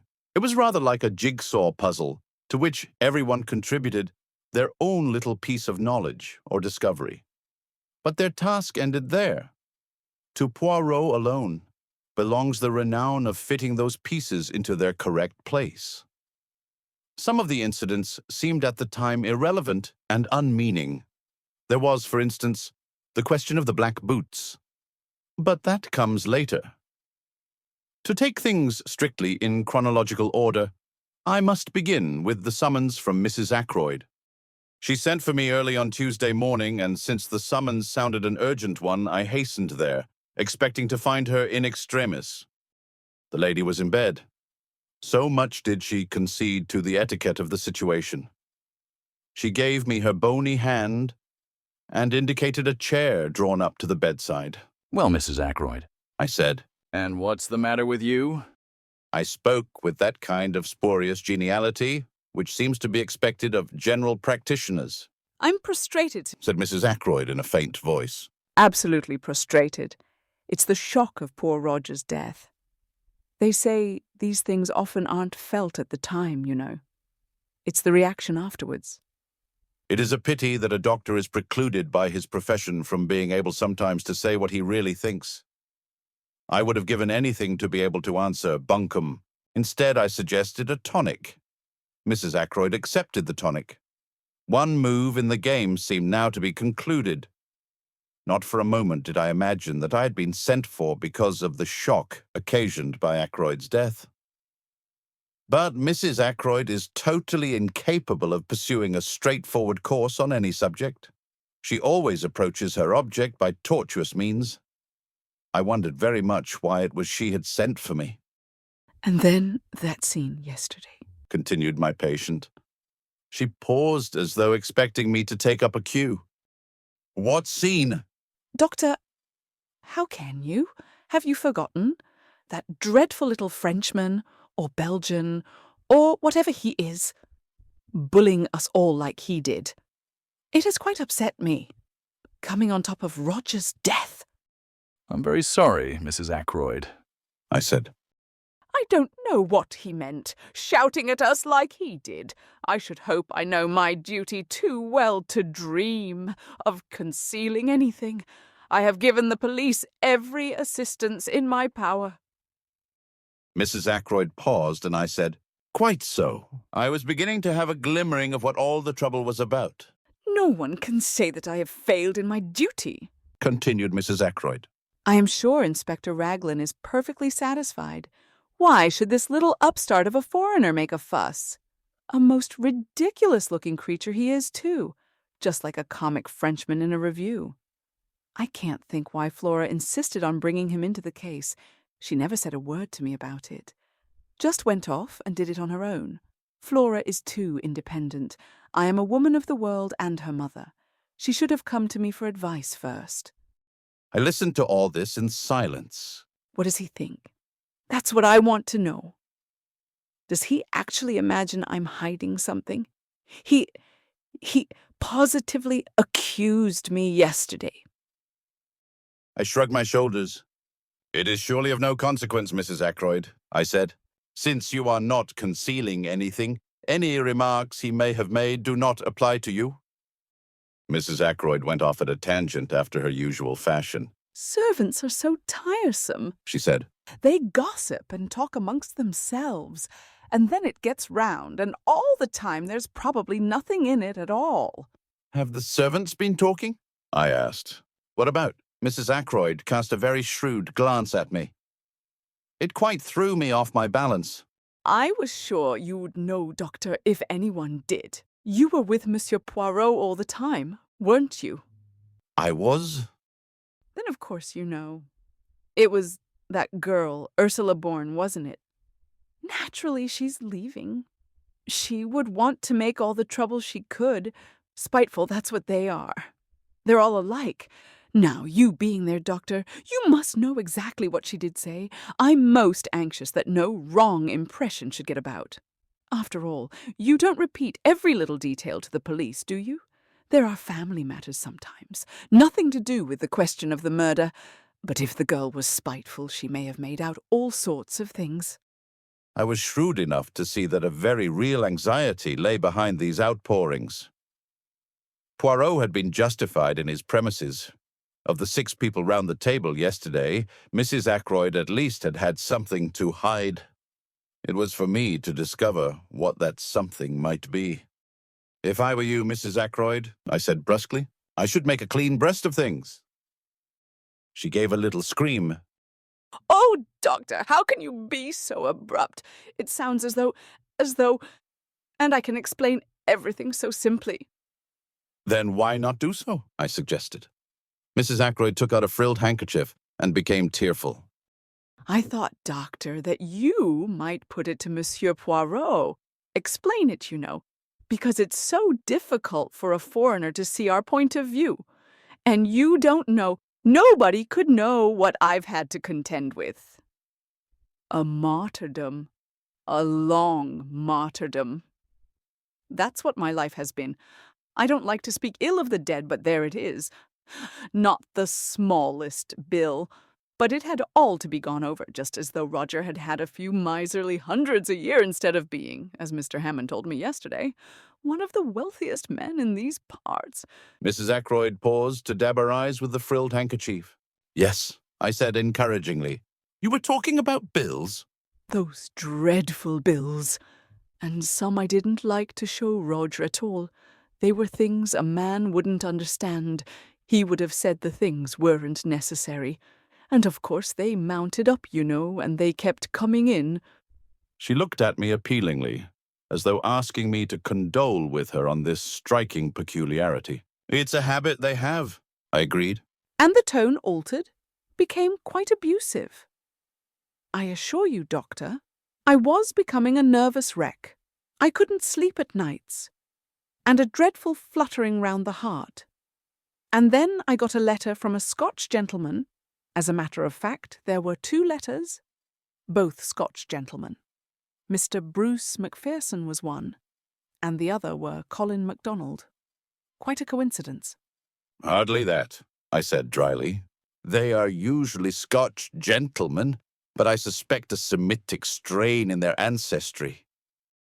£10 to 10,000 on note of hand alone, murmured Mrs. Ackroyd reminiscently. I wrote to one of them, but it seemed there were difficulties. She paused. I gathered that we were just coming to delicate ground. I have never known anyone more difficult to bring to the point. You see, murmured Mrs. Ackroyd. It's all a question of expectations, isn't it? Testamentary expectations.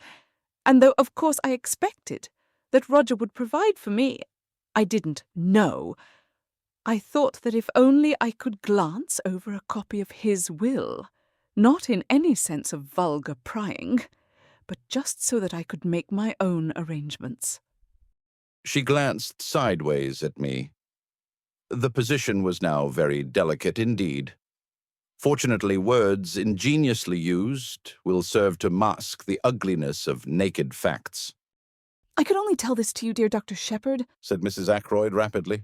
I can trust you not to misjudge me and to represent the matter in the right light to Monsieur Poirot. It was on Friday afternoon. She came to a stop and swallowed uncertainly.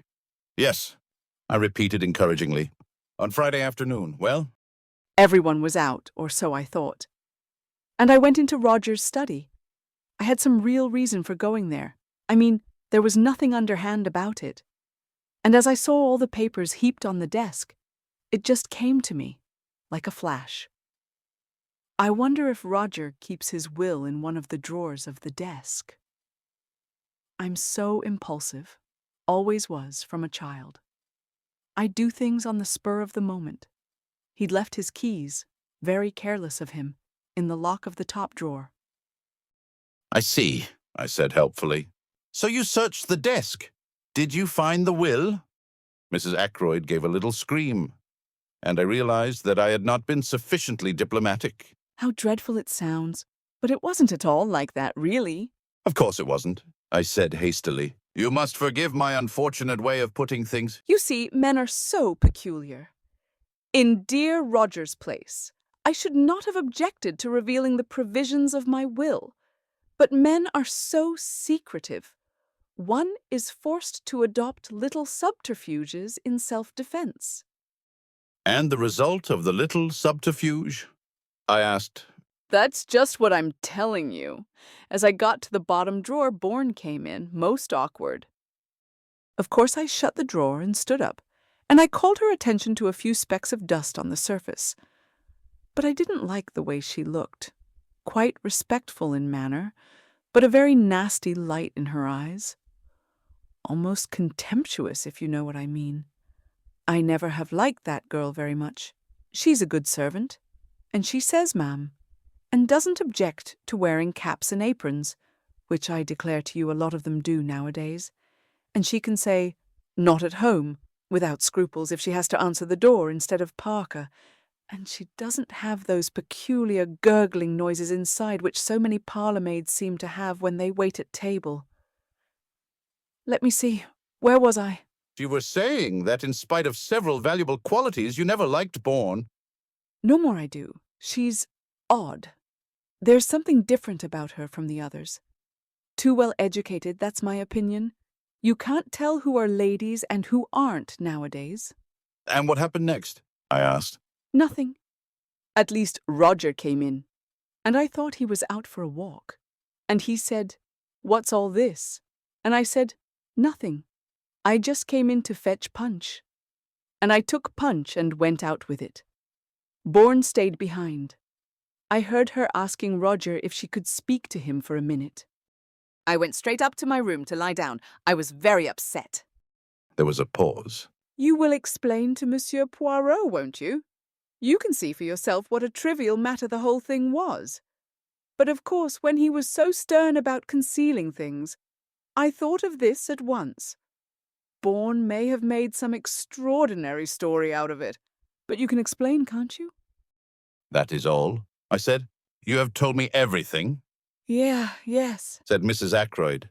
Oh, yes. But I had noted the momentary hesitation, and I knew that there was still something she was keeping back. It was nothing less than a flash of sheer genius that prompted me to ask the question I did. Mrs. Ackroyd, I said, was it you who left the silver table open? I had my answer in the blush of guilt that even rouge and powder could not conceal. How did you know? She whispered. It was you, then? Yes, you see, there were one or two pieces of old silver very interesting. I had been reading up the subject, and there was an illustration of quite a small piece which had fetched an immense sum at Christie's. It looked to me just the same as the one in the silver table. I thought I would take it up to London with me when I went, and have it valued. Then if it really was a valuable piece, just think what a charming surprise it would have been for Roger. I refrained from comments, accepting Mrs. Ackroyd's story on its merits. I even forbore to ask her why it was necessary to abstract what she wanted in such a surreptitious manner. Why did you leave the lid open? I asked. Did you forget? I was startled, said Mrs. Ackroyd. I heard footsteps coming along the terrace outside. I hastened out of the room and just got up the stairs before Parker opened the front door to you. That must have been Miss Russell, I said thoughtfully. Mrs. Ackroyd had revealed to me one fact that was extremely interesting. Whether her designs upon Ackroyd's silver had been strictly honorable, I neither knew nor cared. What did interest me was the fact that Miss Russell must have entered the drawing room by the window, and that I had not been wrong when I judged her to be out of breath with running. Where had she been? I thought of the summer house and the scrap of cambric. I wonder if Miss Russell has her handkerchief starched, I exclaimed on the spur of the moment. Mrs. Ackroyd's start recalled me to myself, and I rose.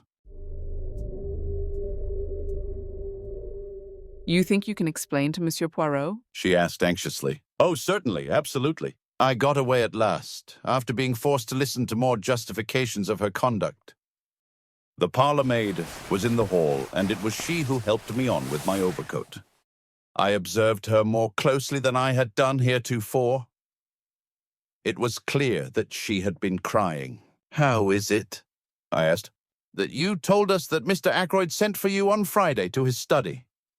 I hear now that it was you who asked to speak to him. For a minute, the girl's eyes dropped before mine. Then she spoke. I meant to leave in any case, She said uncertainly. I said no more. She opened the front door for me. Just as I was passing out, she said suddenly in a low voice. Excuse me, sir. Is there any news of Captain Paton? I shook my head, looking at her inquiringly. He ought to come back. She said. Indeed. Indeed, he ought to come back. She was looking at me with appealing eyes. Does no one know where he is? She asked. Do you? I said sharply. She shook her head. No, indeed. I know nothing. But anyone who was a friend to him would tell him this. He ought to come back. I lingered, thinking that perhaps the girl would say more. Her next question surprised me. When do they think the murder was done? Just before 10 o'clock? That is the idea, I said. Between 10:15 and the hour. Not earlier. Not before 10:15. I looked at her attentively. She was so clearly eager for a reply in the affirmative. That's out of the question, I said. Miss Ackroyd saw her uncle alive at 9:45. She turned away, and her whole figure seemed to droop.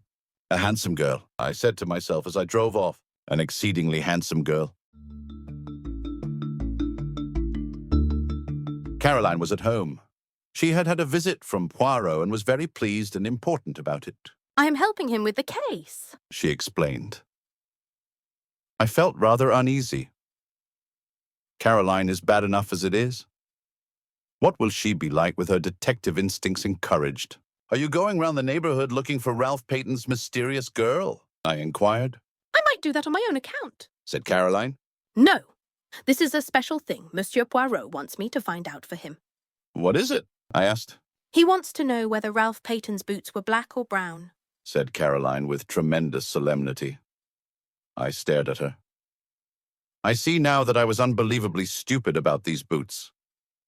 I failed altogether to grasp the point. They were brown shoes, I said. I saw them. Not shoes, James, boots. Monsieur Poirot wants to know whether a pair of boots Ralph had with him at the hotel were brown or black. A lot hangs on it. Call me dense, if you like. I didn't see. And how are you going to find out? I asked. Caroline said there would be no difficulty about that. Our Annie's dearest friend was Miss Garnett's maid, Clara, and Clara was walking out with the boots at the Three Boars. The whole thing was simplicity itself, and by the aid of Miss Garnett, who cooperated loyally, at once giving Clara leave of absence, the matter was rushed through at express speed. It was when we were sitting down to lunch that Caroline remarked, with would-be unconcern. About those boots of Ralph Paton's? Well, I said, what about them? Monsieur Poirot thought they were probably brown. He was wrong. They're black. And Caroline nodded her head several times. She evidently felt that she had scored a point over Poirot. I did not answer. I was puzzling over what the color of a pair of Ralph Paton's boots had to do with the case.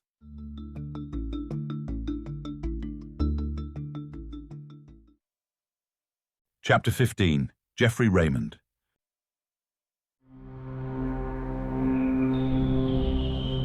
I was to have a further proof that day of the success of Poirot's tactics. That challenge of his had been a subtle touch born of his knowledge of human nature. A mixture of fear and guilt had wrung the truth from Mrs. Ackroyd. She was the first to react. That afternoon, when I returned from seeing my patients, Caroline told me that Geoffrey Raymond had just left. Did he want to see me? I asked as I hung up my coat in the hall. Caroline was hovering by my elbow. It was Monsieur Poirot he wanted to see, She said. He'd just come from the Larches. Monsieur Poirot was out. Mr. Raymond thought that he might be here, or that you might know where he was. I haven't the least idea, I tried to make him wait, said Caroline. but he said he would call back at the Larches in half an hour, and went away down the village. A great pity, because Monsieur Poirot came in practically the minute after he left. Came in here? No, to his own house. How do you know? The side window, Said Caroline briefly.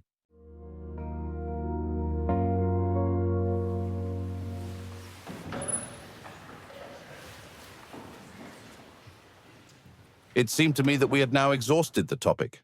Caroline thought otherwise. Aren't you going across? Across where? To the Larches, of course. My dear Caroline, I said. What for? Mr. Raymond wanted to see him very particularly. Said Caroline. You might hear what it's all about. I raised my eyebrows. Curiosity is not my besetting sin, I remarked coldly. I can exist comfortably without knowing exactly what my neighbors are doing and thinking. Stuff and nonsense, James. Said my sister. You want to know just as much as I do. You're not so honest, that's all. You always have to pretend. Really, Caroline, I said and retired into my surgery. 10 minutes later, Caroline tapped at the door and entered. In her hand, she held what seemed to be a pot of jam. I wonder, James, She said, if you would mind taking this pot of medlar jelly across to Monsieur Poirot. I promised it to him. He has never tasted any homemade medlar jelly. "Why can't Annie go?" I asked coldly. She's doing some mending. I can't spare her.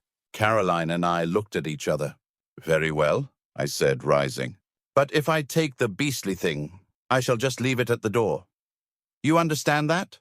My sister raised her eyebrows. Naturally. She said. Who suggested you should do anything else? The honors were with Caroline. If you do happen to see Monsieur Poirot, She said, as I opened the front door. you might tell him about the boots. It was a most subtle parting shot.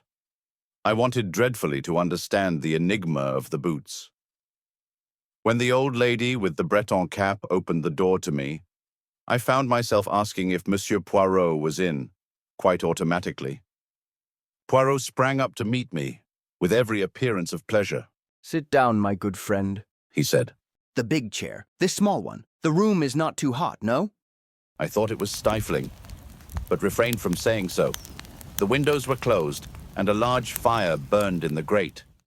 The English people, they have a mania for the fresh air, declared Poirot.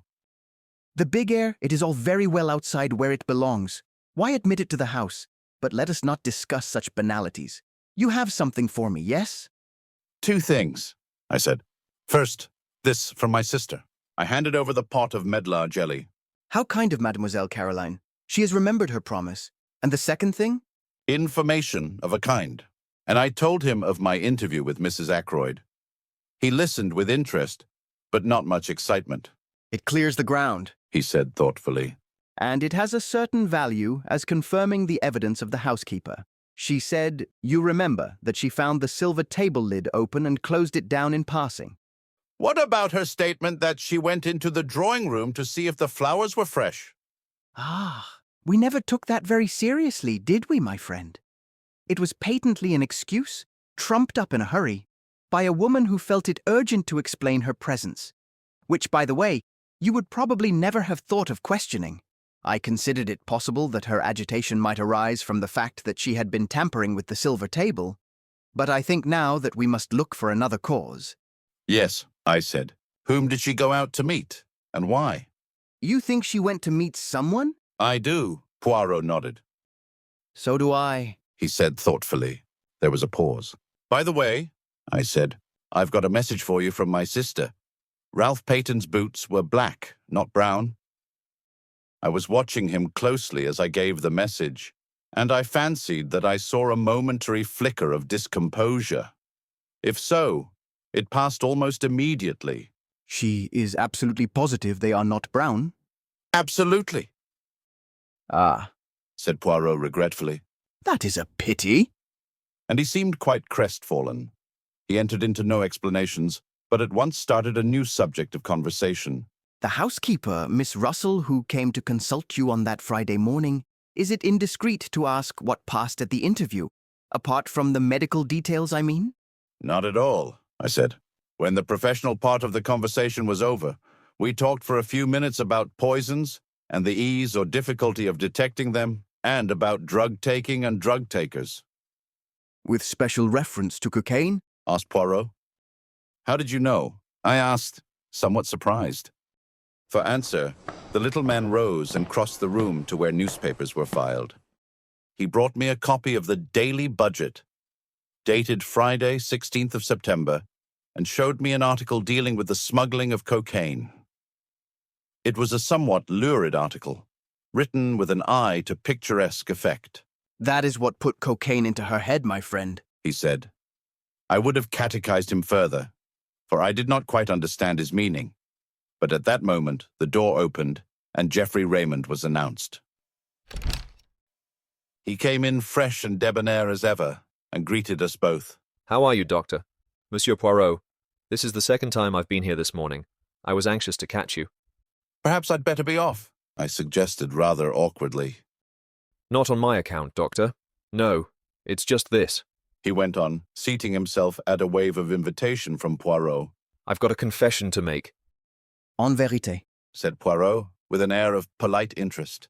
Oh, it's of no consequence, really.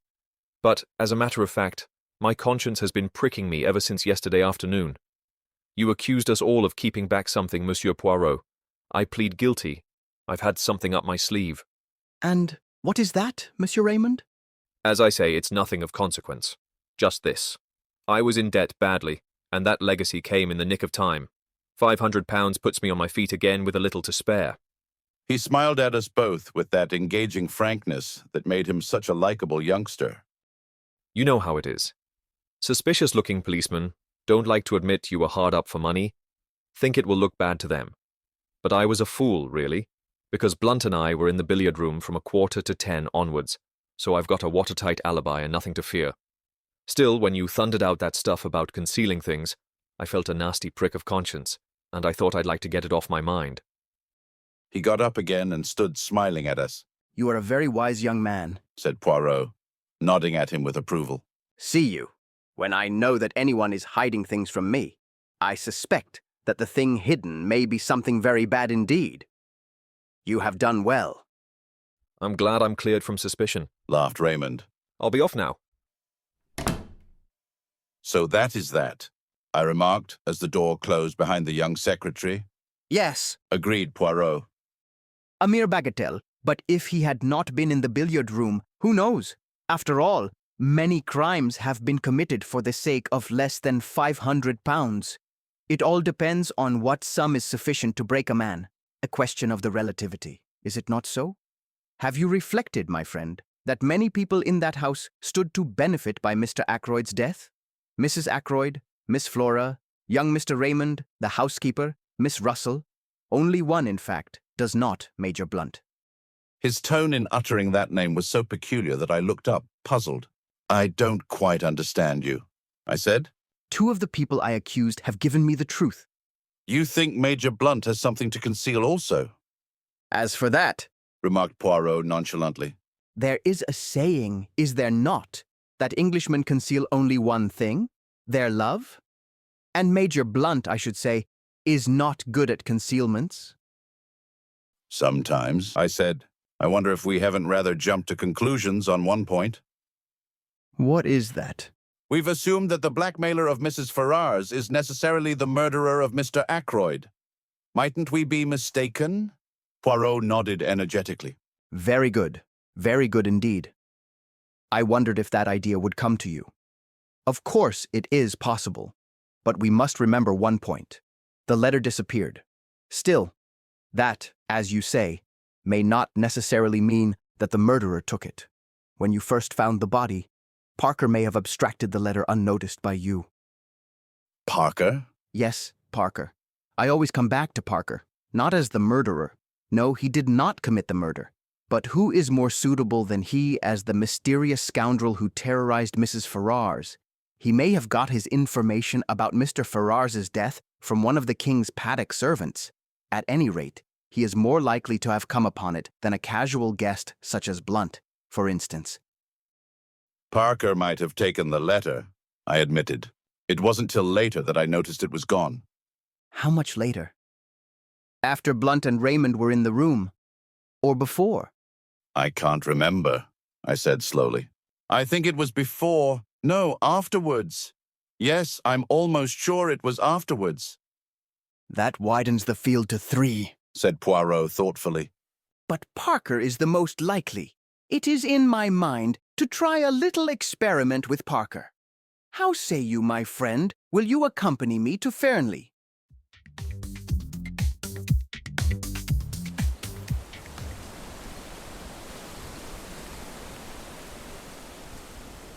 I acquiesced, and we set out at once. Poirot asked to see Miss Ackroyd, and presently Flora came to us. Mademoiselle Flora, said Poirot, I have to confide in you a little secret. I am not yet satisfied of the innocence of Parker. I propose to make a little experiment with your assistance. I want to reconstruct some of his actions on that night, but we must think of something to tell him. Ah, I have it. I wish to satisfy myself as to whether voices in the little lobby could have been heard outside on the terrace. Now, ring for Parker, if you will be so good.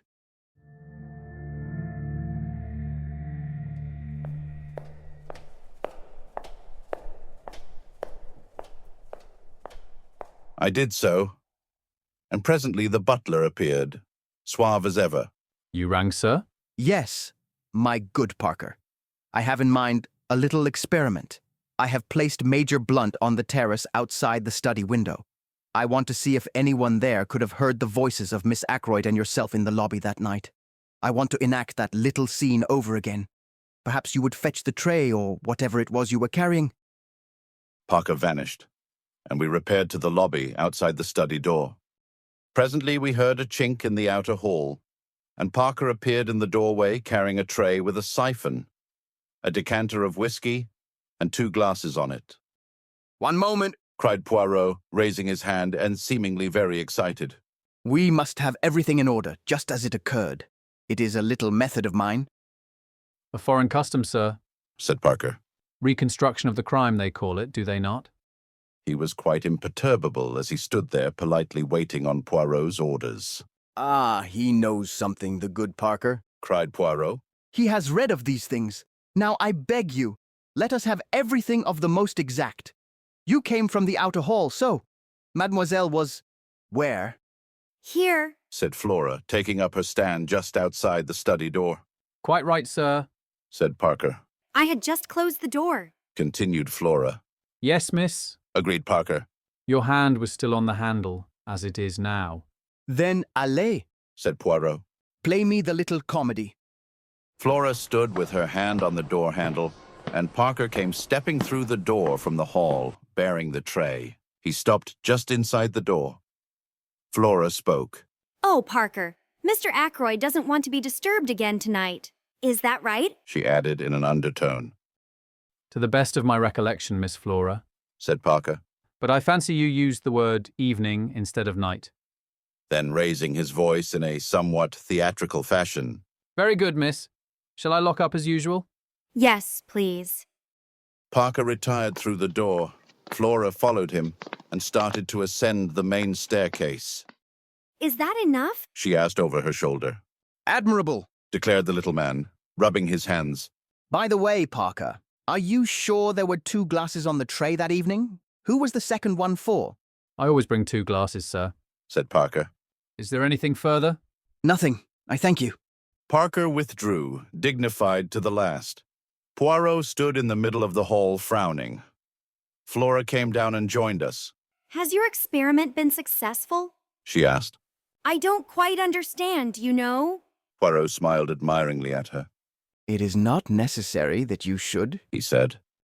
But tell me, were there indeed 2 glasses on Parker's tray that night? Flora wrinkled her brows a minute. I really can't remember, she said. I think there were. Is that the object of your experiment? Poirot took her hand and patted it. Put it this way, he said. I'm always interested to see if people will speak the truth. And did Parker speak the truth?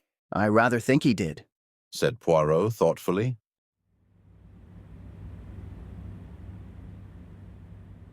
A few minutes later saw us retracing our steps to the village. What was the point of that question about the glasses? I asked curiously. Poirot shrugged his shoulders. One must say something, he remarked. That particular question did as well as any other. I stared at him. At any rate, my friend, he said more seriously. I know now something I wanted to know. Let us leave it at that. Chapter 16. An Evening at Mahjong.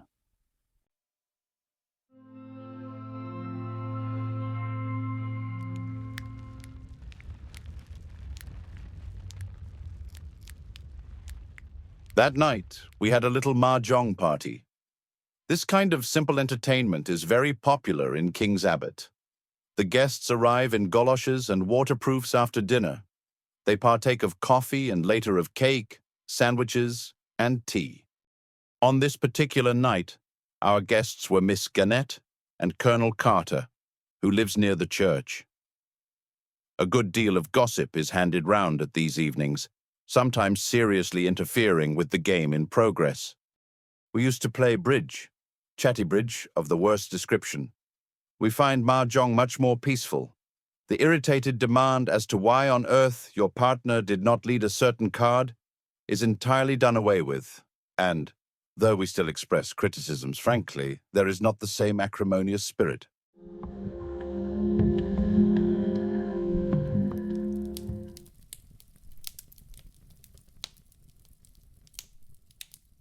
Very cold evening, eh, Shepherd? Said Colonel Carter, standing with his back to the fire.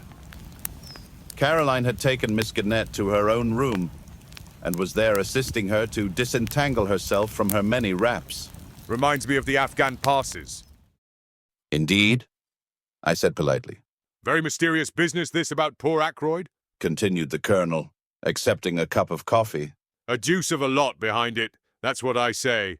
Between you and me, Shepherd, I've heard the word blackmail mentioned. The Colonel gave me the look which might be tabulated one man of the world to another. A woman in it, no doubt, he said. Depend upon it, a woman in it. Caroline and Miss Gannett joined us at this minute. Miss Gannett drank coffee whilst Caroline got out the mahjong box and poured out the tiles upon the table. Washing the tiles, said the Colonel facetiously. That's right, washing the tiles, as we used to say in the Shanghai Club. It is the private opinion of both Caroline and myself that Colonel Carter has never been in the Shanghai Club in his life. More, that he has never been farther east than India, where he juggled with tins of bully beef and plum and apple jam during the Great War. But the Colonel is determinedly military, and in King's Abbot, we permit people to indulge their little idiosyncrasies freely. Shall we begin? Said Caroline.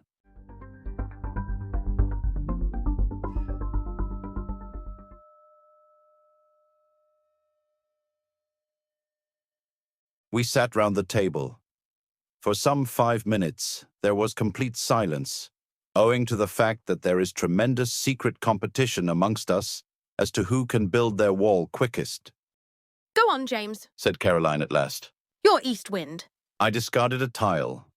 A round or two proceeded, broken by the monotonous remarks of 3 bamboos, 2 circles, pung, and frequently from Miss Gannett, unpung, owing to that lady's habit of too hastily claiming tiles to which she had no right. I saw Flora Ackroyd this morning, said Miss Gannett. Pung. No, unpung. I made a mistake. 4 circles, said Caroline. Where did you see her? She didn't see me, said Miss Gannett, with that tremendous significance only to be met with in small villages. Ah, said Caroline interestedly. Chow. I believe, said Miss Gannett, temporarily diverted, that it's the right thing nowadays to say chi, not chow. Nonsense, said Caroline. I've always said chow. In the Shanghai Club, said Colonel Carter, they say chow. Miss Gannett retired, crushed. What were you saying about Flora Ackroyd? Asked Caroline after a moment or two devoted to the game. Was she with anyone? Very much so, said Miss Gannett. The eyes of the 2 ladies met and seemed to exchange information. Really? Said Caroline interestedly.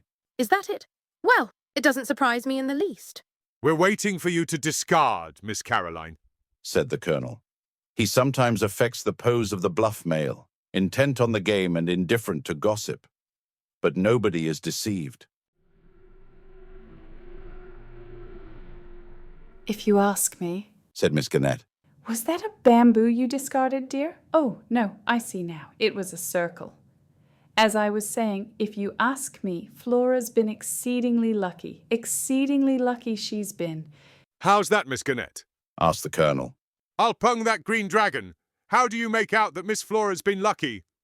Very charming girl and all that, I know.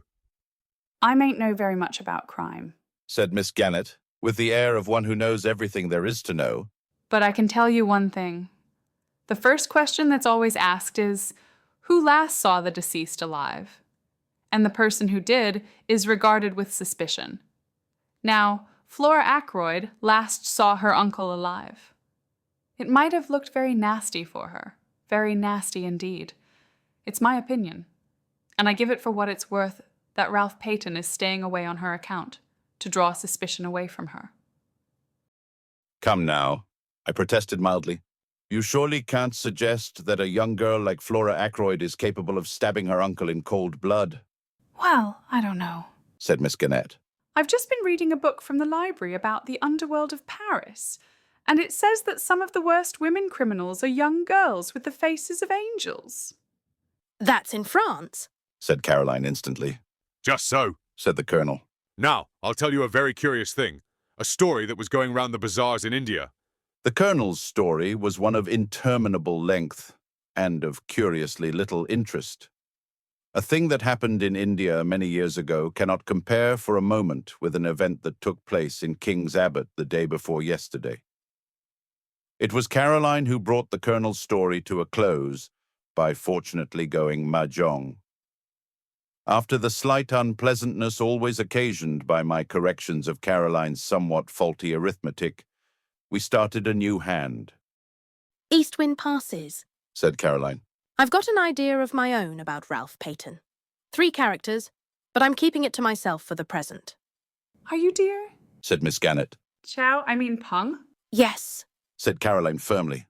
Was it all right about the boots? Asked Miss Gannett. Their being black, I mean? Quite all right, said Caroline. What was the point, do you think? Asked Miss Gannett. Caroline pursed up her lips and shook her head with an air of knowing all about it. Pung, said Miss Gannett. No, unpung. I suppose that now the doctor's in with Monsieur Poirot, he knows all the secrets? Far from it, I said. James is so modest, said Caroline. Ah, a concealed Kong. The Colonel gave vent to a whistle. For the moment, gossip was forgotten. Your own wind too, he said. And you've got 2 pungs of dragons. We must be careful. Miss Caroline's out for a big hand. We played for some minutes with no irrelevant conversation. This Monsieur Poirot now, said Colonel Carter. Is he really such a great detective? The greatest the world has ever known, said Caroline solemnly. He had to come here incognito to avoid publicity. Chow, said Miss Gannett. Quite wonderful for our little village, I'm sure. By the way, Clara, my maid, you know, is great friends with Elsie, the housemaid at Fernley. And what do you think Elsie told her? That there's been a lot of money stolen. And it's her opinion, Elsie's. I mean that the parlourmaid had something to do with it. She's leaving at the month, and she's crying a good deal at night. If you ask me, the girl is very likely in league with a gang. She's always been a queer girl. She's not friends with any of the girls round here. She goes off by herself on her days out. Very unnatural, I call it, and most suspicious. I asked her once to come to our girls' friendly evenings, but she refused. And then I asked her a few questions about her home and her family, all that sort of thing. And I'm bound to say I considered her manner most impertinent. Outwardly very respectful, but she shut me up in the most barefaced way. Miss Gannett stopped for breath, and the Colonel, who was totally uninterested in the servant question, remarked that in the Shanghai Club, brisk play was the invariable rule. We had a round of brisk play. That Miss Russell? Said Caroline. She came here pretending to consult James on Friday morning. It's my opinion she wanted to see where the poisons were kept. 5 characters. Chow, said Miss Gannett. What an extraordinary idea. I wonder if you can be right. Talking of poisons, said the Colonel. What? Haven't I discarded, 8 bamboos? Mahjong, said Miss Gannett. Caroline was very much annoyed. 1 red dragon, she said regretfully. And I should have had a hand of 3 doubles. I've had 2 red dragons all the time, I mentioned. So exactly like you, James, said Caroline reproachfully. You've no conception of the spirit of the game. I myself thought I had played rather cleverly. I should have had to pay Caroline an enormous amount if she had gone mahjong. Miss Gannett's mahjong was of the poorest variety possible, as Caroline did not fail to point out to her. East wind passed, and we started a new hand in silence. What I was going to tell you just now was this, said Caroline. Yes? Said Miss Gannett encouragingly. My idea about Ralph Paton, I mean.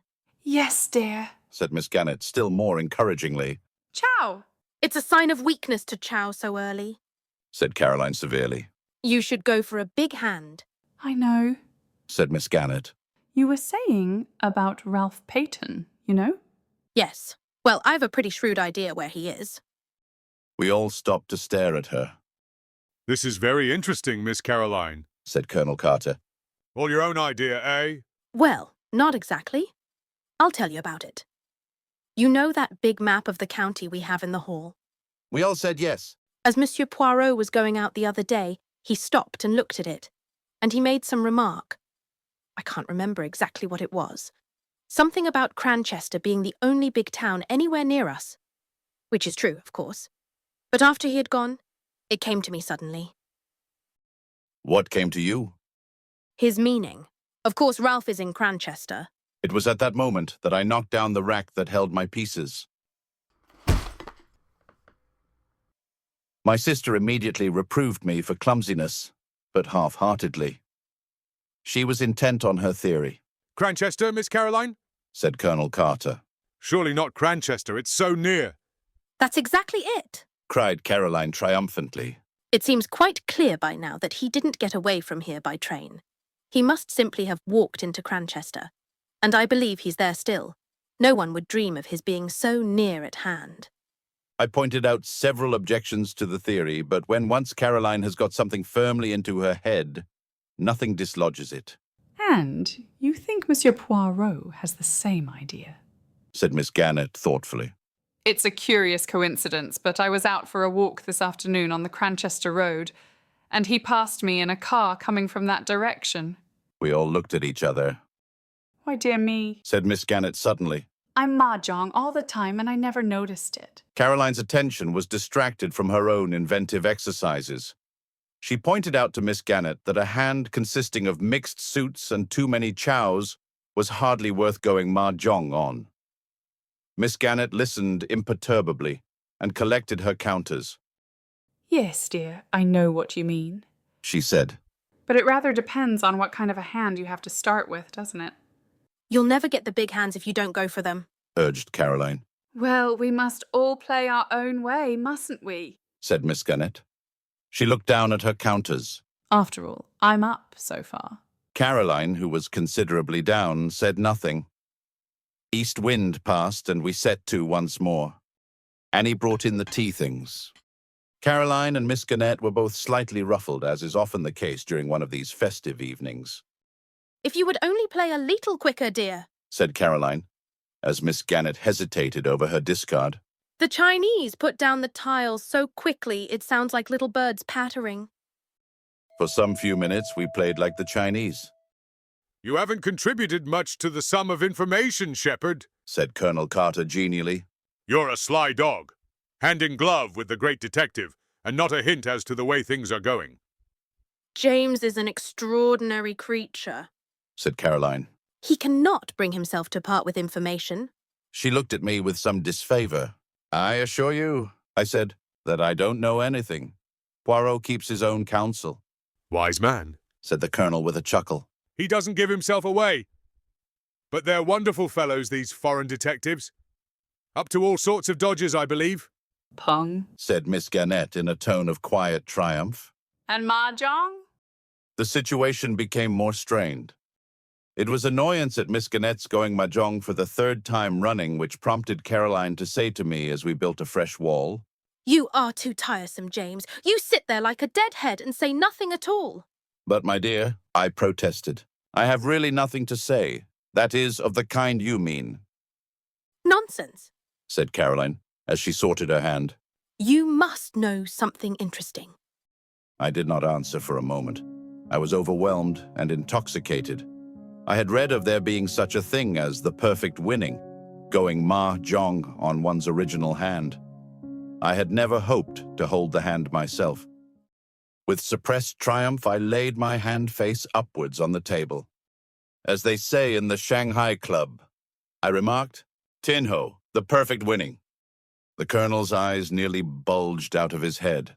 Upon my soul, He said. What an extraordinary thing. I never saw that happen before.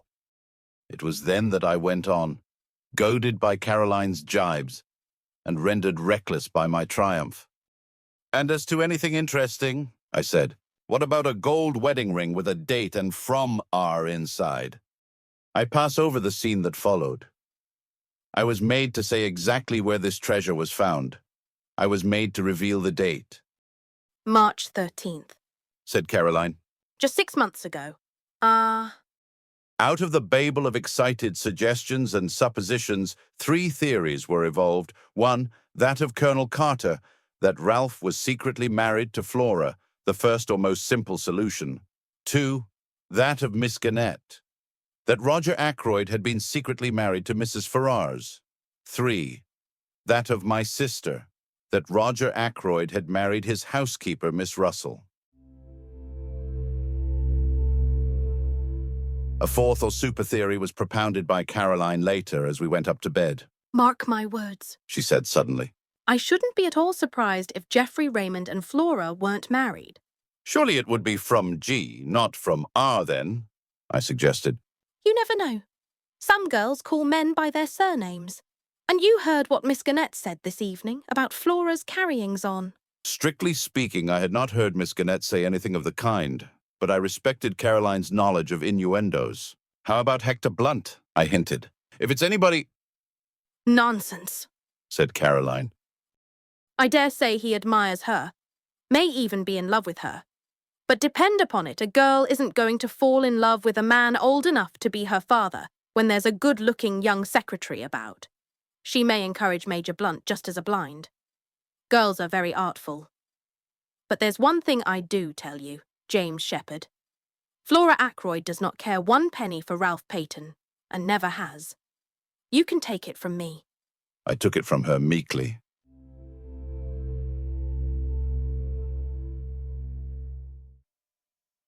Chapter 17, Parker.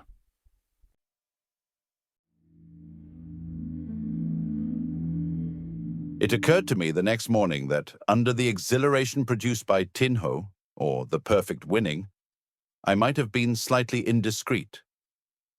True, Poirot had not asked me to keep the discovery of the ring to myself. On the other hand, he had said nothing about it whilst at Fernley, and as far as I knew, I was the only person aware that it had been found. I felt distinctly guilty. The fact was by now spreading through King's Abbot like wildfire. I was expecting wholesale reproaches from Poirot any minute. The joint funeral of Mrs. Ferrars and Roger Ackroyd was fixed for 11 o'clock. It was a melancholy and impressive ceremony. All the party from Fernley were there.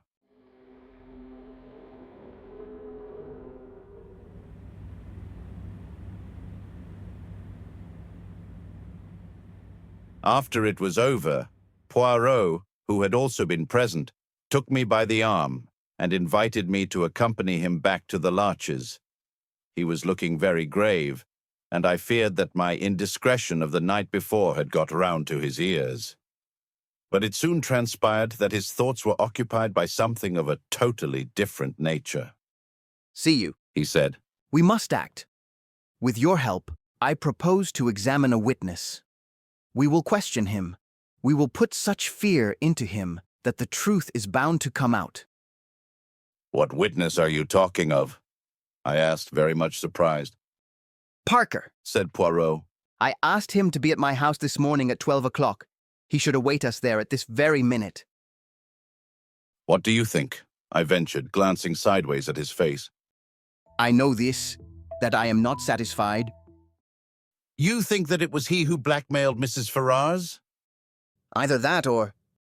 Well, I said, after waiting a minute or two. My friend, I will say this to you. I hope it was he. The gravity of his manner and something indefinable that tinged it reduced me to silence. On arrival at the Larches, we were informed that Parker was already there awaiting our return.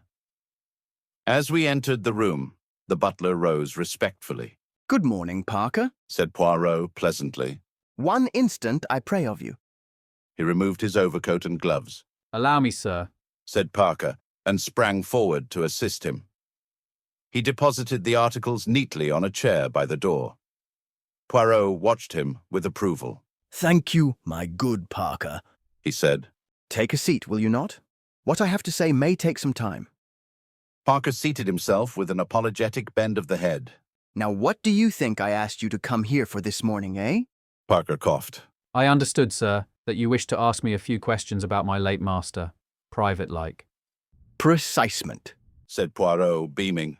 Have you made many experiments in blackmail? Sir! The butler sprang to his feet. Do not excite yourself, said Poirot placidly. Do not play the farce of the honest injured man. You know all there is to know about the blackmail, is it not so? Sir, I've never been... Insulted, suggested Poirot. In such a way before. Then why, my excellent Parker, were you so anxious to overhear the conversation in Mr. Ackroyd's study the other evening after you had caught the word blackmail? I wasn't. Who was your last master? Rapped out Poirot suddenly. My last master? Yes, the master you were with before you came to Mr. Ackroyd. A Major Ellaby, sir. Poirot took the words out of his mouth. Just so, Major Ellerby. Major Ellerby was addicted to drugs, was he not? You traveled about with him. When he was in Bermuda, there was some trouble. A man was killed. Major Ellerby was partly responsible. It was hushed up, but you knew about it. How much did Major Ellerby pay you to keep your mouth shut? Parker was staring at him open-mouthed. The man had gone to pieces. His cheeks shook flabbily. You see, I have made inquiries, said Poirot pleasantly. It is as I say. You got a good sum then as blackmail, and Major Ellerby went on paying you until he died. Now I want to hear about your latest experiment. Parker still stared. It is useless to deny. Hercule Poirot knows. It is so. What I have said about Major Ellerby, is it not? As though against his will, Parker nodded reluctantly once. His face was ashen pale. But I never hurt a hair of Mr. Ackroyd's head, he moaned. Honest to God, sir, I didn't. I've been afraid of this coming all the time. And I tell you I didn't. I didn't kill him. His voice rose almost to a scream. I am inclined to believe you, my friend, said Poirot. You have not the nerve, the courage, but I must have the truth. I'll tell you anything, sir. Anything you want to know. It's true that I tried to listen that night. A word or two I heard made me curious, and Mr. Ackroyd's wanting not to be disturbed, and shutting himself up with the doctor the way he did. It's God's own truth what I told the police. I heard the word blackmail, sir, and well... He paused. You thought there might be something in it for you, suggested Poirot smoothly. Well, yes, I did, sir. I thought that if Mr. Ackroyd was being blackmailed, why shouldn't I have a share of the pickings? A very curious expression passed over Poirot's face. He leaned forward. Had you any reason to suppose before that night that Mr. Ackroyd was being blackmailed? No, indeed, sir. It was a great surprise to me. Such a regular gentleman in all his habits. How much did you overhear? Not very much, sir. There seemed what I might call a spite against me. Of course I had to attend to my duties in the pantry. And when I did creep along once or twice to the study, it was no use. The first time Dr. Shepherd came out and almost caught me in the act. And another time Mr. Raymond passed me in the big hall and went that way, so I knew it was no use. And when I went with the tray, Miss Flora headed me off. Poirot stared for a long time at the man, as if to test his sincerity. Parker returned his gaze earnestly. I hope you believe me, sir. I've been afraid all along the police would rake up that old business with Major Ellerby and be suspicious of me in consequence. Eh bien, said Poirot at last. I am disposed to believe you, but there is one thing I must request of you, to show me your bank book. You have a bank book, I presume. Yes, sir. As a matter of fact, I have it with me now. With no sign of confusion, he produced it from his pocket. Poirot took the slim, green-covered book and perused the entries. Ah, I perceive you have purchased £500 of National Savings Certificates this year? Yes, sir. I have already over £1,000 saved, the result of my connection with, my late master, Major Ellerby. And I have had quite a little flutter on some horses this year. Very successful. If you remember, sir, a rank outsider won the Jubilee. I was fortunate enough to back it, £20. Poirot handed him back the book. I will wish you good morning. I believe that you have told me the truth. If you have not, so much the worse for you, my friend.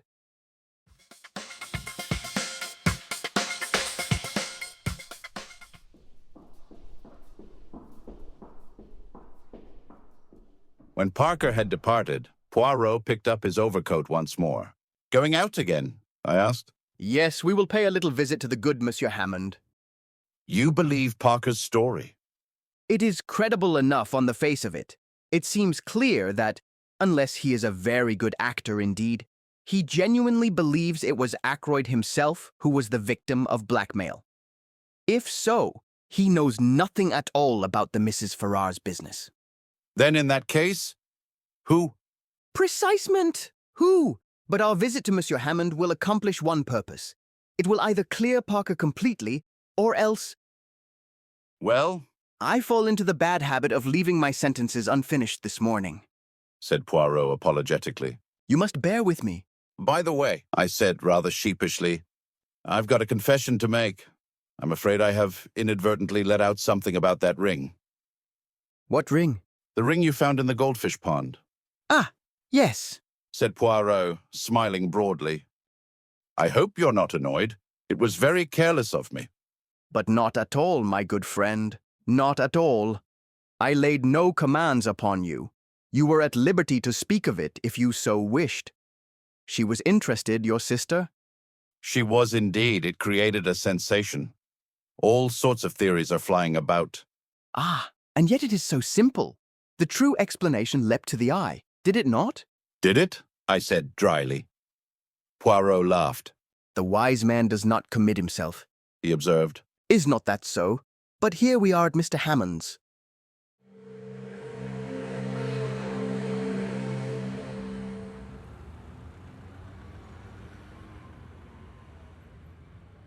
The lawyer was in his office, and we were ushered in without any delay.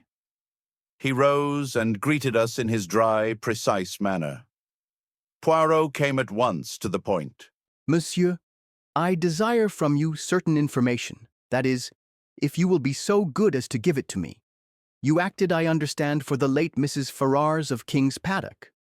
I noticed the swift gleam of surprise which showed in the lawyer's eyes, before his professional reserve came down once more like a mask over his face. Certainly. All her affairs passed through our hands. Very good. Now, before I ask you to tell me anything, I should like you to listen to the story Dr. Sheppard will relate to you. You have no objection, have you, my friend, to repeating the conversation you had with Mr. Ackroyd last Friday night? Not in the least, I said, and straightway began the recital of that strange evening. Hammond listened with close attention. That is all, I said, when I had finished. Blackmail? Said the lawyer thoughtfully. You are surprised? Asked Poirot. The lawyer took off his pince-nez and polished them with his handkerchief. No, he replied. I can hardly say that I am surprised. I have suspected something of the kind for some time. That brings us, said Poirot, to the information for which I am asking. If anyone can give us an idea of the actual sums paid, you are the man, monsieur. I see no object in withholding the information, said Hammond after a moment or two. During the past year, Mrs. Ferrars has sold out certain securities, and the money for them was paid into her account and not reinvested. As her income was a large one, and she lived very quietly after her husband's death, it seems certain that these sums of money were paid away for some special purpose. I once sounded her on the subject, and she said that she was obliged to support several of her husband's poor relations. I let the matter drop, of course. Until now, I have always imagined that the money was paid to some woman who had had a claim on Ashley Ferrars. I never dreamed that Mrs. Ferrars herself was involved. And the amount? Asked Poirot.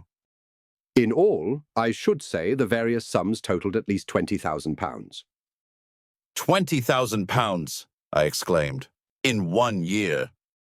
Mrs. Ferrars was a very wealthy woman, said Poirot dryly. And the penalty for murder is not a pleasant one. Is there anything else that I can tell you? Inquired Mr. Hammond. I thank you. No, said Poirot, rising. All my excuses for having deranged you. Not at all. Not at all. The word derange, I remarked when we were outside again, is applicable to mental disorder only. Ah, cried Poirot. Never will my English be quite perfect. A curious language. I should then have said disarranged, n'est-ce pas?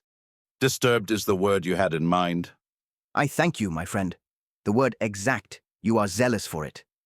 Eh bien, what about our friend Parker now? With £20,000 in hand, would he have continued being a butler? Je ne pense pas. It is, of course, possible that he banked the money under another name, but I am disposed to believe he spoke the truth to us. If he is a scoundrel, he is a scoundrel on a mean scale. He has not the big ideas. That leaves us as a possibility, Raymond, or, well, Major Blunt. Surely not Raymond, I objected, since we know that he was desperately hard up for a matter of £500. That is what he says, yes. And as to Hector Blunt? I will tell you something as to the good Major Blunt, interrupted Poirot. It is my business to make inquiries. I make them. Eh bien, that legacy of which he speaks, I have discovered that the amount of it was close upon £20,000. What do you think of that? I was so taken aback that I could hardly speak. It's impossible, I said at last. A well-known man like Hector Blunt. Poirot shrugged his shoulders. Who knows? At least he is a man with big ideas. I confess that I hardly see him as a blackmailer. But there is another possibility that you have not even considered. What is that?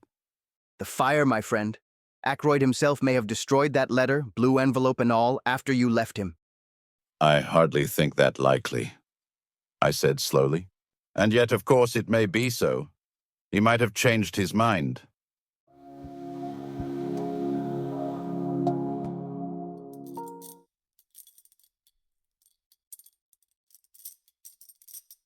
We had just arrived at my house, and on the spur of the moment I invited Poirot to come in and take potluck.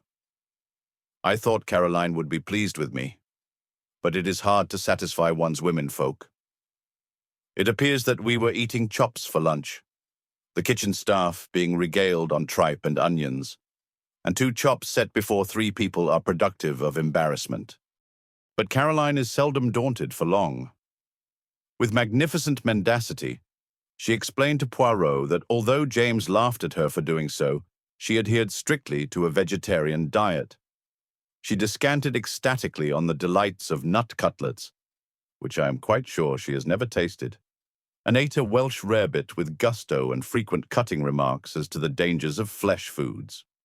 Afterwards, when we were sitting in front of the fire and smoking, Caroline attacked Poirot directly. Not found Ralph Paton yet? She asked. Where should I find him, mademoiselle? I thought perhaps you'd found him in Cranchester, said Caroline with intense meaning in her tone. Poirot looked merely bewildered. In Cranchester? But why in Cranchester? I enlightened him with a touch of malice.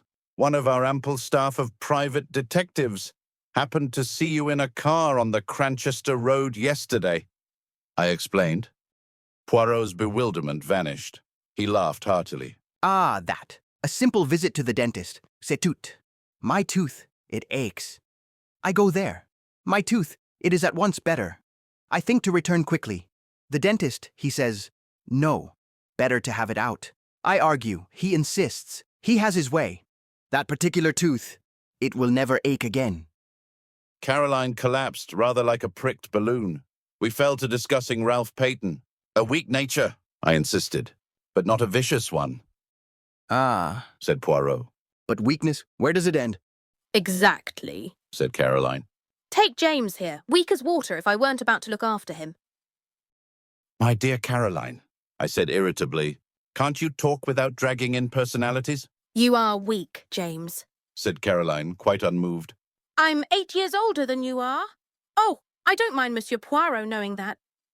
I should never have guessed it, mademoiselle, said Poirot with a gallant little bow. 8 years older. But I've always considered it my duty to look after you. With a bad bringing up, heaven knows what mischief you might have got into by now. I might have married a beautiful adventuress, I murmured, gazing at the ceiling and blowing smoke rings. Adventuress? Said Caroline with a snort. If we're talking of adventuresses... She left the sentence unfinished. Well, I said with some curiosity. Nothing, but I can think of someone not 100 miles away. Then she turned to Poirot suddenly. James sticks to it that you believe someone in the house committed the murder. All I can say is, you're wrong. I should not like to be wrong, said Poirot. It is not, how do you say, my métier. I've got the facts pretty clearly. Continued Caroline, taking no notice of Poirot's remark. From James and others, as far as I can see, of the people in the house, only 2 could have had the chance of doing it. Ralph Paton and Flora Ackroyd. My dear Caroline. Now, James, don't interrupt me. I know what I'm talking about. Parker met her outside the door, didn't he? He didn't hear her uncle saying good night to her. She could have killed him then and there. Caroline. I'm not saying she did, James. I'm saying she could have done. As a matter of fact, though Flora is like all these young girls nowadays, with no veneration for their betters and thinking they know best on every subject under the sun, I don't for a minute believe she'd kill even a chicken. But there it is. Mr. Raymond and Major Blunt have alibis. Mrs. Ackroyd's got an alibi. Even that Russell woman seems to have one. And a good job for her it is she has. Who is left? Only Ralph and Flora. And say what you will, I don't believe Ralph Paton is a murderer. A boy we've known all our lives. Poirot was silent for a minute, watching the curling smoke rise from his cigarette. When at last he spoke, it was in a gentle, faraway voice that produced a curious impression. It was totally unlike his usual manner. Let us take a man. A very ordinary man. A man with no idea of murder in his heart. There is in him somewhere a strain of weakness, deep down. It has so far never been called into play. Perhaps it never will be. And if so, he will go to his grave, honored and respected by everyone. But let us suppose that something occurs. He is in difficulties.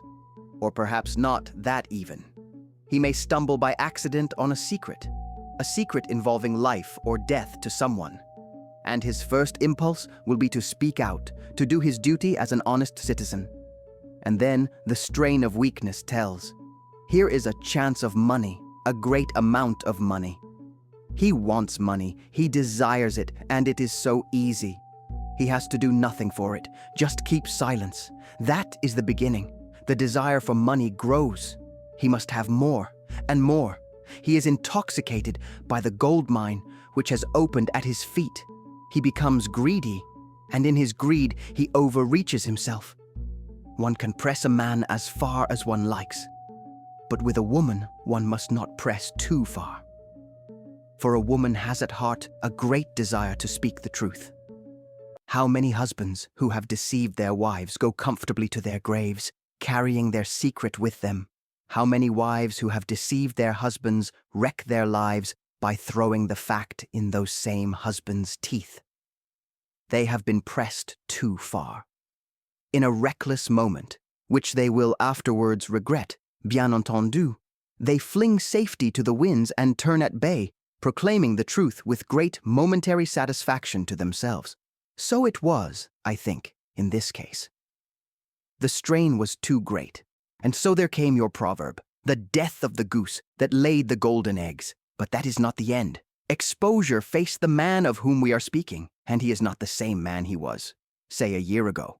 His moral fiber is blunted. He is desperate. He is fighting a losing battle, and he is prepared to take any means that come to his hand, for exposure means ruin to him. And so, the dagger strikes. He was silent for a moment. It was as though he had laid a spell upon the room. I cannot try to describe the impression his words produced. There was something in the merciless analysis and the ruthless power of vision which struck fear into both of us. Afterwards, he went on softly, the danger removed, he will be himself again, normal, kindly. But if the need again arises, then once more he will strike. Caroline roused herself at last. You are speaking of Ralph Paton? She said. You may be right, you may not, but you have no business to condemn a man unheard. The telephone bell rang sharply. I went out into the hall and took off the receiver. What? I said. Yes, Dr. Shepherd speaking. I listened for a minute or two, then replied briefly. Replacing the receiver, I went back into the drawing room. Poirot, I said, they have detained a man at Liverpool. His name is Charles Kent. and he is believed to be the stranger who visited Fernley that night. They want me to go to Liverpool at once and identify him.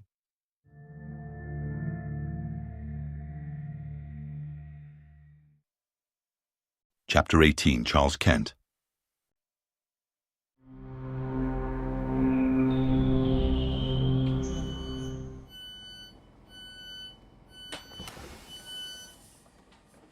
Half an hour later, saw Poirot, myself, and Inspector Raglan in the train on the way to Liverpool.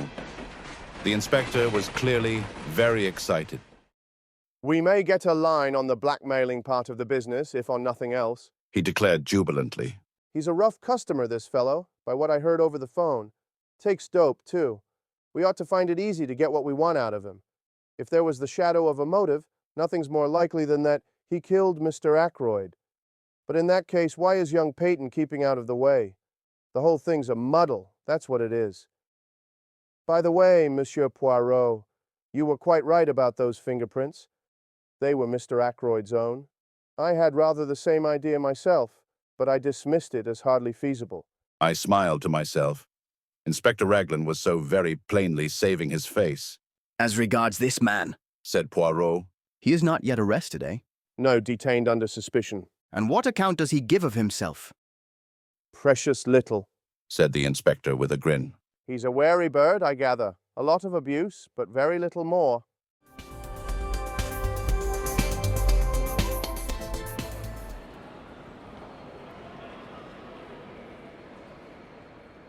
On arrival at Liverpool, I was surprised to find that Poirot was welcomed with acclamation. Superintendent Hayes, who met us, had worked with Poirot over some case long ago, and had evidently an exaggerated opinion of his powers. Now we've got Monsieur Poirot here, we shan't be long, he said cheerfully. I thought you'd retired, Monsieur. So I had, my good Hayes, so I had. But how tedious is retirement? You cannot imagine to yourself the monotony with which day comes after day. Very likely. So you've come to have a look at our own particular find? Is this Dr. Shepherd? Think you'll be able to identify him, sir? I'm not very sure, I said doubtfully. How did you get hold of him? Inquired Poirot. Description was circulated, as you know, in the press and privately. Not much to go on, I admit. This fellow has an American accent, all right, and he doesn't deny that he was near King's Abbot that night. Just asks what the hell it is to do with us, and that he'll see us in before he answers any questions. Is it permitted that I, too, see him? Asked Poirot. The superintendent closed one eye knowingly. Very glad to have you, sir. You've got permission to do anything you please. Inspector Japp of Scotland Yard was asking after you the other day. Said he'd heard you were connected unofficially with this case. Where's Captain Paton hiding, sir? Can you tell me that? I doubt if it would be wise at the present juncture, said Poirot primly, and I bit my lips to prevent a smile. The little man really did it very well.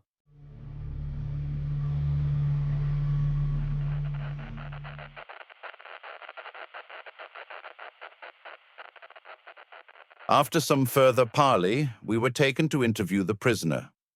He was a young fellow, I should say, not more than 22 or 3. Tall, thin, with slightly shaking hands, and the evidences of considerable physical strength somewhat run to seed. His hair was dark, but his eyes were blue and shifty, seldom meeting a glance squarely. I had all along cherished the illusion that there was something familiar about the figure I had met that night, but if this were indeed he, I was completely mistaken. He did not remind me in the least of anyone I knew. Now then, Kent, said the superintendent. Stand up. Here are some visitors come to see you. Recognize any of them? Kent glared at us sullenly, but did not reply. I saw his glance waver over the 3 of us, and come back to rest on me. Well, sir, said the superintendent to me. What do you say? The height's the same, I said, and as far as general appearance goes, it might well be the man in question. Beyond that, I couldn't go. What the hell's the meaning of all this? Asked Kent. What have you got against me? Come on, out with it! What am I supposed to have done? I nodded my head. It's the man, I said. I recognize the voice. Recognize my voice, do you? Where do you think you heard it before? On Friday evening last, Outside the gates of Fernley Park. You asked me the way there. I did I? Do you admit it? Asked the inspector. I don't admit anything. Not till I know what you've got on me. Have you not read the papers in the last few days? Asked Poirot, speaking for the first time. The man's eyes narrowed. So that's it, is it? I saw an old gent had been croaked at Fernley. Trying to make out I did the job, are you? You were there that night, said Poirot quietly. How do you know, mister? By this. Poirot took something from his pocket and held it out. It was the goose quill we had found in the summer house. At the sight of it, the man's face changed. He half held out his hand. Snow, said Poirot thoughtfully.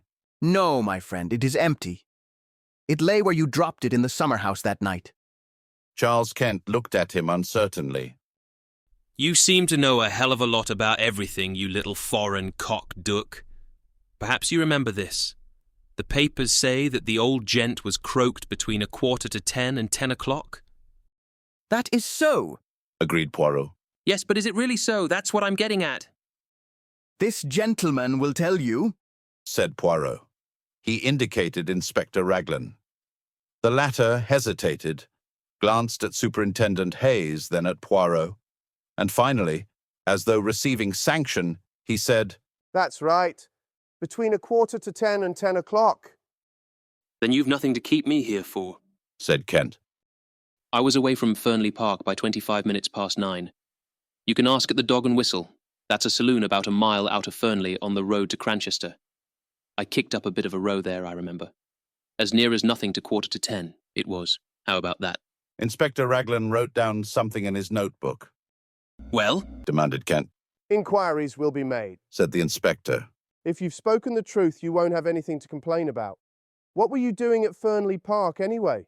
Went there to meet someone. Who? That's none of your business. You'd better keep a civil tongue in your head, my man, the superintendent warned him. To hell with a civil tongue.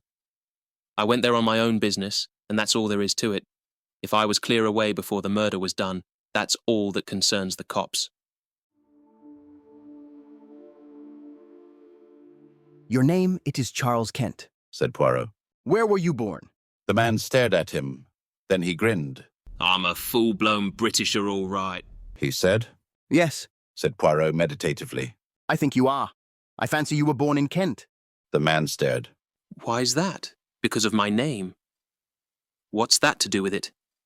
Is a man whose name is Kent bound to be born in that particular county? Under certain circumstances, I can imagine he might be, said Poirot very deliberately. Under certain circumstances, you comprehend. There was so much meaning in his voice as to surprise the two police officers. As for Charles Kent, he flushed a brick red, and for a moment I thought he was going to spring at Poirot. He thought better of it, however, and turned away with a kind of laugh. Poirot nodded as though satisfied and made his way out through the door. He was joined presently by the two officers. We'll verify that statement, remarked Raglan. I don't think he's lying, though. But he's got to come clear with a statement as to what he was doing at Fernley. It looks to me as though we'd got our blackmailer all right. On the other hand, granted his story's correct, he couldn't have had anything to do with the actual murder. He'd got £10 on him when he was arrested, rather a large sum. I fancy that £40 went to him. The numbers of the notes didn't correspond, but of course he'd have changed them first thing.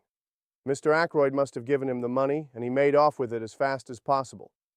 What was that about Kent being his birthplace? What's that got to do with it? Nothing whatever, said Poirot mildly. A little idea of mine, that was all. Me, I am famous for my little ideas. Are you really? Said Raglan, studying him with a puzzled expression. The superintendent went into a roar of laughter. Many's the time I've heard Inspector Japp say that. Monsieur Poirot and his little ideas.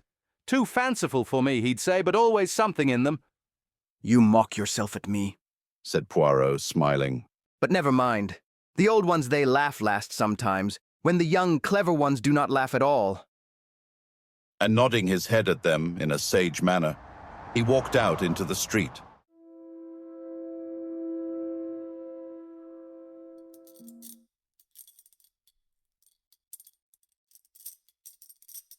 He and I lunched together at a hotel. I know now that the whole thing lay clearly unraveled before him. He had got the last thread he needed to lead him to the truth. But at the time, I had no suspicion of the fact. I overestimated his general self-confidence, and I took it for granted that the things which puzzled me must be equally puzzling to him. My chief puzzle was what the man Charles Kent could have been doing at Fernley. Again and again, I put the question to myself and could get no satisfactory reply. At last I ventured a tentative query to Poirot. His reply was immediate. Mon ami, I do not think. I know. Really? I said incredulously. Yes, indeed. I suppose now that to you it would not make sense if I said that he went to Fernley that night because he was born in Kent? I stared at him. It certainly doesn't seem to make sense to me, I said dryly. Ah, said Poirot pityingly. Well, no matter. I have still my little idea.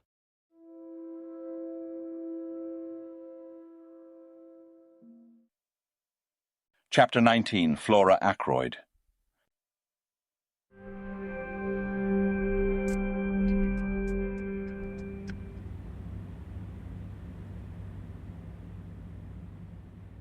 As I was returning from my round the following morning, I was hailed by Inspector Raglan. I pulled up, and the inspector mounted on the step. Good morning, Dr. Shepherd, he said. Well, that alibi is all right enough? Charles Kent's? Charles Kent's, the barmaid at the Dog and Whistle. Sally Jones, she remembers him perfectly. Picked out his photograph from among 5 others. It was just 9:45 when he came into the bar, and the Dog and Whistle is well over a mile from Fernley Park. The girl mentions that he had a lot of money on him. She saw him take a handful of notes out of his pocket. Rather surprised her, it did, seeing the class of fellow he was, with a pair of boots clean dropping off him. That's where that £40 went right enough. The man still refuses to give an account of his visit to Fernley? Obstinate as a mule he is. I had a chat with Hayes at Liverpool over the wire this morning. Hercule Poirot says he knows the reason the man went there that night, I observed. Does he? Cried the inspector eagerly. Yes, I said maliciously. He says he went there because he was born in Kent. I felt a distinct pleasure in passing on my own discomfiture. Raglan stared at me for a moment or two, uncomprehendingly. Then a grin overspread his weaselly countenance, and he tapped his forehead significantly. Bit gone here, he said. I've thought so for some time. Poor old chap. So that's why he had to give up and come down here. In the family, very likely. He's got a nephew who's quite off his crumpet. Poirot has? I said, very surprised. Yes, hasn't he ever mentioned him to you? Quite docile, I believe, and all that, but mad as a hatter, poor lad. Who told you that? Again, a grin showed itself on Inspector Raglan's face. Your sister, Miss Shepherd, she told me all about it. Really, Caroline is amazing. She never rests until she knows the last details of everybody's family secrets.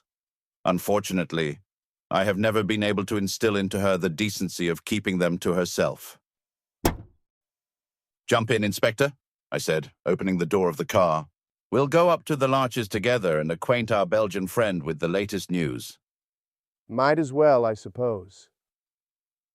After all, even if he is a bit balmy, it was a useful tip he gave me about those fingerprints. He's got a bee in his bonnet about the man Kent. But who knows? There may be something useful behind it.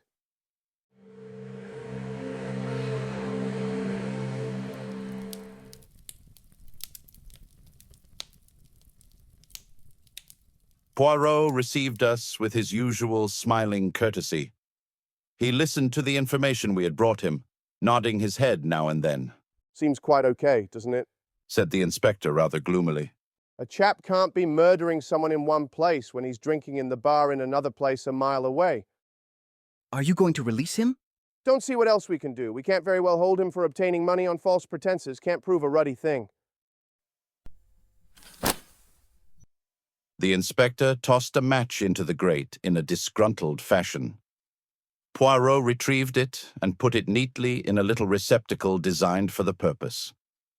His action was purely mechanical.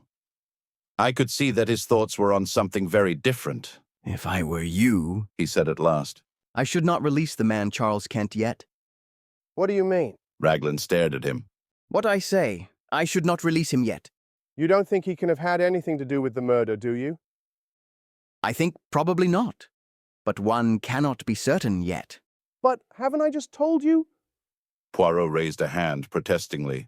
May we? I heard.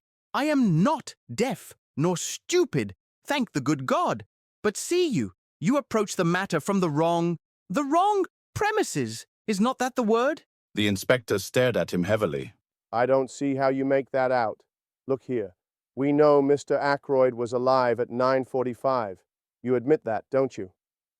Poirot looked at him for a moment, then shook his head with a quick smile. I admit nothing that is not proved. Well, we've got proof enough of that. We've got Miss Flora Ackroyd's evidence. That she said good night to her uncle? But me. I do not always believe what a young lady tells me. No, not even when she is charming and beautiful. But hang it all, man. Parker saw her coming out of the door. No. Poirot's voice rang out with sudden sharpness. That is just what he did not see. I satisfied myself of that by a little experiment the other day. You remember, Doctor? Parker saw her outside the door, with her hand on the handle. He did not see her come out of the room. But where else could she have been? Perhaps on the stairs. The stairs? That is my little idea, yes. But those stairs only lead to Mr. Ackroyd's bedroom. Precisely. And still the inspector stared. You think she'd been up to her uncle's bedroom? Well, why not? Why should she lie about it? That is just the question. It depends on what she was doing there, does it not? You mean the money? Hang it all. You don't suggest that it was Miss Ackroyd who took that £40? I suggest nothing, said Poirot. But I will remind you of this. Life was not very easy for that mother and daughter. There were bills. There was constant trouble over small sums of money. Roger Ackroyd was a peculiar man over money matters. The girl might be at her wit's end for a comparatively small sum. Figure to yourself then what happens. She has taken the money, she descends the little staircase. When she is halfway down, she hears the chink of glass from the hall. She has not a doubt of what it is. Parker coming to the study. At all costs, she must not be found on the stairs. Parker will not forget it. He will think it odd. If the money is missed, Parker is sure to remember having seen her come down those stairs. She has just time to rush down to the study door, with her hand on the handle to show that she has just come out, when Parker appears in the doorway. She says the first thing that comes into her head, a repetition of Roger Ackroyd's orders earlier in the evening, and then goes upstairs to her own room. Yes, but later, persisted the inspector. She must have realized the vital importance of speaking the truth. Why, the whole case hinges on it. Afterwards, said Poirot dryly, it was a little difficult for Mademoiselle Flora. She is told simply that the police are here and that there has been a robbery. Naturally, she jumps to the conclusion that the theft of the money has been discovered. Her one idea is to stick to her story. When she learns that her uncle is dead, she is panic-stricken. Young women do not faint nowadays, monsieur, without considerable provocation. Eh bien. There it is. She is bound to stick to her story, or else confess everything. And a young and pretty girl does not like to admit that she is a thief, especially before those whose esteem she is anxious to retain. Raglan brought his fist down with a thump on the table. I'll not believe it, he said. It's not credible. And you've known this all along? The possibility has been in my mind from the first, admitted Poirot. I was always convinced that Mademoiselle Flora was hiding something from us. To satisfy myself, I made the little experiment I told you of. Dr. Sheppard accompanied me. A test for Parker, you said it was, I remarked bitterly. Mon ami, said Poirot apologetically. As I told you at the time, one must say something. The inspector rose. There's only one thing for it, he declared. We must tackle the young lady right away. You'll come up to Fernley with me, Monsieur Poirot. Certainly. Dr. Sheppard will drive us up in his car. I acquiesced willingly.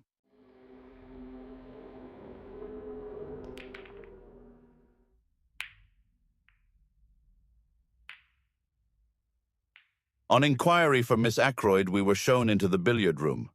Flora and Major Hector Blunt were sitting on the long window seat. Good morning, Miss Ackroyd, said the inspector.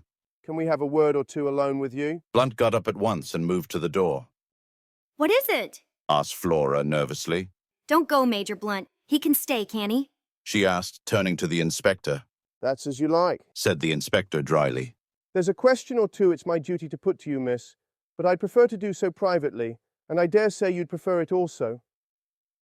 Flora looked keenly at him. I saw her face grow whiter. Then she turned and spoke to Blunt. I want you to stay. Please. Yes, I mean it. Whatever the inspector has to say to me, I'd rather you heard it. Raglan shrugged his shoulders. Well, if you will have it so, that's all there is to it. Now, Miss Ackroyd, Monsieur Poirot here has made a certain suggestion to me. He suggests that you weren't in the study at all last Friday night, that you never saw Mr. Ackroyd to say good night to him, that instead of being in the study, you were on the stairs leading down from your uncle's bedroom when you heard Parker coming across the hall. Flora's gaze shifted to Poirot. He nodded back at her. Mademoiselle, the other day when we sat round the table, I implored you to be frank with me. What one does not tell to Papa Poirot, he finds out. It was that, was it not? See, I will make it easy for you. You took the money, did you not? The money? Said Blunt sharply. There was a silence which lasted for at least a minute. Then Flora drew herself up and spoke. Monsieur Poirot is right. I took that money. I stole. I am a thief. Yes, a common, vulgar little thief. Now you know. I am glad it has come out. It's been a nightmare these last few days. She sat down suddenly and buried her face in her hands. She spoke huskily through her fingers. You don't know what my life has been since I came here. Wanting things, scheming for them, lying, cheating, running up bills, promising to pay. Oh, I hate myself when I think of it all. That's what brought us together, Ralph and I. We were both weak. I understood him, and I was sorry, because I'm the same underneath. We're not strong enough to stand alone, either of us. We're weak, miserable, despicable things. She looked at Blunt and suddenly stamped her foot. Why do you look at me like that? As though you couldn't believe. I may be a thief, but at any rate, I'm real now. I'm not lying anymore. I'm not pretending to be the kind of girl you like, young and innocent and simple. I don't care if you never want to see me again. I hate myself, despise myself. But you've got to believe one thing. If speaking the truth would have made things better for Ralph, I would have spoken out. But I've seen all along that it wouldn't be better for Ralph. It makes the case against him blacker than ever. I was not doing him any harm by sticking to my lie. Ralph, said Blunt. I see. Always Ralph. You don't understand, said Flora hopelessly. You never will. She turned to the inspector. I admit everything. I was at my wits' end for money. I never saw my uncle that evening after he left the dinner table. As to the money, you can take what steps you please. Nothing could be worse than it is now. Suddenly she broke down again, hid her face in her hands, and rushed from the room. Well, said the inspector in a flat tone. So that's that. He seemed rather at a loss what to do next.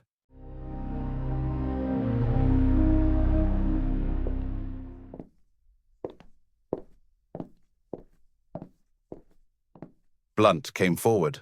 Inspector Raglan, he said quietly. That money was given to me by Mr. Ackroyd for a special purpose. Miss Ackroyd never touched it. When she says she did, she is lying with the idea of shielding Captain Paton. The truth is, as I said, and I am prepared to go into the witness box and swear to it. He made a kind of jerky bow. Then turning abruptly, he left the room. Poirot was after him in a flash. He caught the other up in the hall. Monsieur, a moment, I beg of you, if you will be so good. Well, sir? Blunt was obviously impatient. He stood frowning down on Poirot.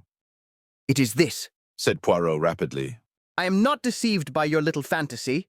No, indeed. It was truly Miss Flora who took the money. All the same, it is well imagined what you say. It pleases me. It is very good what you have done there. You are a man quick to think and to act. I'm not in the least anxious for your opinion, thank you, said Blunt coldly. He made once more as though to pass on. But Poirot, not at all offended, laid a detaining hand on his arm. Ah, but you are to listen to me. I have more to say. The other day I spoke of concealments.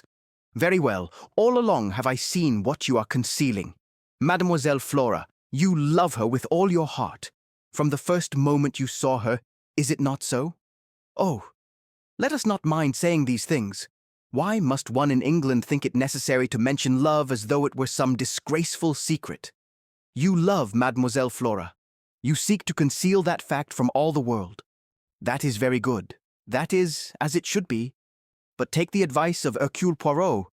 Do not conceal it from Mademoiselle herself. Blunt had shown several signs of restlessness whilst Poirot was speaking, but the closing words seemed to rivet his attention. What do you mean by that? He said sharply. You think that she loves the Capitaine Ralph Paton, but I, Hercule Poirot, tell you that that is not so. Mademoiselle Flora accepted Captain Paton to please her uncle, and because she saw in the marriage a way of escape from her life here which was becoming frankly insupportable to her. She liked him, and there was much sympathy and understanding between them. But love, no, it is not Captain Paton Mademoiselle Flora loves. What the devil do you mean? Asked Blunt. I saw the dark flush under his tan. You have been blind, monsieur. Blind. She is loyal, the little one. Ralph Paton is under a cloud. She is bound in honor to stick by him.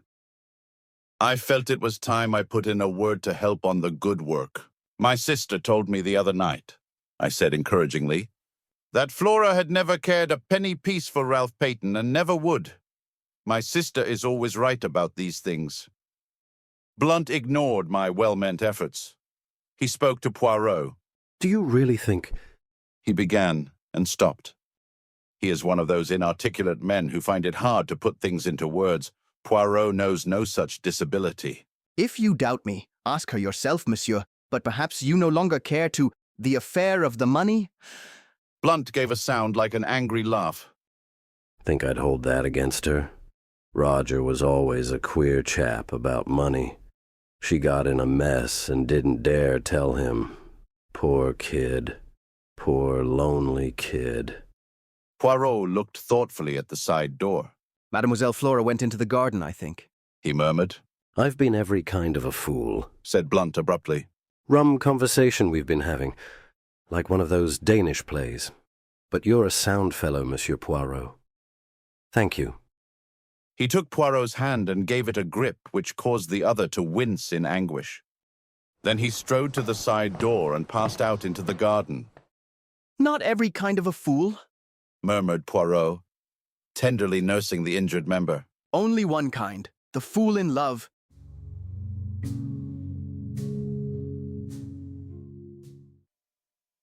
Chapter 20, Miss Russell.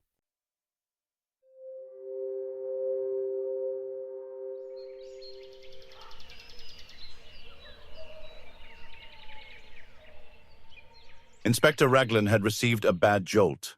He was not deceived by Blunt's valiant lie any more than we had been. Our way back to the village was punctuated by his complaints. This alters everything, this does. I don't know whether you've realized it, Monsieur Poirot. I think so, yes, I think so, said Poirot. You see, I have been familiar with the idea for some time. Inspector Raglan, who had only had the idea presented to him a short 30 minutes ago, looked at Poirot unhappily and went on with his discoveries. Those alibis now, worthless. Absolutely worthless. Got to start again. Find out what everyone was doing from 9:30 onwards. 9:30. That's the time we've got to hang on to. You were quite right about the man Kent. We don't release him yet a while. Let me see now. 9:45 at the Dog and Whistle. He might have got there in a quarter of an hour if he ran. It's just possible that it was his voice Mr. Raymond heard talking to Mr. Ackroyd, asking for money which Mr. Ackroyd refused. But one thing's clear. It wasn't he who sent the telephone message. The station is half a mile in the other direction, over a mile and a half from the Dog and Whistle, and he was at the Dog and Whistle until about 10 minutes past 10. Dang that telephone call. We always come up against it. We do indeed, agreed Poirot. It is curious. It's just possible that if Captain Paton climbed into his uncle's room and found him there murdered, he may have sent it. Got the wind up. Thought he'd be accused and cleared out. That's possible, isn't it? Why should he have telephoned? May have had doubts if the old man was really dead.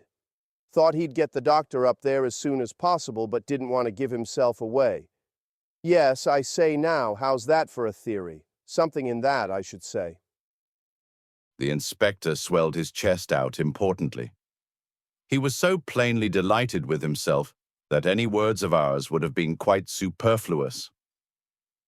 We arrived back at my house at this minute, and I hurried into my surgery patients who had all been waiting a considerable time, leaving Poirot to walk to the police station with the inspector.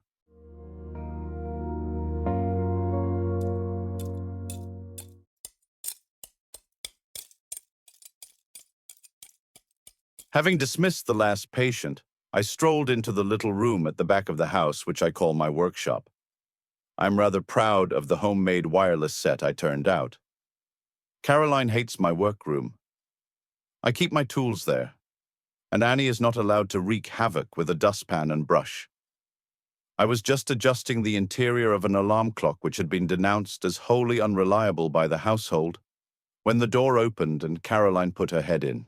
Oh, there you are, James, She said, with deep disapproval. Monsieur Poirot wants to see you. Well, I said rather irritably, for her sudden entrance had startled me, and I had let go of a piece of delicate mechanism. If he wants to see me, he can come in here. In here? Said Caroline. That's what I said. In here. Caroline gave a sniff of disapproval and retired. She returned in a moment or two, ushering in Poirot, and then retired again, shutting the door with a bang. Aha! My friend, said Poirot, coming forward and rubbing his hands. You have not got rid of me so easily, you see. Finished with the inspector? I asked. For the moment, yes. And you have seen all the patients? Yes. Poirot sat down and looked at me, tilting his egg-shaped head on one side, with the air of one who savors a very delicious joke. You are in error, he said at last. You have still one patient to see. Not you? I exclaimed in surprise. Ah, not me! Bien entendu! Me, I have the health magnificent. No, to tell you the truth, it is a little complot of mine. There is someone I wish to see, you understand. And at the same time, it is not necessary that the whole village should intrigue itself about the matter, which is what would happen if the lady were seen to come to my house. For it is a lady, but to you she has already come as a patient before. Miss Russell, I exclaimed. Precisement. I wish much to speak with her. So I send her the little note and make the appointment in your surgery. You are not annoyed with me? On the contrary, I said. That is, presuming I am allowed to be present at the interview. But naturally, in your own surgery. You know, I said, throwing down the pincers I was holding, it's extraordinarily intriguing, the whole thing. Every new development that arises is like the shake you give to a kaleidoscope. The thing changes entirely in aspect. Now, why are you so anxious to see Miss Russell? Poirot raised his eyebrows. Surely it is obvious, he murmured. There you go again, I grumbled. According to you, everything is obvious. But you leave me walking about in a fog.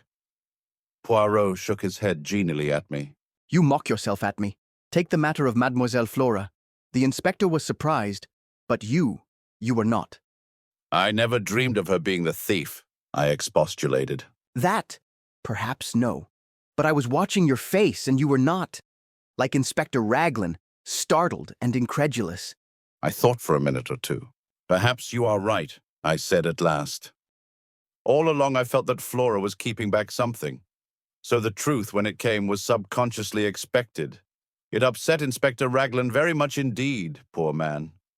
Ah, poor ça, oui. The poor man must rearrange all his ideas.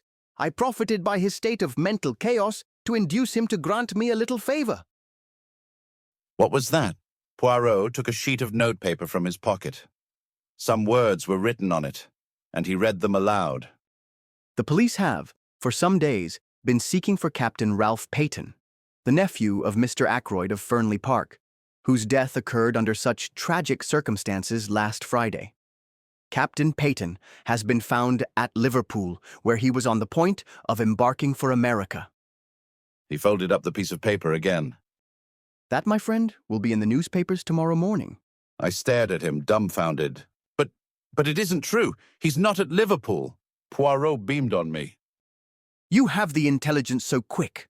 No, he has not been found at Liverpool. Inspector Raglan was very loath to let me send this paragraph to the press, especially as I could not take him into my confidence. But I assured him most solemnly that very interesting results would follow its appearance in print. So he gave in, after stipulating that he was, on no account, to bear the responsibility. I stared at Poirot. He smiled back at me. It beats me, I said at last. What you expect to get out of that? You should employ your little grey cells, said Poirot gravely. He rose and came across to the bench. It is that you have really the love of the machinery, he said, after inspecting the debris of my labors. Every man has his hobby. I immediately drew Poirot's attention to my homemade wireless. Finding him sympathetic, I showed him one or two little inventions of my own, trifling things, but useful in the house. Decidedly, said Poirot. You should be an inventor by trade, not a doctor. But I hear the bell. That is your patient. Let us go into the surgery.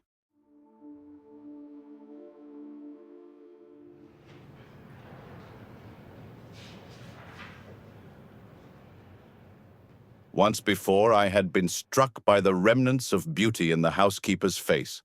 This morning, I was struck anew. Very simply dressed in black, tall, upright and independent as ever, with her big dark eyes and an unwanted flush of color in her usually pale cheeks. I realized that as a girl, she must have been startlingly handsome. Good morning, mademoiselle, said Poirot. Will you be seated? Dr. Shepherd is so kind as to permit me the use of his surgery for a little conversation I am anxious to have with you. Miss Russell sat down with her usual composure. If she felt any inward agitation, it did not display itself in any outward manifestation. It seems a queer way of doing things, if you'll allow me to say so, she remarked. Miss Russell, I have news to give you. Indeed. Charles Kent has been arrested at Liverpool. Not a muscle of her face moved.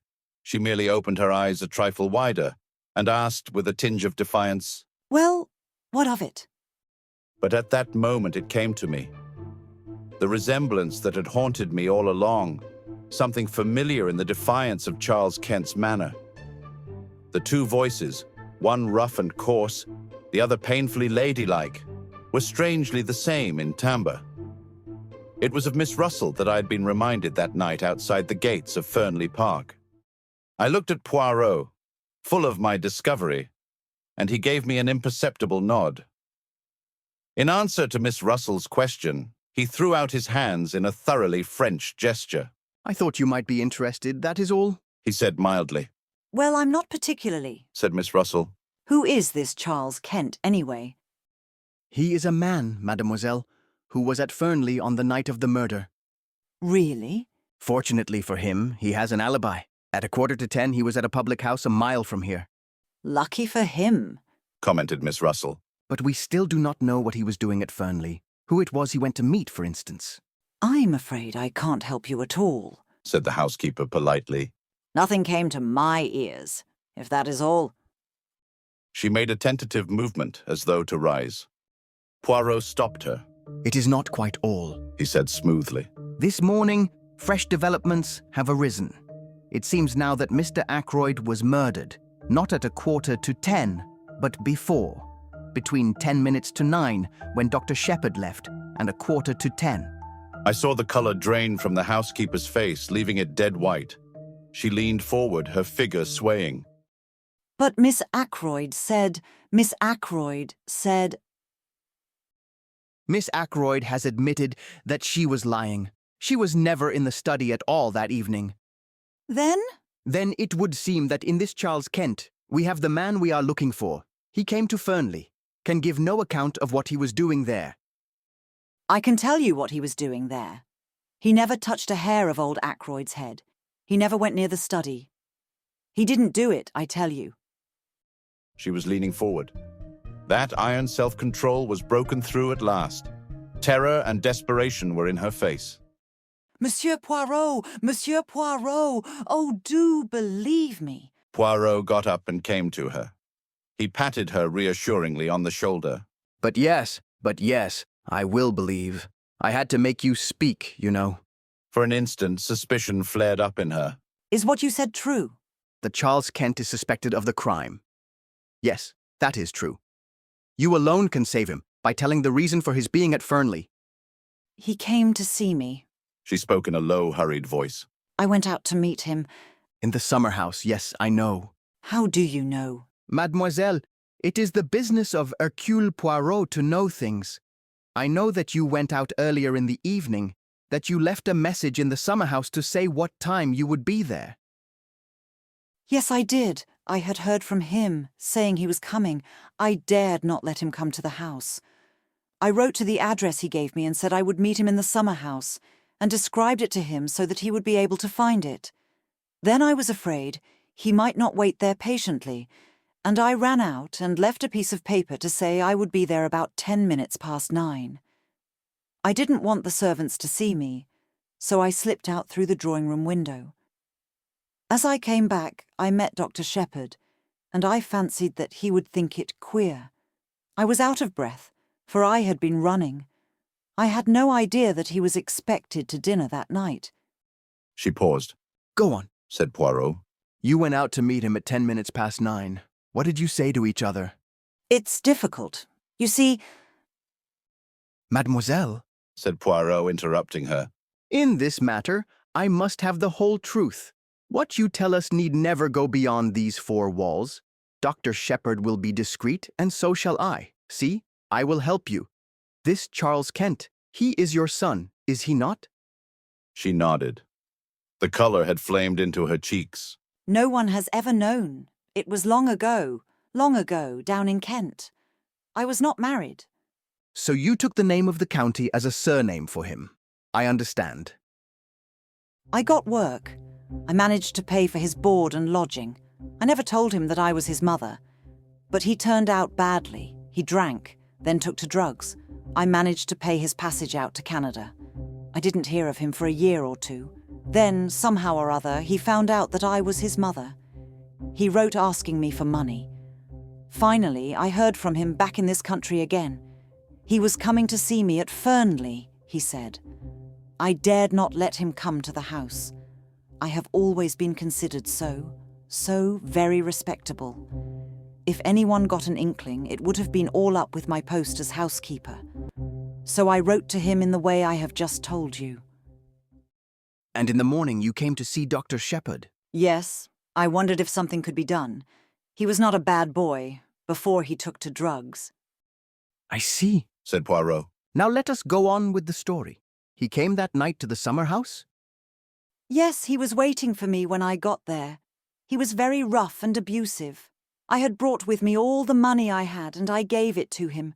We talked a little, and then he went away. What time was that? It must have been between 20 and 25 minutes past 9. It was not yet past when I got back to the house. Which way did he go? Straight out the same way he came, by the path that joined the drive just inside the lodge gates. Poirot nodded. And you, what did you do? I went back to the house. Major Blunt was walking up and down the terrace smoking, so I made a detour to get round to the side door. It was then just on 9:30, as I tell you. Poirot nodded again. He made a note or 2 in a microscopic pocketbook. I think that is all, he said thoughtfully. Ought I... She hesitated. Ought I to tell all this to Inspector Raglan? It may come to that, but let us not be in a hurry. Let us proceed slowly, with due order and method. Charles Kent is not yet formally charged with murder. Circumstances may arise, which will render your story unnecessary. Miss Russell rose. Thank you very much, Monsieur Poirot, she said. You have been very kind indeed. You do believe me, don't you? That Charles had nothing to do with this wicked murder. There seems no doubt that the man who was talking to Mr. Ackroyd in the library at 9:30 could not possibly have been your son. Be of good courage, mademoiselle. All will yet be well.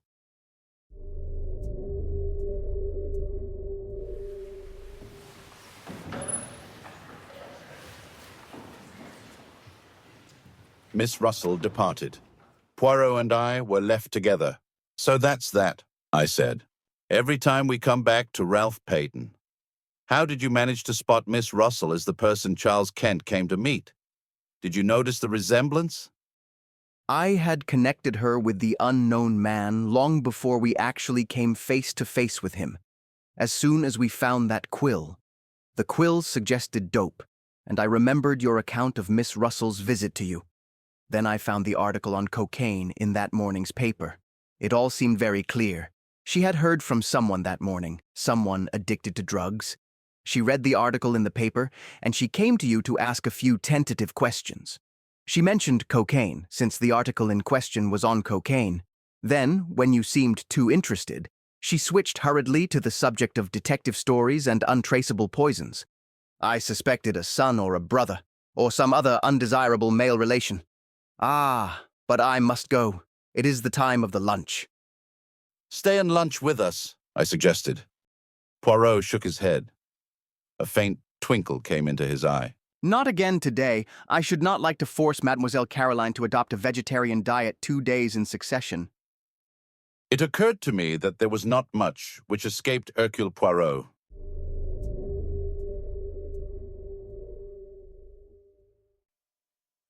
Chapter 21, the paragraph in the paper.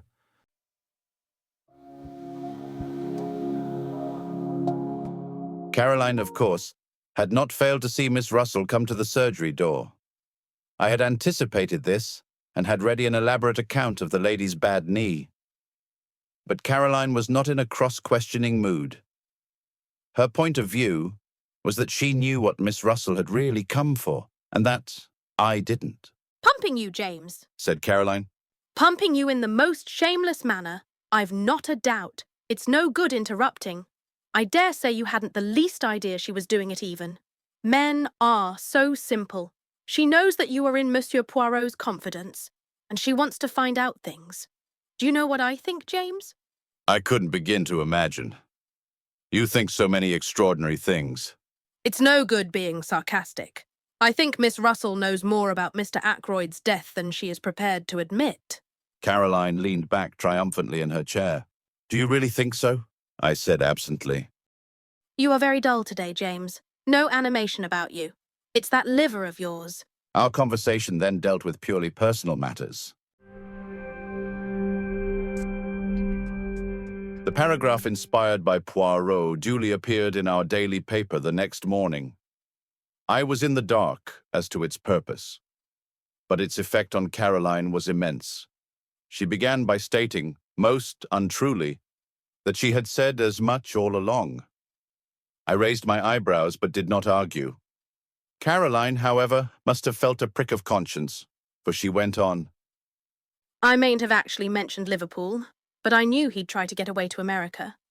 That's what Crippen did. Without much success, I reminded her. Poor boy. And so they've caught him. I consider, James, that it's your duty to see that he isn't hung. What do you expect me to do? Why, you're a medical man, aren't you? You've known him from a boy upwards. Not mentally responsible. That's the line to take clearly. I read only the other day that they're very happy in Broadmoor. It's quite like a high-class club. But Caroline's words had reminded me of something. I never knew that Poirot had an imbecile nephew, I said curiously. Didn't you? Oh, he told me all about it. Poor lad. It's a great grief to all the family. They've kept him at home so far, but it's getting to such a pitch that they're afraid he'll have to go into some kind of institution. I suppose you know pretty well everything there is to know about Poirot's family by this time, I said, exasperated. Pretty well, said Caroline complacently. It's a great relief to people to be able to tell all their troubles to someone. It might be, I said, if they were ever allowed to do so spontaneously. Whether they enjoy having confidences screwed out of them by force is another matter. Caroline merely looked at me with the air of a Christian martyr enjoying martyrdom. You are so self-contained, James, She said. You hate speaking out, or parting with any information yourself, and you think everybody else must be just like you. I should hope that I never screw confidences out of anybody. For instance, if Monsieur Poirot comes in this afternoon, as he said he might do, I shall not dream of asking him who it was arrived at his house early this morning. Early this morning? I queried. Very early, Said Caroline. before the milk came. I just happened to be looking out of the window. The blind was flapping. It was a man. He came in a closed car, and he was all muffled up. I couldn't get a glimpse of his face. But I will tell you my idea, and you'll see that I'm right. What's your idea? Caroline dropped her voice mysteriously. A Home Office expert. She breathed. A Home Office expert, I said, amazed. My dear Caroline. Mark my words, James. You'll see that I'm right. That Russell woman was here that morning after your poisons. Roger Ackroyd might easily have been poisoned in his food that night. I laughed out loud. Nonsense, I cried. He was stabbed in the neck. You know that as well as I do. After death, James. Said Caroline. To make a false clue. My good woman, I said. I examined the body, and I know what I'm talking about. That wound wasn't inflicted after death. It was the cause of death, and you need make no mistake about it. Caroline merely continued to look omniscient, which so annoyed me that I went on. Perhaps you will tell me, Caroline, if I have a medical degree or if I have not? You have the medical degree, I dare say, James. At least, I mean, I know you have. But you've no imagination whatever. Having endowed you with the treble portion, there was none left over for me, I said dryly. I was amused to notice Caroline's maneuvers that afternoon when Poirot duly arrived. My sister, without asking a direct question, skirted the subject of the mysterious guest in every way imaginable. By the twinkle in Poirot's eyes, I saw that he realized her object. He remained blandly impervious and blocked her bowling so successfully that she herself was at a loss how to proceed. Having, I suspect, quietly enjoyed the little game, he rose to his feet and suggested a walk. It is that I need to reduce the figure a little, He explained. You will come with me, Doctor. And perhaps later, Miss Caroline will give us some tea. Delighted, Said Caroline. Won't your, guest come in also? You are too kind, said Poirot. But no, my friend reposes himself. Soon you must make his acquaintance. Quite an old friend of yours, so somebody told me, Said Caroline, making one last valiant effort. Did they? Murmured Poirot. Well, we must start.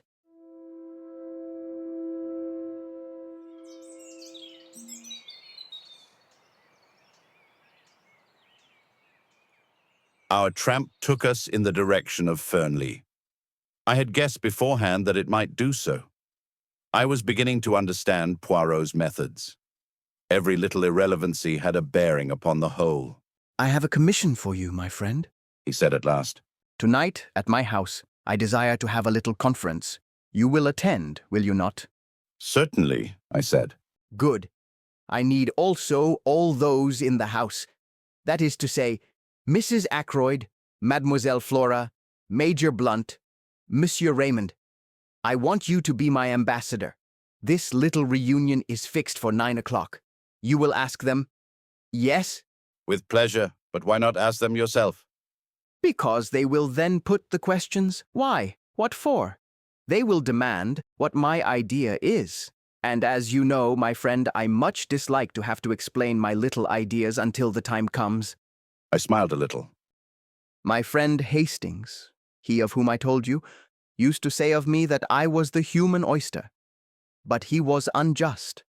Of facts, I keep nothing to myself, but to everyone his own interpretation of them.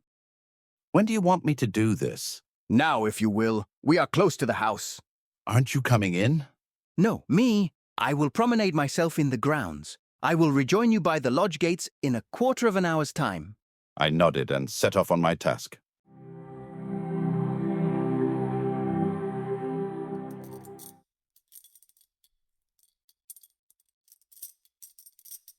The only member of the family at home proved to be Mrs. Ackroyd, who was sipping an early cup of tea.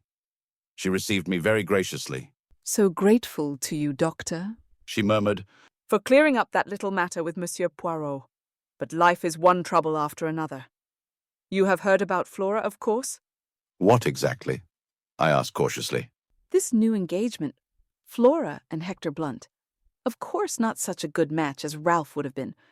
But after all, happiness comes first. What dear Flora needs is an older man, someone steady and reliable, and then Hector is really a very distinguished man in his way. You saw the news of Ralph's arrest in the paper this morning? Yes, I said. I did. Horrible. Mrs. Ackroyd closed her eyes and shuddered. Geoffrey Raymond was in a terrible way. Rang up Liverpool, but they wouldn't tell him anything at the police station there. In fact, they said they hadn't arrested Ralph at all. Mr. Raymond insists that it's all a mistake, what do they call it? Canard of the newspapers. I've forbidden it to be mentioned before the servants. Such a terrible disgrace. Fancy if Flora had actually been married to him. Mrs. Ackroyd shut her eyes in anguish. I began to wonder how soon I should be able to deliver Poirot's invitation. Before I had time to speak, Mrs. Ackroyd was off again. You were here yesterday, weren't you? With that dreadful Inspector Raglan? Brute of a man. He terrified Flora into saying she took that money from poor Roger's room.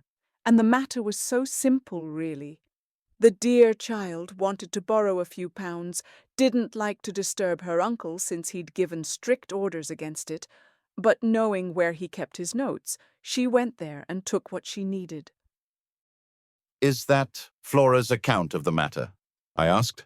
My dear doctor, you know what girls are nowadays. So easily acted on by suggestion. You, of course, know all about hypnosis and that sort of thing. The inspector shouts at her, says the word steal over and over again, until the poor child gets an inhibition. Or is it a complex? I always mix up those two words, and actually thinks herself that she has stolen the money. I saw at once how it was. But I can't be too thankful for the whole misunderstanding in one way. It seems to have brought those two together. Hector and Flora, I mean. And I assure you that I have been very much worried about Flora in the past. Why, at one time I actually thought there was going to be some kind of understanding between her and young Raymond. Just think of it. Mrs. Ackroyd's voice rose in shrill horror. A private secretary with practically no means of his own. It would have been a severe blow to you, I said. Now, Mrs. Ackroyd, I've got a message for you from Monsieur Hercule Poirot. For me? Mrs. Ackroyd looked quite alarmed. I hastened to reassure her, and I explained what Poirot wanted. Certainly, said Mrs. Ackroyd, rather doubtfully. I suppose we must come if Monsieur Poirot says so. But what is it all about? I like to know beforehand. I assured the lady truthfully that I myself did not know any more than she did. Very well, said Mrs. Ackroyd at last, rather grudgingly. I will tell the others and we will be there at 9 o'clock. Thereupon I took my leave and joined Poirot at the agreed meeting place. I've been longer than a quarter of an hour, I'm afraid, I remarked. But once that good lady starts talking, it's a matter of the utmost difficulty to get a word in edgeways. It is of no matter, said Poirot. Me, I have been well amused. This park is magnificent.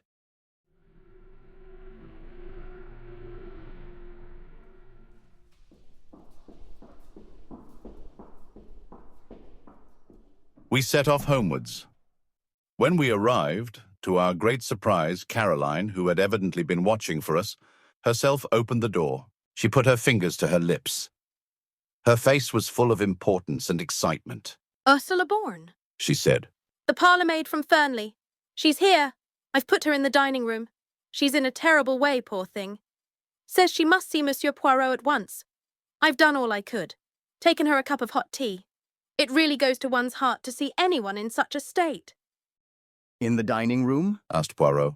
This way, I said, and flung open the door. Ursula Bourne was sitting by the table. Her arms were spread out in front of her, and she had evidently just lifted her head from where it had been buried. Her eyes were red with weeping. "Ursula Bourne," I murmured. But Poirot went past me with outstretched hands. No, he said. That is not quite right, I think. It is not Ursula Bourne, is it, my child? But Ursula Paton? Mrs. Ralph Paton? Chapter 22, Ursula's Story.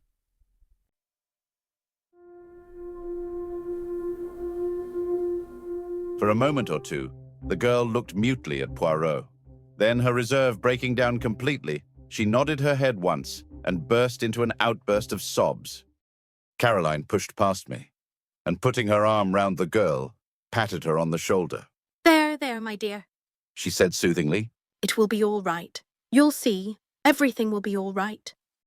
Buried under curiosity and scandal-mongering, there is a lot of kindness in Caroline. For the moment, even the interest of Poirot's revelation was lost in the sight of the girl's distress. Presently, Ursula sat up and wiped her eyes. This is very weak and silly of me, she said. No, no, my child, said Poirot kindly. We can all realize the strain of this last week. It must have been a terrible ordeal, I said. And then to find that you knew, continued Ursula. How did you know? Was it Ralph who told you? Poirot shook his head. You know what brought me to you tonight, went on the girl. This. She held out a crumpled piece of newspaper, and I recognized the paragraph that Poirot had had inserted. It says that Ralph has been arrested, so everything is useless. I need not pretend any longer. Newspaper paragraphs are not always true, mademoiselle, murmured Poirot, having the grace to look ashamed of himself. All the same, I think you will do well to make a clean breast of things. The truth is what we need now. The girl hesitated, looking at him doubtfully. You do not trust me, said Poirot gently. Yet all the same you came here to find me. Did you not? Why was that? Because I don't believe that Ralph did it, said the girl in a very low voice. And I think that you are clever and will find out the truth. And also... Yes? I think you are kind. Poirot nodded his head several times. It is very good that... Yes, it is very good. Listen, I do in verity believe that this husband of yours is innocent. But the affair marches badly. If I am to save him, I must know all there is to know, even if it should seem to make the case against him blacker than before. How well you understand, said Ursula. So you will tell me the whole story, will you not? From the beginning. You're not going to send me away, I hope, said Caroline, settling herself comfortably in an armchair. What I want to know, she continued, is why this child was masquerading as a parlourmaid. Masquerading? I queried. That's what I said. Why did you do it, child? For a wager? For a living, said Ursula dryly. And, encouraged, she began the story which I reproduce here in my own words. Ursula Bourne, it seemed, was one of a family of 7, impoverished Irish gentlefolk. On the death of her father, most of the girls were cast out into the world to earn their own living. Ursula's eldest sister was married to Captain Folliot. It was she whom I had seen that Sunday, and the cause of her embarrassment was clear enough now. Determined to earn her living, and not attracted to the idea of being a nursery governess, the one profession open to an untrained girl, Ursula preferred the job of parlourmaid. She scorned to label herself a lady parlourmaid. She would be the real thing, her reference being supplied by her sister. At Fernley, despite an aloofness which, as has been seen, caused some comment, she was a success at her job, quick, competent, and thorough. I enjoyed the work, she explained. And I had plenty of time to myself. And then came her meeting with Ralph Paton, and the love affair which culminated in a secret marriage. Ralph had persuaded her into that, somewhat against her will. He had declared that his stepfather would not hear of his marrying a penniless girl. Better to be married secretly, and break the news to him at some later and more favorable minute. And so the deed was done, and Ursula born became Ursula Paton. Ralph had declared that he meant to pay off his debts, find a job, and then, when he was in a position to support her and independent of his adopted father, they would break the news to him. But to people like Ralph Paton, turning over a new leaf is easier in theory than in practice.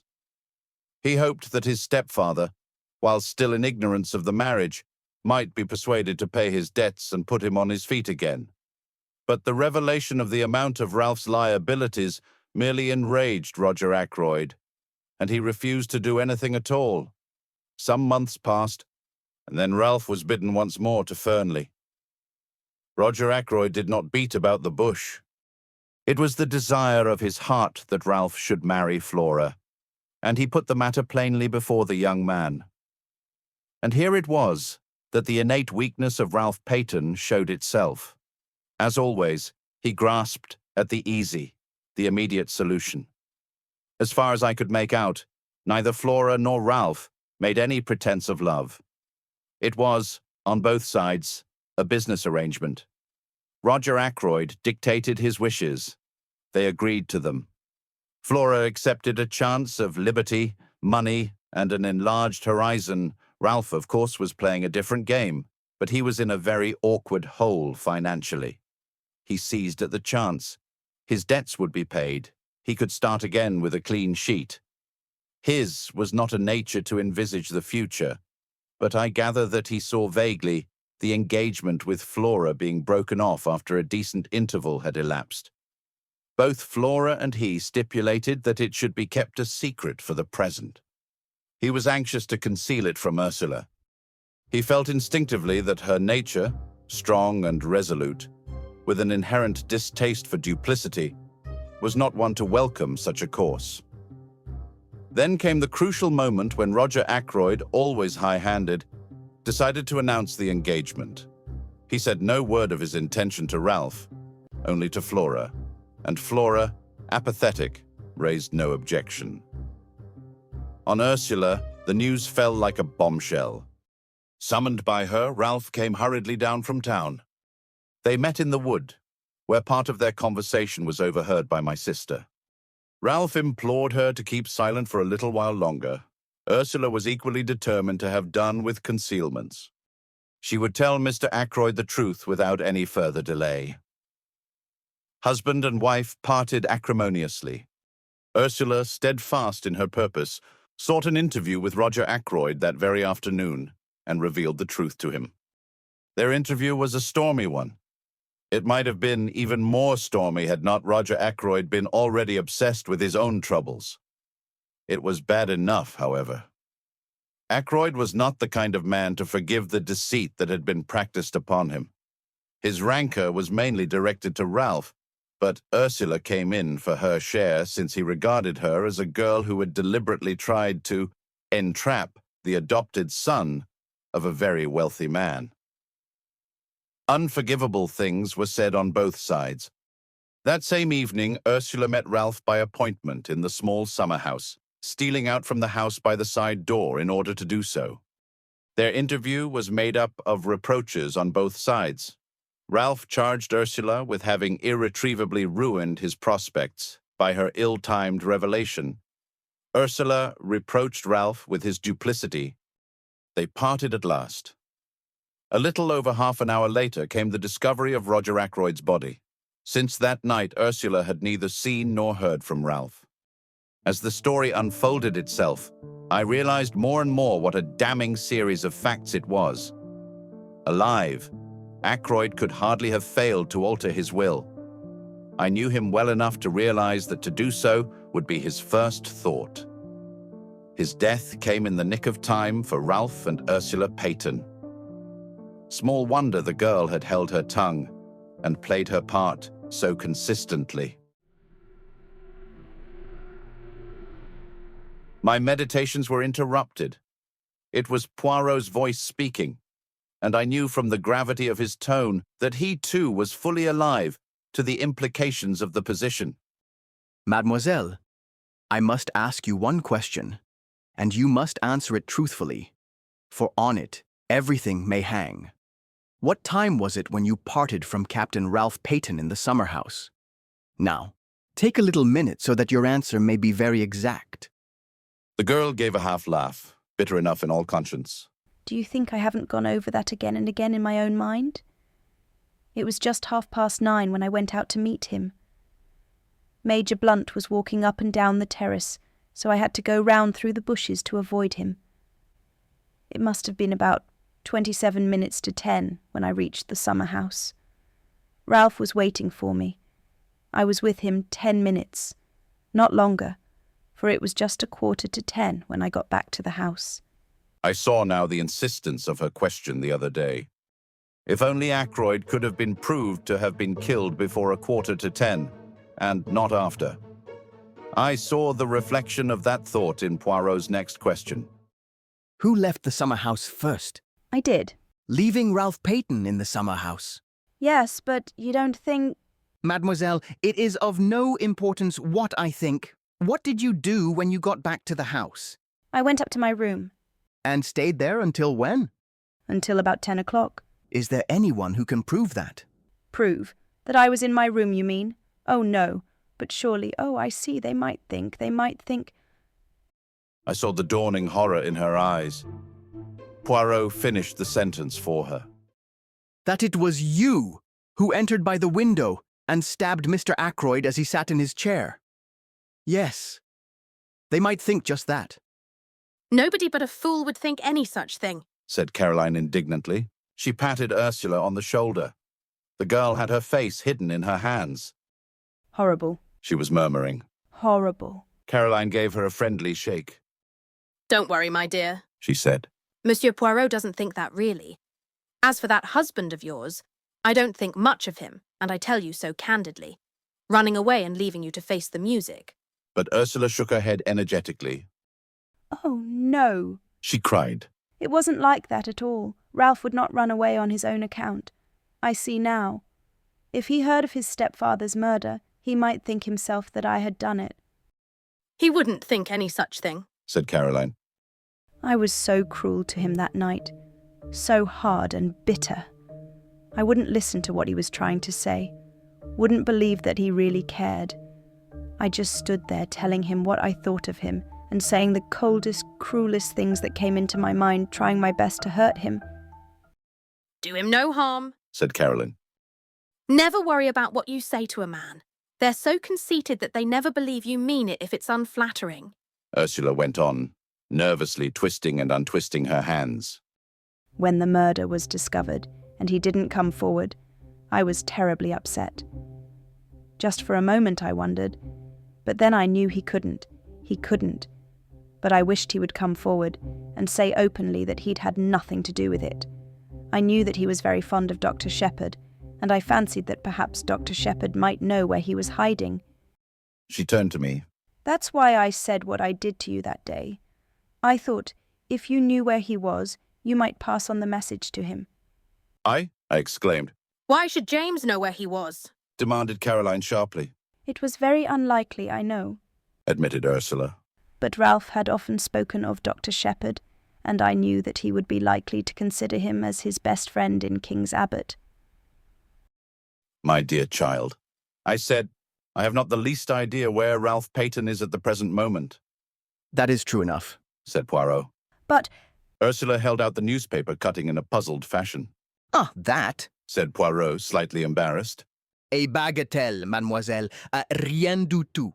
Not for a moment do I believe that Ralph Paton has been arrested. But then... began the girl slowly. Poirot went on quickly. There is one thing I should like to know. Did Captain Paton wear shoes or boots that night? Ursula shook her head. I can't remember. A pity, but how should you? Now, madam. He smiled at her, his head on one side, his forefinger wagging eloquently. No questions, and do not torment yourself. Be of good courage, and place your faith in Hercule Poirot.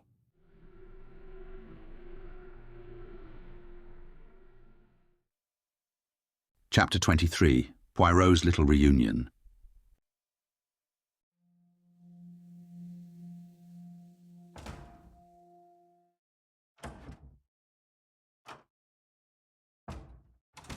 And now, said Caroline, rising. That child is coming upstairs to lie down. Don't you worry, my dear. Monsieur Poirot will do everything he can for you. Be sure of that. I ought to go back to Fernley, said Ursula uncertainly, but Caroline silenced her protests with a firm hand. Nonsense. You're in my hands for the time being. You'll stay here for the present anyway. Eh, Monsieur Poirot? It will be the best plan, agreed the little Belgian. This evening I shall want Mademoiselle. I beg her pardon, Madame, to attend my little reunion. 9 o'clock at my house. It is most necessary that she should be there. Caroline nodded and went with Ursula out of the room. The door shut behind them. Poirot dropped down into a chair again. So far, so good, he said. Things are straightening themselves out. They're getting to look blacker and blacker against Ralph Paton, I observed gloomily. Poirot nodded. Yes, that is so. But it was to be expected, was it not? I looked at him, slightly puzzled by the remark. He was leaning back in the chair, his eyes half closed, the tips of his fingers just touching each other. Suddenly he sighed and shook his head. What is it? I asked. It is that there are moments when a great longing for my friend Hastings comes over me. That is the friend of whom I spoke to you, the one who resides now in the Argentine. Always, when I have had a big case, he has been by my side, and he has helped me. Yes, often he has helped me. For he had a knack, that one, of stumbling over the truth unawares, without noticing it himself. Bien entendu. At times he has said something particularly foolish, and behold, that foolish remark has revealed the truth to me. And then, too, it was his practice to keep a written record of the cases that proved interesting. I gave a slight embarrassed cough. As far as that goes, I began and then stopped. Poirot sat upright in his chair. His eyes sparkled. But yes, what is it that you would say? Well, as a matter of fact, I've read some of Captain Hastings's narratives, and I thought, why not try my hand at something of the same kind? Seemed a pity not to. Unique opportunity. Probably the only time I'll be mixed up with anything of this kind. I felt myself getting hotter and hotter, and more incoherent, as I floundered through the above speech. Poirot sprang from his chair. I had a moment's terror that he was going to embrace me French fashion, but mercifully he refrained. But this is magnificent. You have then written down your impressions of the case as you went along? I nodded. Patent, cried Poirot. Let me see them. This instant. I was not quite prepared for such a sudden demand. I racked my brains to remember certain details. I hope you won't mind, I stammered. I may have been a little, personal now and then. Oh, I comprehend perfectly. You have referred to me as comic, as perhaps ridiculous now and then. It matters not at all. Hastings, he also was not always polite. Me, I have the mind above such trivialities. Still somewhat doubtful, I rummaged in the drawers of my desk and produced an untidy pile of manuscript which I handed over to him. With an eye on possible publication in the future, I had divided the work into chapters, and the night before, I had brought it up to date with an account of Miss Russell's visit. Poirot had therefore 20 chapters. I left him with them.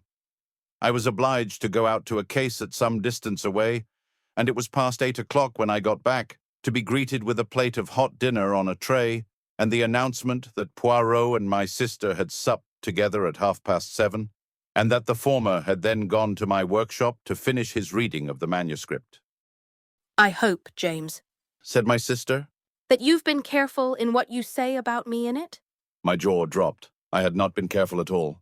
Not that it matters very much, said Caroline, reading my expression correctly. Monsieur Poirot will know what to think. He understands me much better than you do. I went into the workshop. Poirot was sitting by the window. The manuscript lay neatly piled on a chair beside him. He laid his hand on it and spoke. Eh bien, he said. I congratulate you on your modesty. Oh, I said, rather taken aback. And on your reticence, he added. I said, oh, again. Not so did Hastings write, continued my friend. On every page, Many, many times was the word I. What he thought, what he did. But you have kept your personality in the background. Only once or twice does it obtrude in scenes of home life, shall we say? I blushed a little before the twinkle in his eye. What do you really think of the stuff? I asked nervously. You want my candid opinion? Yes. Poirot laid his jesting manner aside. A very meticulous and accurate account, he said kindly. You have recorded all the facts, faithfully and exactly, though you have shown yourself becomingly reticent as to your own share in them. And it has helped you? Yes. I may say that it has helped me considerably. Come, we must go over to my house and set the stage for my little performance. Caroline was in the hall. I think she hoped that she might be invited to accompany us. Poirot dealt with the situation tactfully. I should much like to have had you present, mademoiselle, he said regretfully. But at this juncture, it would not be wise. See you, all these people tonight are suspects. Amongst them, I shall find the person who killed Mr. Ackroyd. You really believe that? I said incredulously. I see that you do not, said Poirot dryly. Not yet do you appreciate Hercule Poirot at his true worth. At that minute, Ursula came down the staircase. You are ready, my child? Said Poirot. That is good. We will go to my house together. Mademoiselle Caroline, believe me, I do everything possible to render you service. Good evening. We went out, leaving Caroline. Rather like a dog who's been refused a walk, standing on the front doorstep, gazing after us. The sitting room at the Larches had been got ready. On the table were various syrops and glasses, also a plate of biscuits. Several chairs had been brought in from the other room. Poirot ran to and fro, rearranging things, pulling out a chair here, altering the position of a lamp there, occasionally stooping to straighten one of the mats that covered the floor. He was specially fussy over the lighting. The lamps were arranged in such a way as to throw a clear light on the side of the room where the chairs were grouped, at the same time leaving the other end of the room, where I presumed Poirot himself would sit in a dim twilight. Ursula and I watched him. Presently a bell was heard. They arrive, said Poirot. Good. All is in readiness.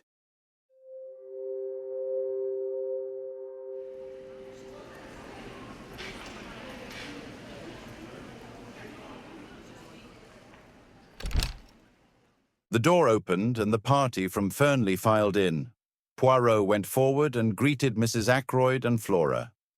It is most good of you to come, he said. And Major Blunt and Mr. Raymond. The secretary was debonair as ever. What's the great idea? He said, laughing. Some scientific machine? Do we have bands round our wrists which register guilty heartbeats? There is such an invention, isn't there? I have read of it, yes, admitted Poirot. But me, I am old-fashioned. I use the old methods. I work only with the little grey cells. Now, let us begin. But first, I have an announcement to make to you all. He took Ursula's hand and drew her forward. This lady is Mrs. Ralph Paton. She was married to Captain Paton last March. A little shriek burst from Mrs. Ackroyd. Ralph! Married last March. Oh, but it's absurd. How could he be? She stared at Ursula as though she had never seen her before. Married to Bourne, she said. Really, Monsieur Poirot? I don't believe you. Ursula flushed and began to speak, but Flora forestalled her. Going quickly to the other girl's side, she passed her hand through her arm. You must not mind our being surprised, she said. You see, we had no idea of such a thing. You and Ralph have kept your secret very well. I am very glad about it. You are very kind, Miss Ackroyd, said Ursula in a low voice. And you have every right to be exceedingly angry. Ralph behaved very badly, especially to you. You needn't worry about that, said Flora, giving her arm a consoling little pat. Ralph was in a corner and took the only way out. I should probably have done the same in his place. I do think he might have trusted me with the secret, though. I wouldn't have let him down. Poirot rapped gently on a table and cleared his throat significantly. The board meeting's going to begin. said Flora. Monsieur Poirot hints that we mustn't talk. But just tell me one thing. Where is Ralph? You must know if anyone does. But I don't. Cried Ursula, almost in a wail. That's just it. I don't. Isn't he detained at Liverpool? Asked Raymond. It said so in the paper. He is not at Liverpool, said Poirot shortly. In fact, I remarked, no one knows where he is. Excepting Hercule Poirot, eh? Said Raymond. Poirot replied seriously to the other's banter. Me, I know everything. Remember that. Geoffrey Raymond lifted his eyebrows. Everything? He whistled. Whew, that's a tall order.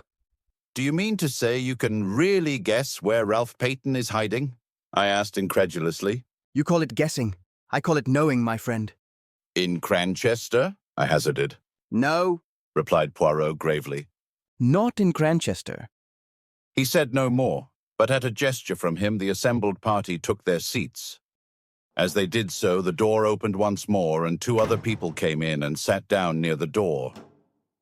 They were Parker and the housekeeper. The number is complete, said Poirot. Everyone is here. There was a ring of satisfaction in his tone. And with the sound of it, I saw a ripple of something like uneasiness pass over all those faces grouped at the other end of the room.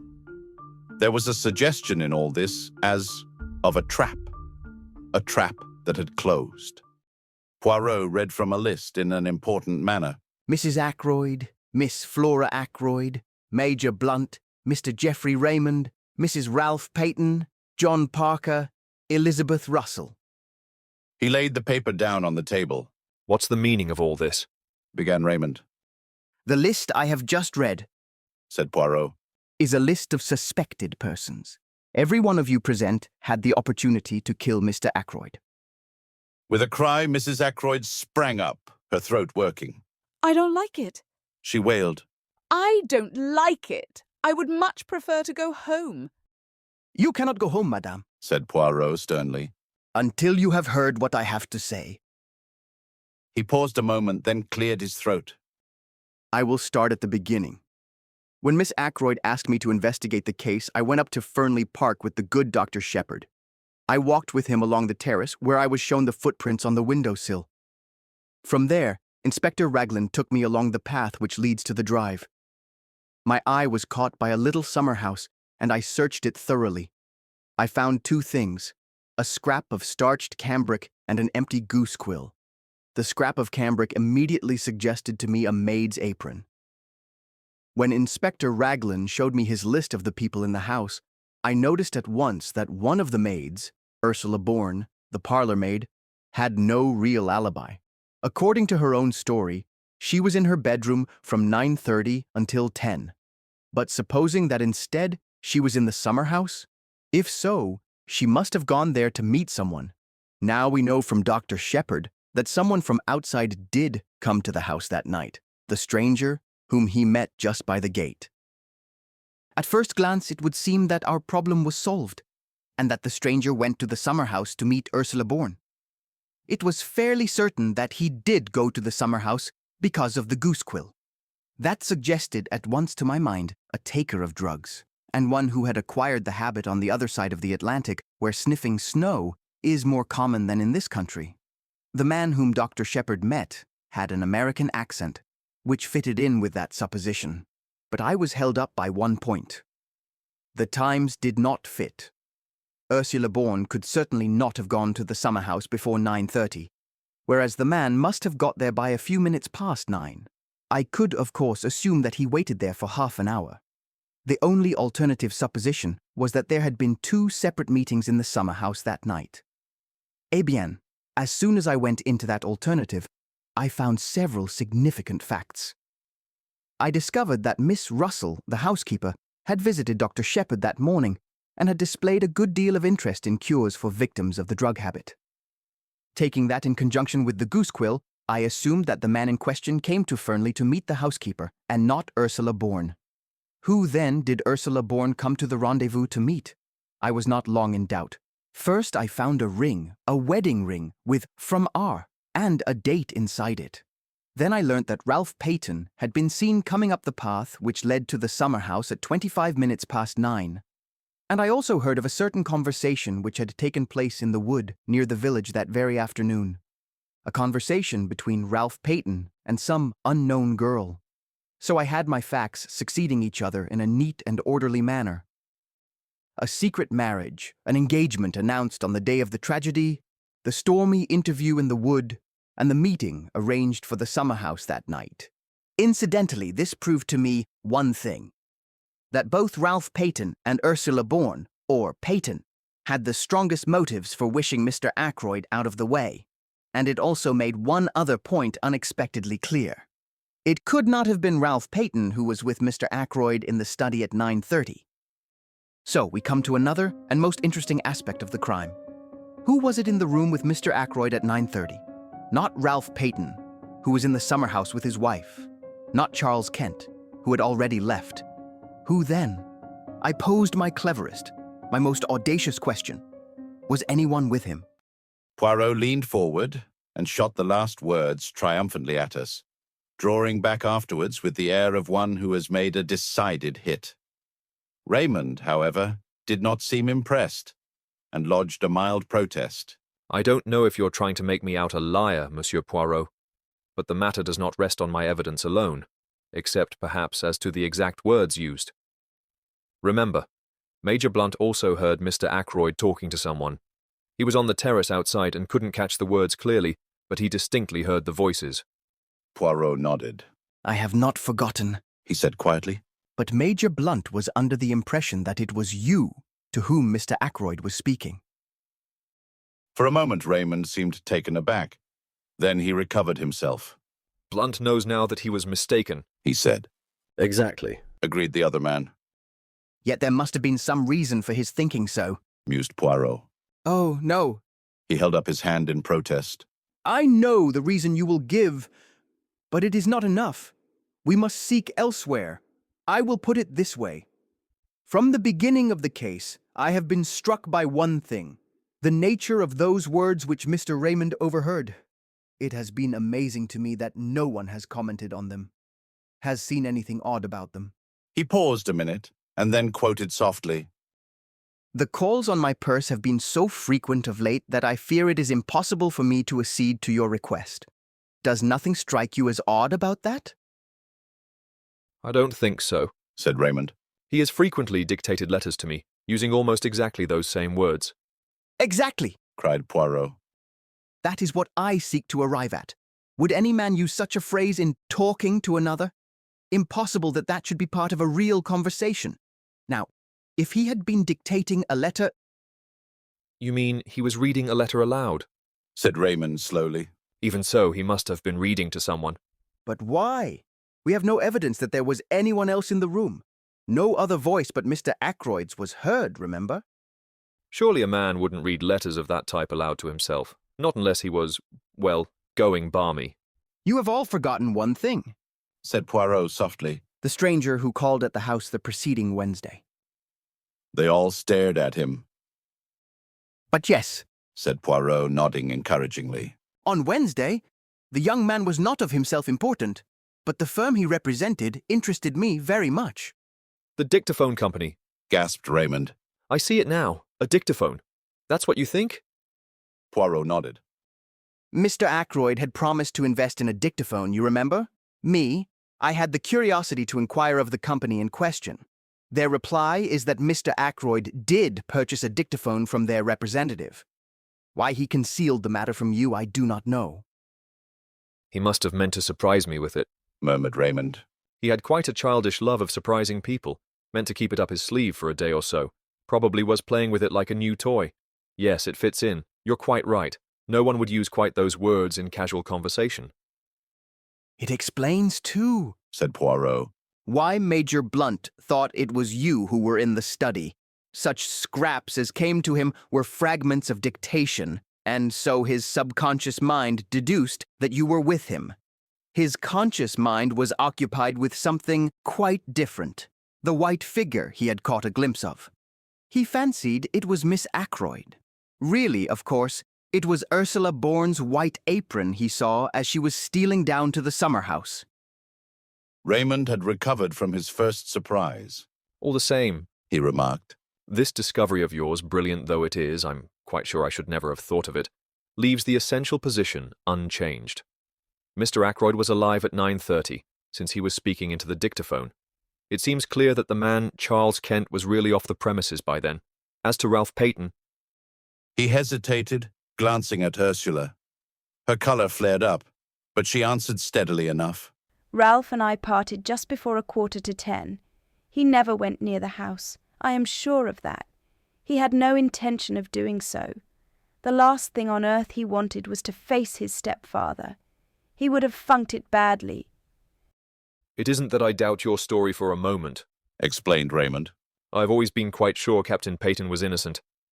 But one has to think of a court of law, and the questions that would be asked. He's in a most unfortunate position, but if he were to come forward... Poirot interrupted. That is your advice, yes? That he should come forward? Certainly, if you know where he is. I perceive that you do not believe that I do know. And yet I have told you just now that I know everything. The truth of the telephone call, of the footprints on the windowsill, of the hiding place of Ralph Paton. Where is he? Said Blunt sharply. Not very far away, said Poirot, smiling. In Cranchester? I asked. Poirot turned towards me. Always you ask me that. The idea of Cranchester, it is with you an ID fix. No, he is not in Cranchester. He is there. He pointed a dramatic forefinger. Everyone's head turned. Ralph Paton was standing in the doorway.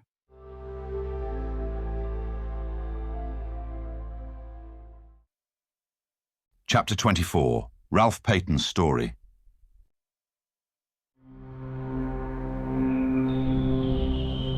It was a very uncomfortable minute for me. I hardly took in what happened next, but there were exclamations and cries of surprise. When I was sufficiently master of myself to be able to realize what was going on, Ralph Paton was standing by his wife, her hand in his, and he was smiling across the room at me. Poirot, too, was smiling, and at the same time shaking an eloquent finger at me. Have I not told you at least 36 times that it is useless to conceal things from Hercule Poirot? He demanded. That in such a case he finds out. He turned to the others. One day, you remember, we held a little séance about a table, just the 6 of us. I accused the other 5 persons present of concealing something from me. 4 of them gave up their secret. Dr. Sheppard did not give up his. But all along I have had my suspicions. Dr. Sheppard went to the 3 Boars that night, hoping to find Ralph. He did not find him there. But supposing, I said to myself, that he met him in the street on his way home? Dr. Sheppard was a friend of Captain Paton's, and he had come straight from the scene of the crime. He must know that things looked very black against him. Perhaps he knew more than the general public did. I did, I said ruefully. I suppose I might as well make a clean breast of things now. I went to see Ralph that afternoon. At first he refused to take me into his confidence, but later he told me about his marriage and the hole he was in. As soon as the murder was discovered, I realized that once the facts were known, suspicion could not fail to attach to Ralph, or if not to him, to the girl he loved. That night I put the facts plainly before him. The thought of having possibly to give evidence which might incriminate his wife made him resolve at all costs to... I hesitated, and Ralph filled up the gap. To do a bunk? He said graphically. You see, Ursula left me to go back to the house. I thought it possible that she might have attempted to have another interview with my stepfather. He had already been very rude to her that afternoon. It occurred to me that he might have so insulted her in such an unforgivable manner that without knowing what she was doing... He stopped. Ursula released her hand from his and stepped back. You thought that, Ralph? You actually thought that I might have done it? Let us get back to the culpable conduct of Dr. Sheppard, said Poirot dryly. Dr. Sheppard consented to do what he could to help him. He was successful in hiding Captain Paton from the police. Where? Asked Raymond. In his own house. No, indeed. said Poirot. You should ask yourself the question that I did. If the good doctor is concealing the young man, what place would he choose? It must necessarily be somewhere near at hand. I think of Cranchester. A hotel? No. Lodgings? Even more emphatically, no. Where, then? Ah, I have it. A nursing home. A home for the mentally unfit. I test my theory. I invent a nephew with mental trouble. I consult Mademoiselle Shepherd as to suitable homes. She gives me the names of 2 near Cranchester to which her brother has sent patients. I make inquiries. Yes, at one of them, a patient was brought there by the doctor himself, early on Saturday morning. That patient, though known by another name, I had no difficulty in identifying as Captain Paton. After certain necessary formalities, I was allowed to bring him away. He arrived at my house in the early hours of yesterday morning. I looked at him ruefully. Caroline's Home Office expert, I murmured. And to think I never guessed. You see now why I drew attention to the reticence of your manuscript, murmured Poirot. It was strictly truthful as far as it went. But it did not go very far, eh, my friend? I was too abashed to argue. Dr. Shepherd has been very loyal, said Ralph. He has stood by me through thick and thin. He did what he thought was the best. I see now, from what Monsieur Poirot has told me, that it was not really the best. I should have come forward and faced the music. You see, in the home, we never saw a newspaper. I knew nothing of what was going on.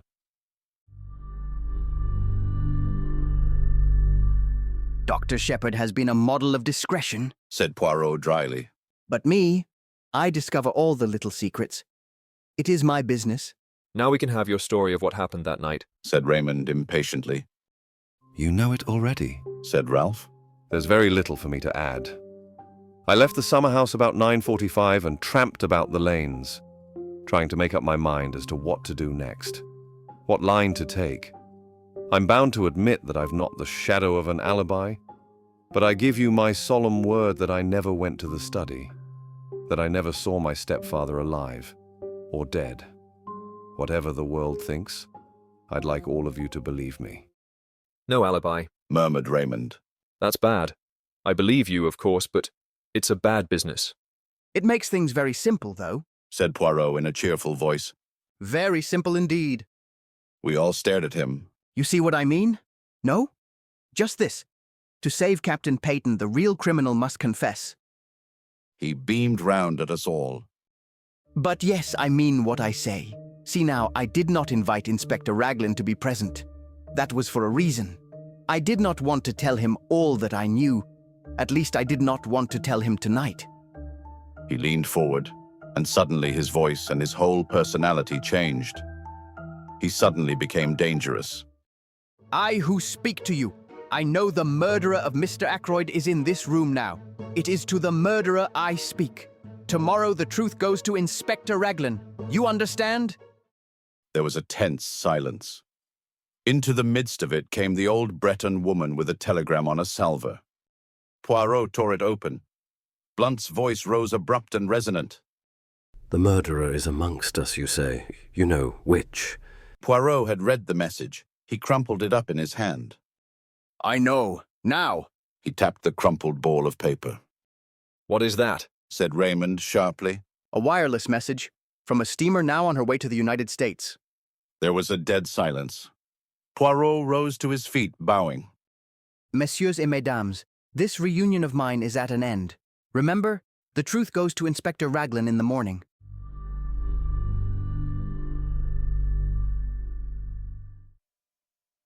Chapter 25, The Whole Truth.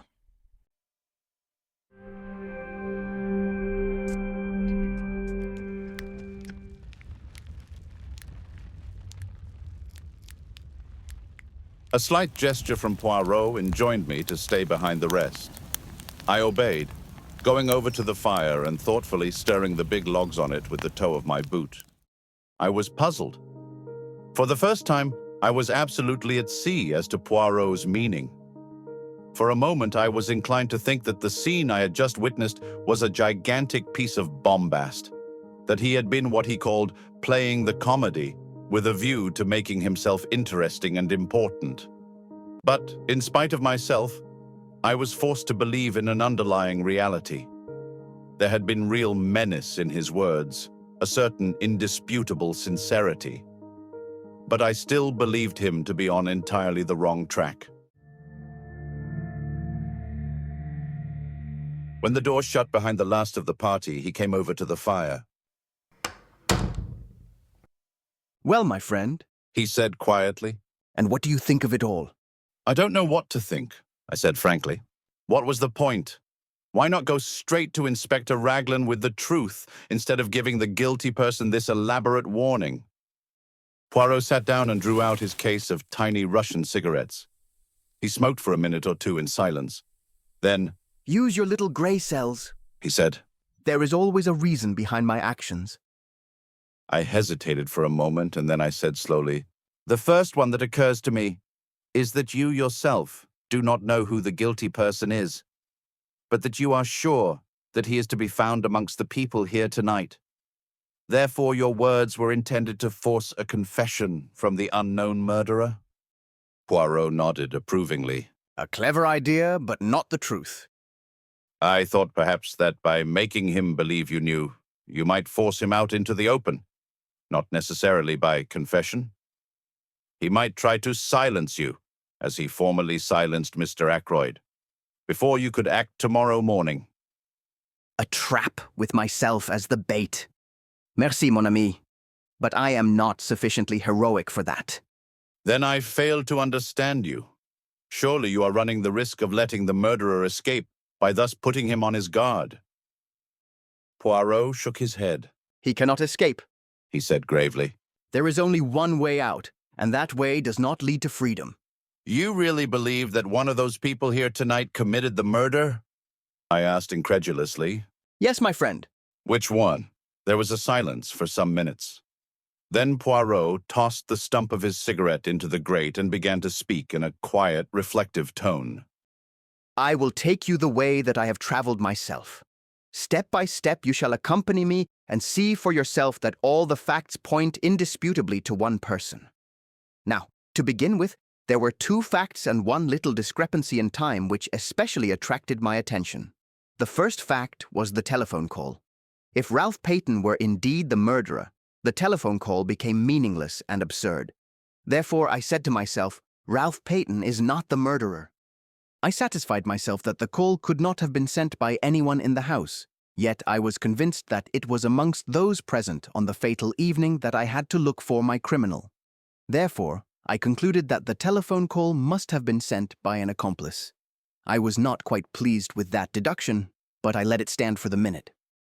I next examined the motive for the call. That was difficult. I could only get at it by judging its result, which was that the murder was discovered that night instead of, in all probability, the following morning. You agree with that? Yes, I admitted. Yes. As you say, Mr. Ackroyd, having given orders that he was not to be disturbed, nobody would have been likely to go to the study that night. Très bien. The affair marches, does it not? But matters were still obscure. What was the advantage of having the crime discovered that night in preference to the following morning?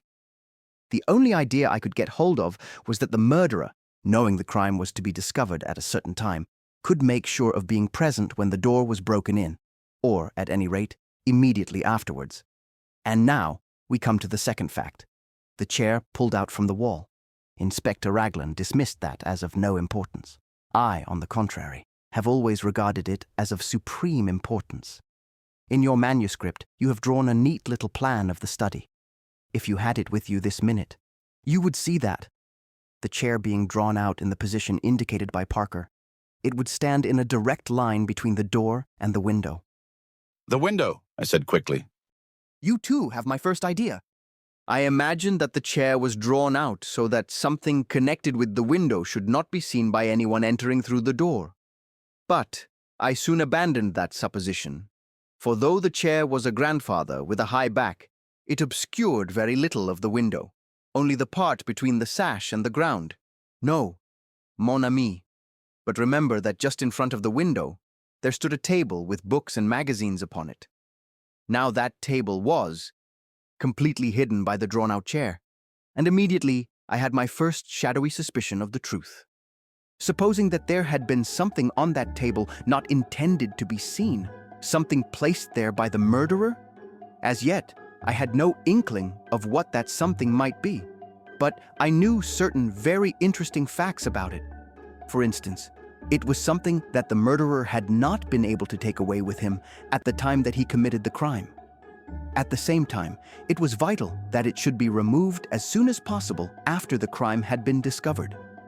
And so, the telephone message, and the opportunity for the murderer to be on the spot when the body was discovered. Now 4 people were on the scene before the police arrived. Yourself, Parker, Major Blunt, and Mr. Raymond. Parker I eliminated at once, since at whatever time the crime was discovered, he was the one person certain to be on the spot. Also, it was he who told me of the pulled-out chair. Parker, then, was cleared. Of the murder, that is. I still thought it possible that he had been blackmailing Mrs. Ferrars. Raymond and Blunt, however, remained under suspicion, since, if the crime had been discovered in the early hours of the morning, it was quite possible that they might have arrived on the scene too late to prevent the object on the round table being discovered. Now, what was that object? You heard my arguments tonight in reference to the scrap of conversation overheard? As soon as I learned that a representative of a dictaphone company had called, the idea of a dictaphone took root in my mind. You heard what I said in this room not 30 minutes ago? They all agreed with my theory, but one vital fact seems to have escaped them. Granted that a dictaphone was being used by Mr. Ackroyd that night, why was no dictaphone found? I never thought of that, I said. We know that a dictaphone was supplied to Mr. Ackroyd, but no dictaphone has been found amongst his effects. So, if something was taken from that table, why should not that something be the dictaphone? But there were certain difficulties in the way. The attention of everyone was, of course, focused on the murdered man. I think anyone could have gone to the table unnoticed by the other people in the room. But a dictaphone has a certain bulk. It cannot be slipped casually into a pocket. There must have been a receptacle of some kind capable of holding it. You see where I am arriving? The figure of the murderer is taking shape. A person who was on the scene straightway, but who might not have been if the crime had been discovered the following morning. A person carrying a receptacle into which the dictaphone might be fitted. I interrupted. But why remove the dictaphone? What was the point? You are like Mr. Raymond. You take it for granted that what was heard at 9:30 was Mr. Ackroyd's voice speaking into a dictaphone. But consider this useful invention for a little minute. You dictate into it, do you not? And at some later time, a secretary or a typist turns it on, and the voice speaks again. You mean? I gasped. Poirot nodded. Yes, I mean that. At 9:30, Mr. Ackroyd was already dead. It was the dictaphone speaking, not the man. And the murderer switched it on. Then he must have been in the room at that minute. Possibly, but we must not exclude the likelihood of some mechanical device having been applied. Something after the nature of a time lock, or even of a simple alarm clock. But in that case, we must add 2 qualifications to our imaginary portrait of the murderer. It must be someone who knew of Mr. Ackroyd's purchase of the dictaphone, and also someone with the necessary mechanical knowledge. I had got thus far in my own mind when we came to the footprints on the window ledge. Here there were 3 conclusions open to me. 1. They might really have been made by Ralph Paton. He had been at Fernley that night, and might have climbed into the study and found his uncle dead there. That was one hypothesis. 2. There was the possibility that the footmarks might have been made by somebody else who happened to have the same kind of studs in his shoes. But the inmates of the house had shoes soled with crepe rubber, and I declined to believe in the coincidence of someone from outside having the same kind of shoes as Ralph Paton wore. Charles Kent, as we know from the barmaid of the Dog and Whistle, had on a pair of boots, clean dropping off him. 3. Those prints were made by someone deliberately trying to throw suspicion on Ralph Paton. To test this last conclusion, it was necessary to ascertain certain facts. 1 pair of Ralph's shoes had been obtained from the 3 Boers by the police. Neither Ralph nor anyone else could have worn them that evening, since they were downstairs being cleaned. According to the police theory, Ralph was wearing another pair of the same kind, and I found out that it was true that he had 2 pairs. Now for my theory to be proved correct, it was necessary for the murderer to have worn Ralph's shoes that evening. In which case, Ralph must have been wearing yet a 3rd pair of footwear of some kind. I could hardly suppose that he would bring 3 pairs of shoes all alike. The 3rd pair of footwear were more likely to be boots. I got your sister to make inquiries on this point, laying some stress on the color, in order, I admit it frankly, to obscure the real reason for my asking. You know the result of her investigations. Ralph Paton had a pair of boots with him. The first question I asked him when he came to my house the day before morning was what he was wearing on his feet on the fatal night. He replied at once that he had worn boots. He was still wearing them, in fact, having nothing else to put on. So we get a step further in our description of the murderer, a person who had the opportunity to take these shoes of Ralph Paton's from the 3 Boars that day. He paused, and then said with a slightly raised voice, There is one further point. The murderer must have been a person who had the opportunity to purloin that dagger from the silver table. You might argue that anyone in the house might have done so, but I will recall to you that Miss Ackroyd was very positive that the dagger was not there when she examined the silver table. He paused again. Let us recapitulate, now that all is clear.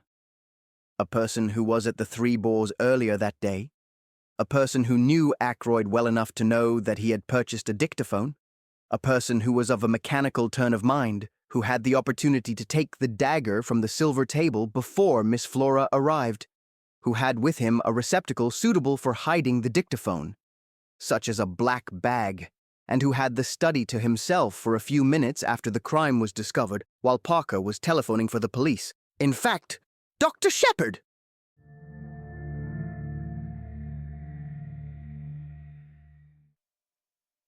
Chapter 26, And Nothing But the Truth.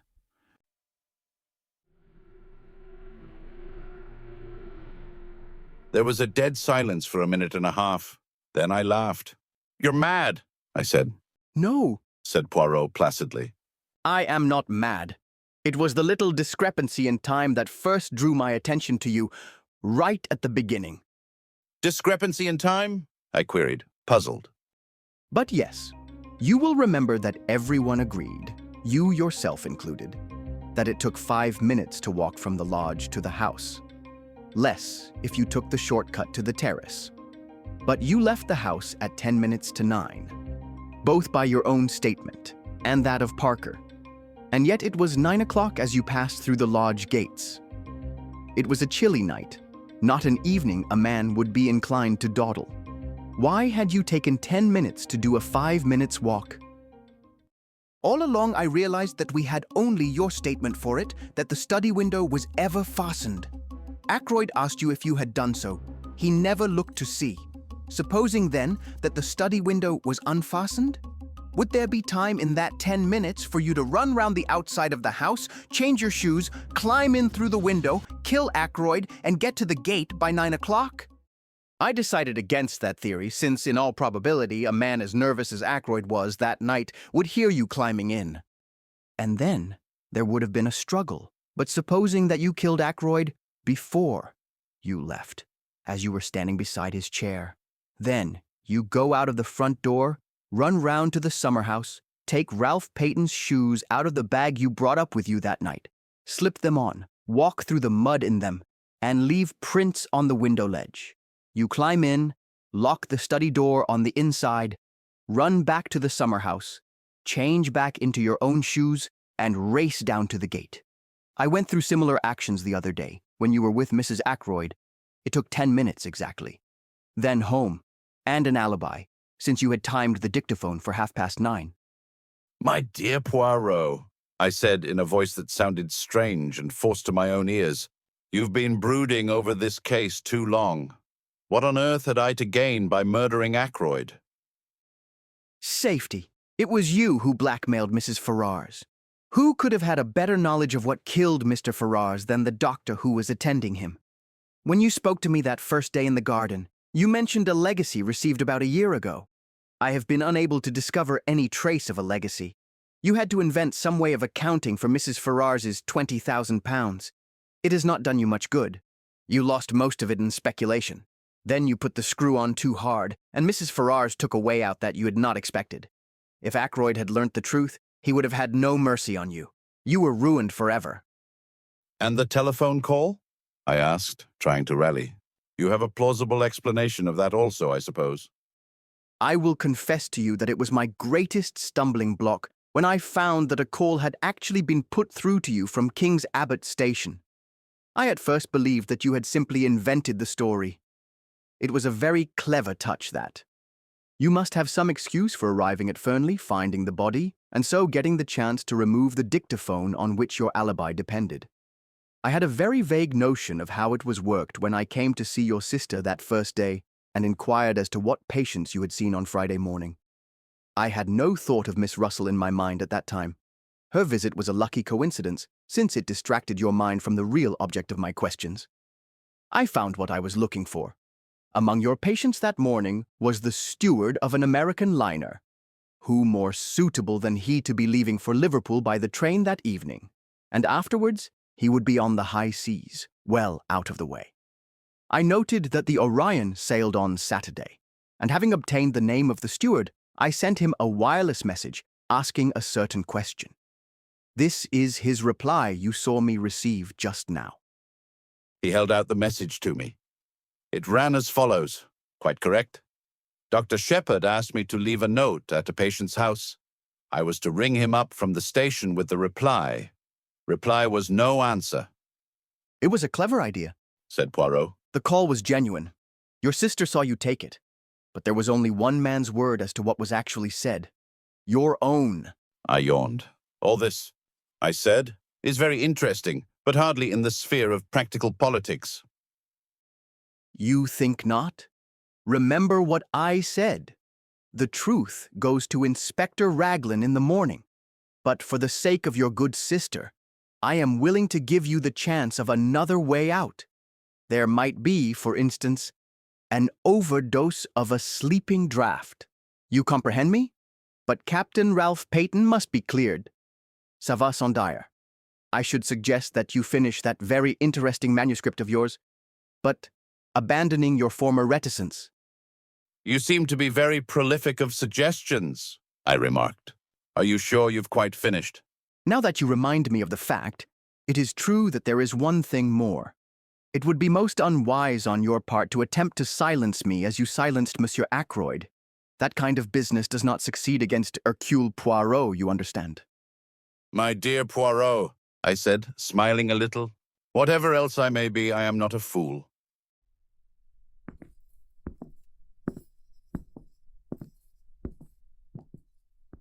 I rose to my feet. Well, I said with a slight yawn, I must be off home. Thank you for a most interesting and instructive evening. Poirot also rose and bowed with his accustomed politeness as I passed out of the room.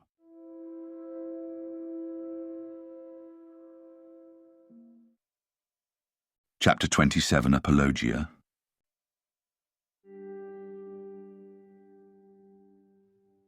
5 a.m. I am very tired, but I have finished my task. My arm aches from writing. A strange end to my manuscript. I meant it to be published someday as the history of one of Poirot's failures. Odd how things pan out. All along I've had a premonition of disaster from the moment I saw Ralph Paton and Mrs. Ferrars with their heads together. I thought then that she was confiding in him. As it happened, I was quite wrong there. But the idea persisted, even after I went into the study with Ackroyd that night, until he told me the truth. Poor old Ackroyd. I'm always glad that I gave him a chance. I urged him to read that letter before it was too late. Or let me be honest, didn't I subconsciously realize that with a pig-headed chap like him, it was my best chance of getting him not to read it? His nervousness that night was interesting psychologically. He knew danger was close at hand, and yet he never suspected me. The dagger was an afterthought. I'd brought up a very handy little weapon of my own, but when I saw the dagger lying in the silver table, it occurred to me at once how much better it would be to use a weapon that couldn't be traced to me. I suppose I must have meant to murder him all along. As soon as I heard of Mrs. Ferraz's death, I felt convinced that she would have told him everything before she died. When I met him and he seemed so agitated, I thought that perhaps he knew the truth, but that he couldn't bring himself to believe it, and was going to give me the chance of refuting it. So I went home and took my precautions. If the trouble were, after all, only something to do with Ralph, well, no harm would have been done. The dictaphone he had given me 2 days before to adjust.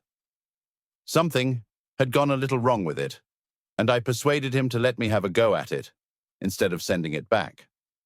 I did what I wanted to it, and took it up with me in my bag that evening. I'm rather pleased with myself as a writer. What could be neater, for instance, than the following?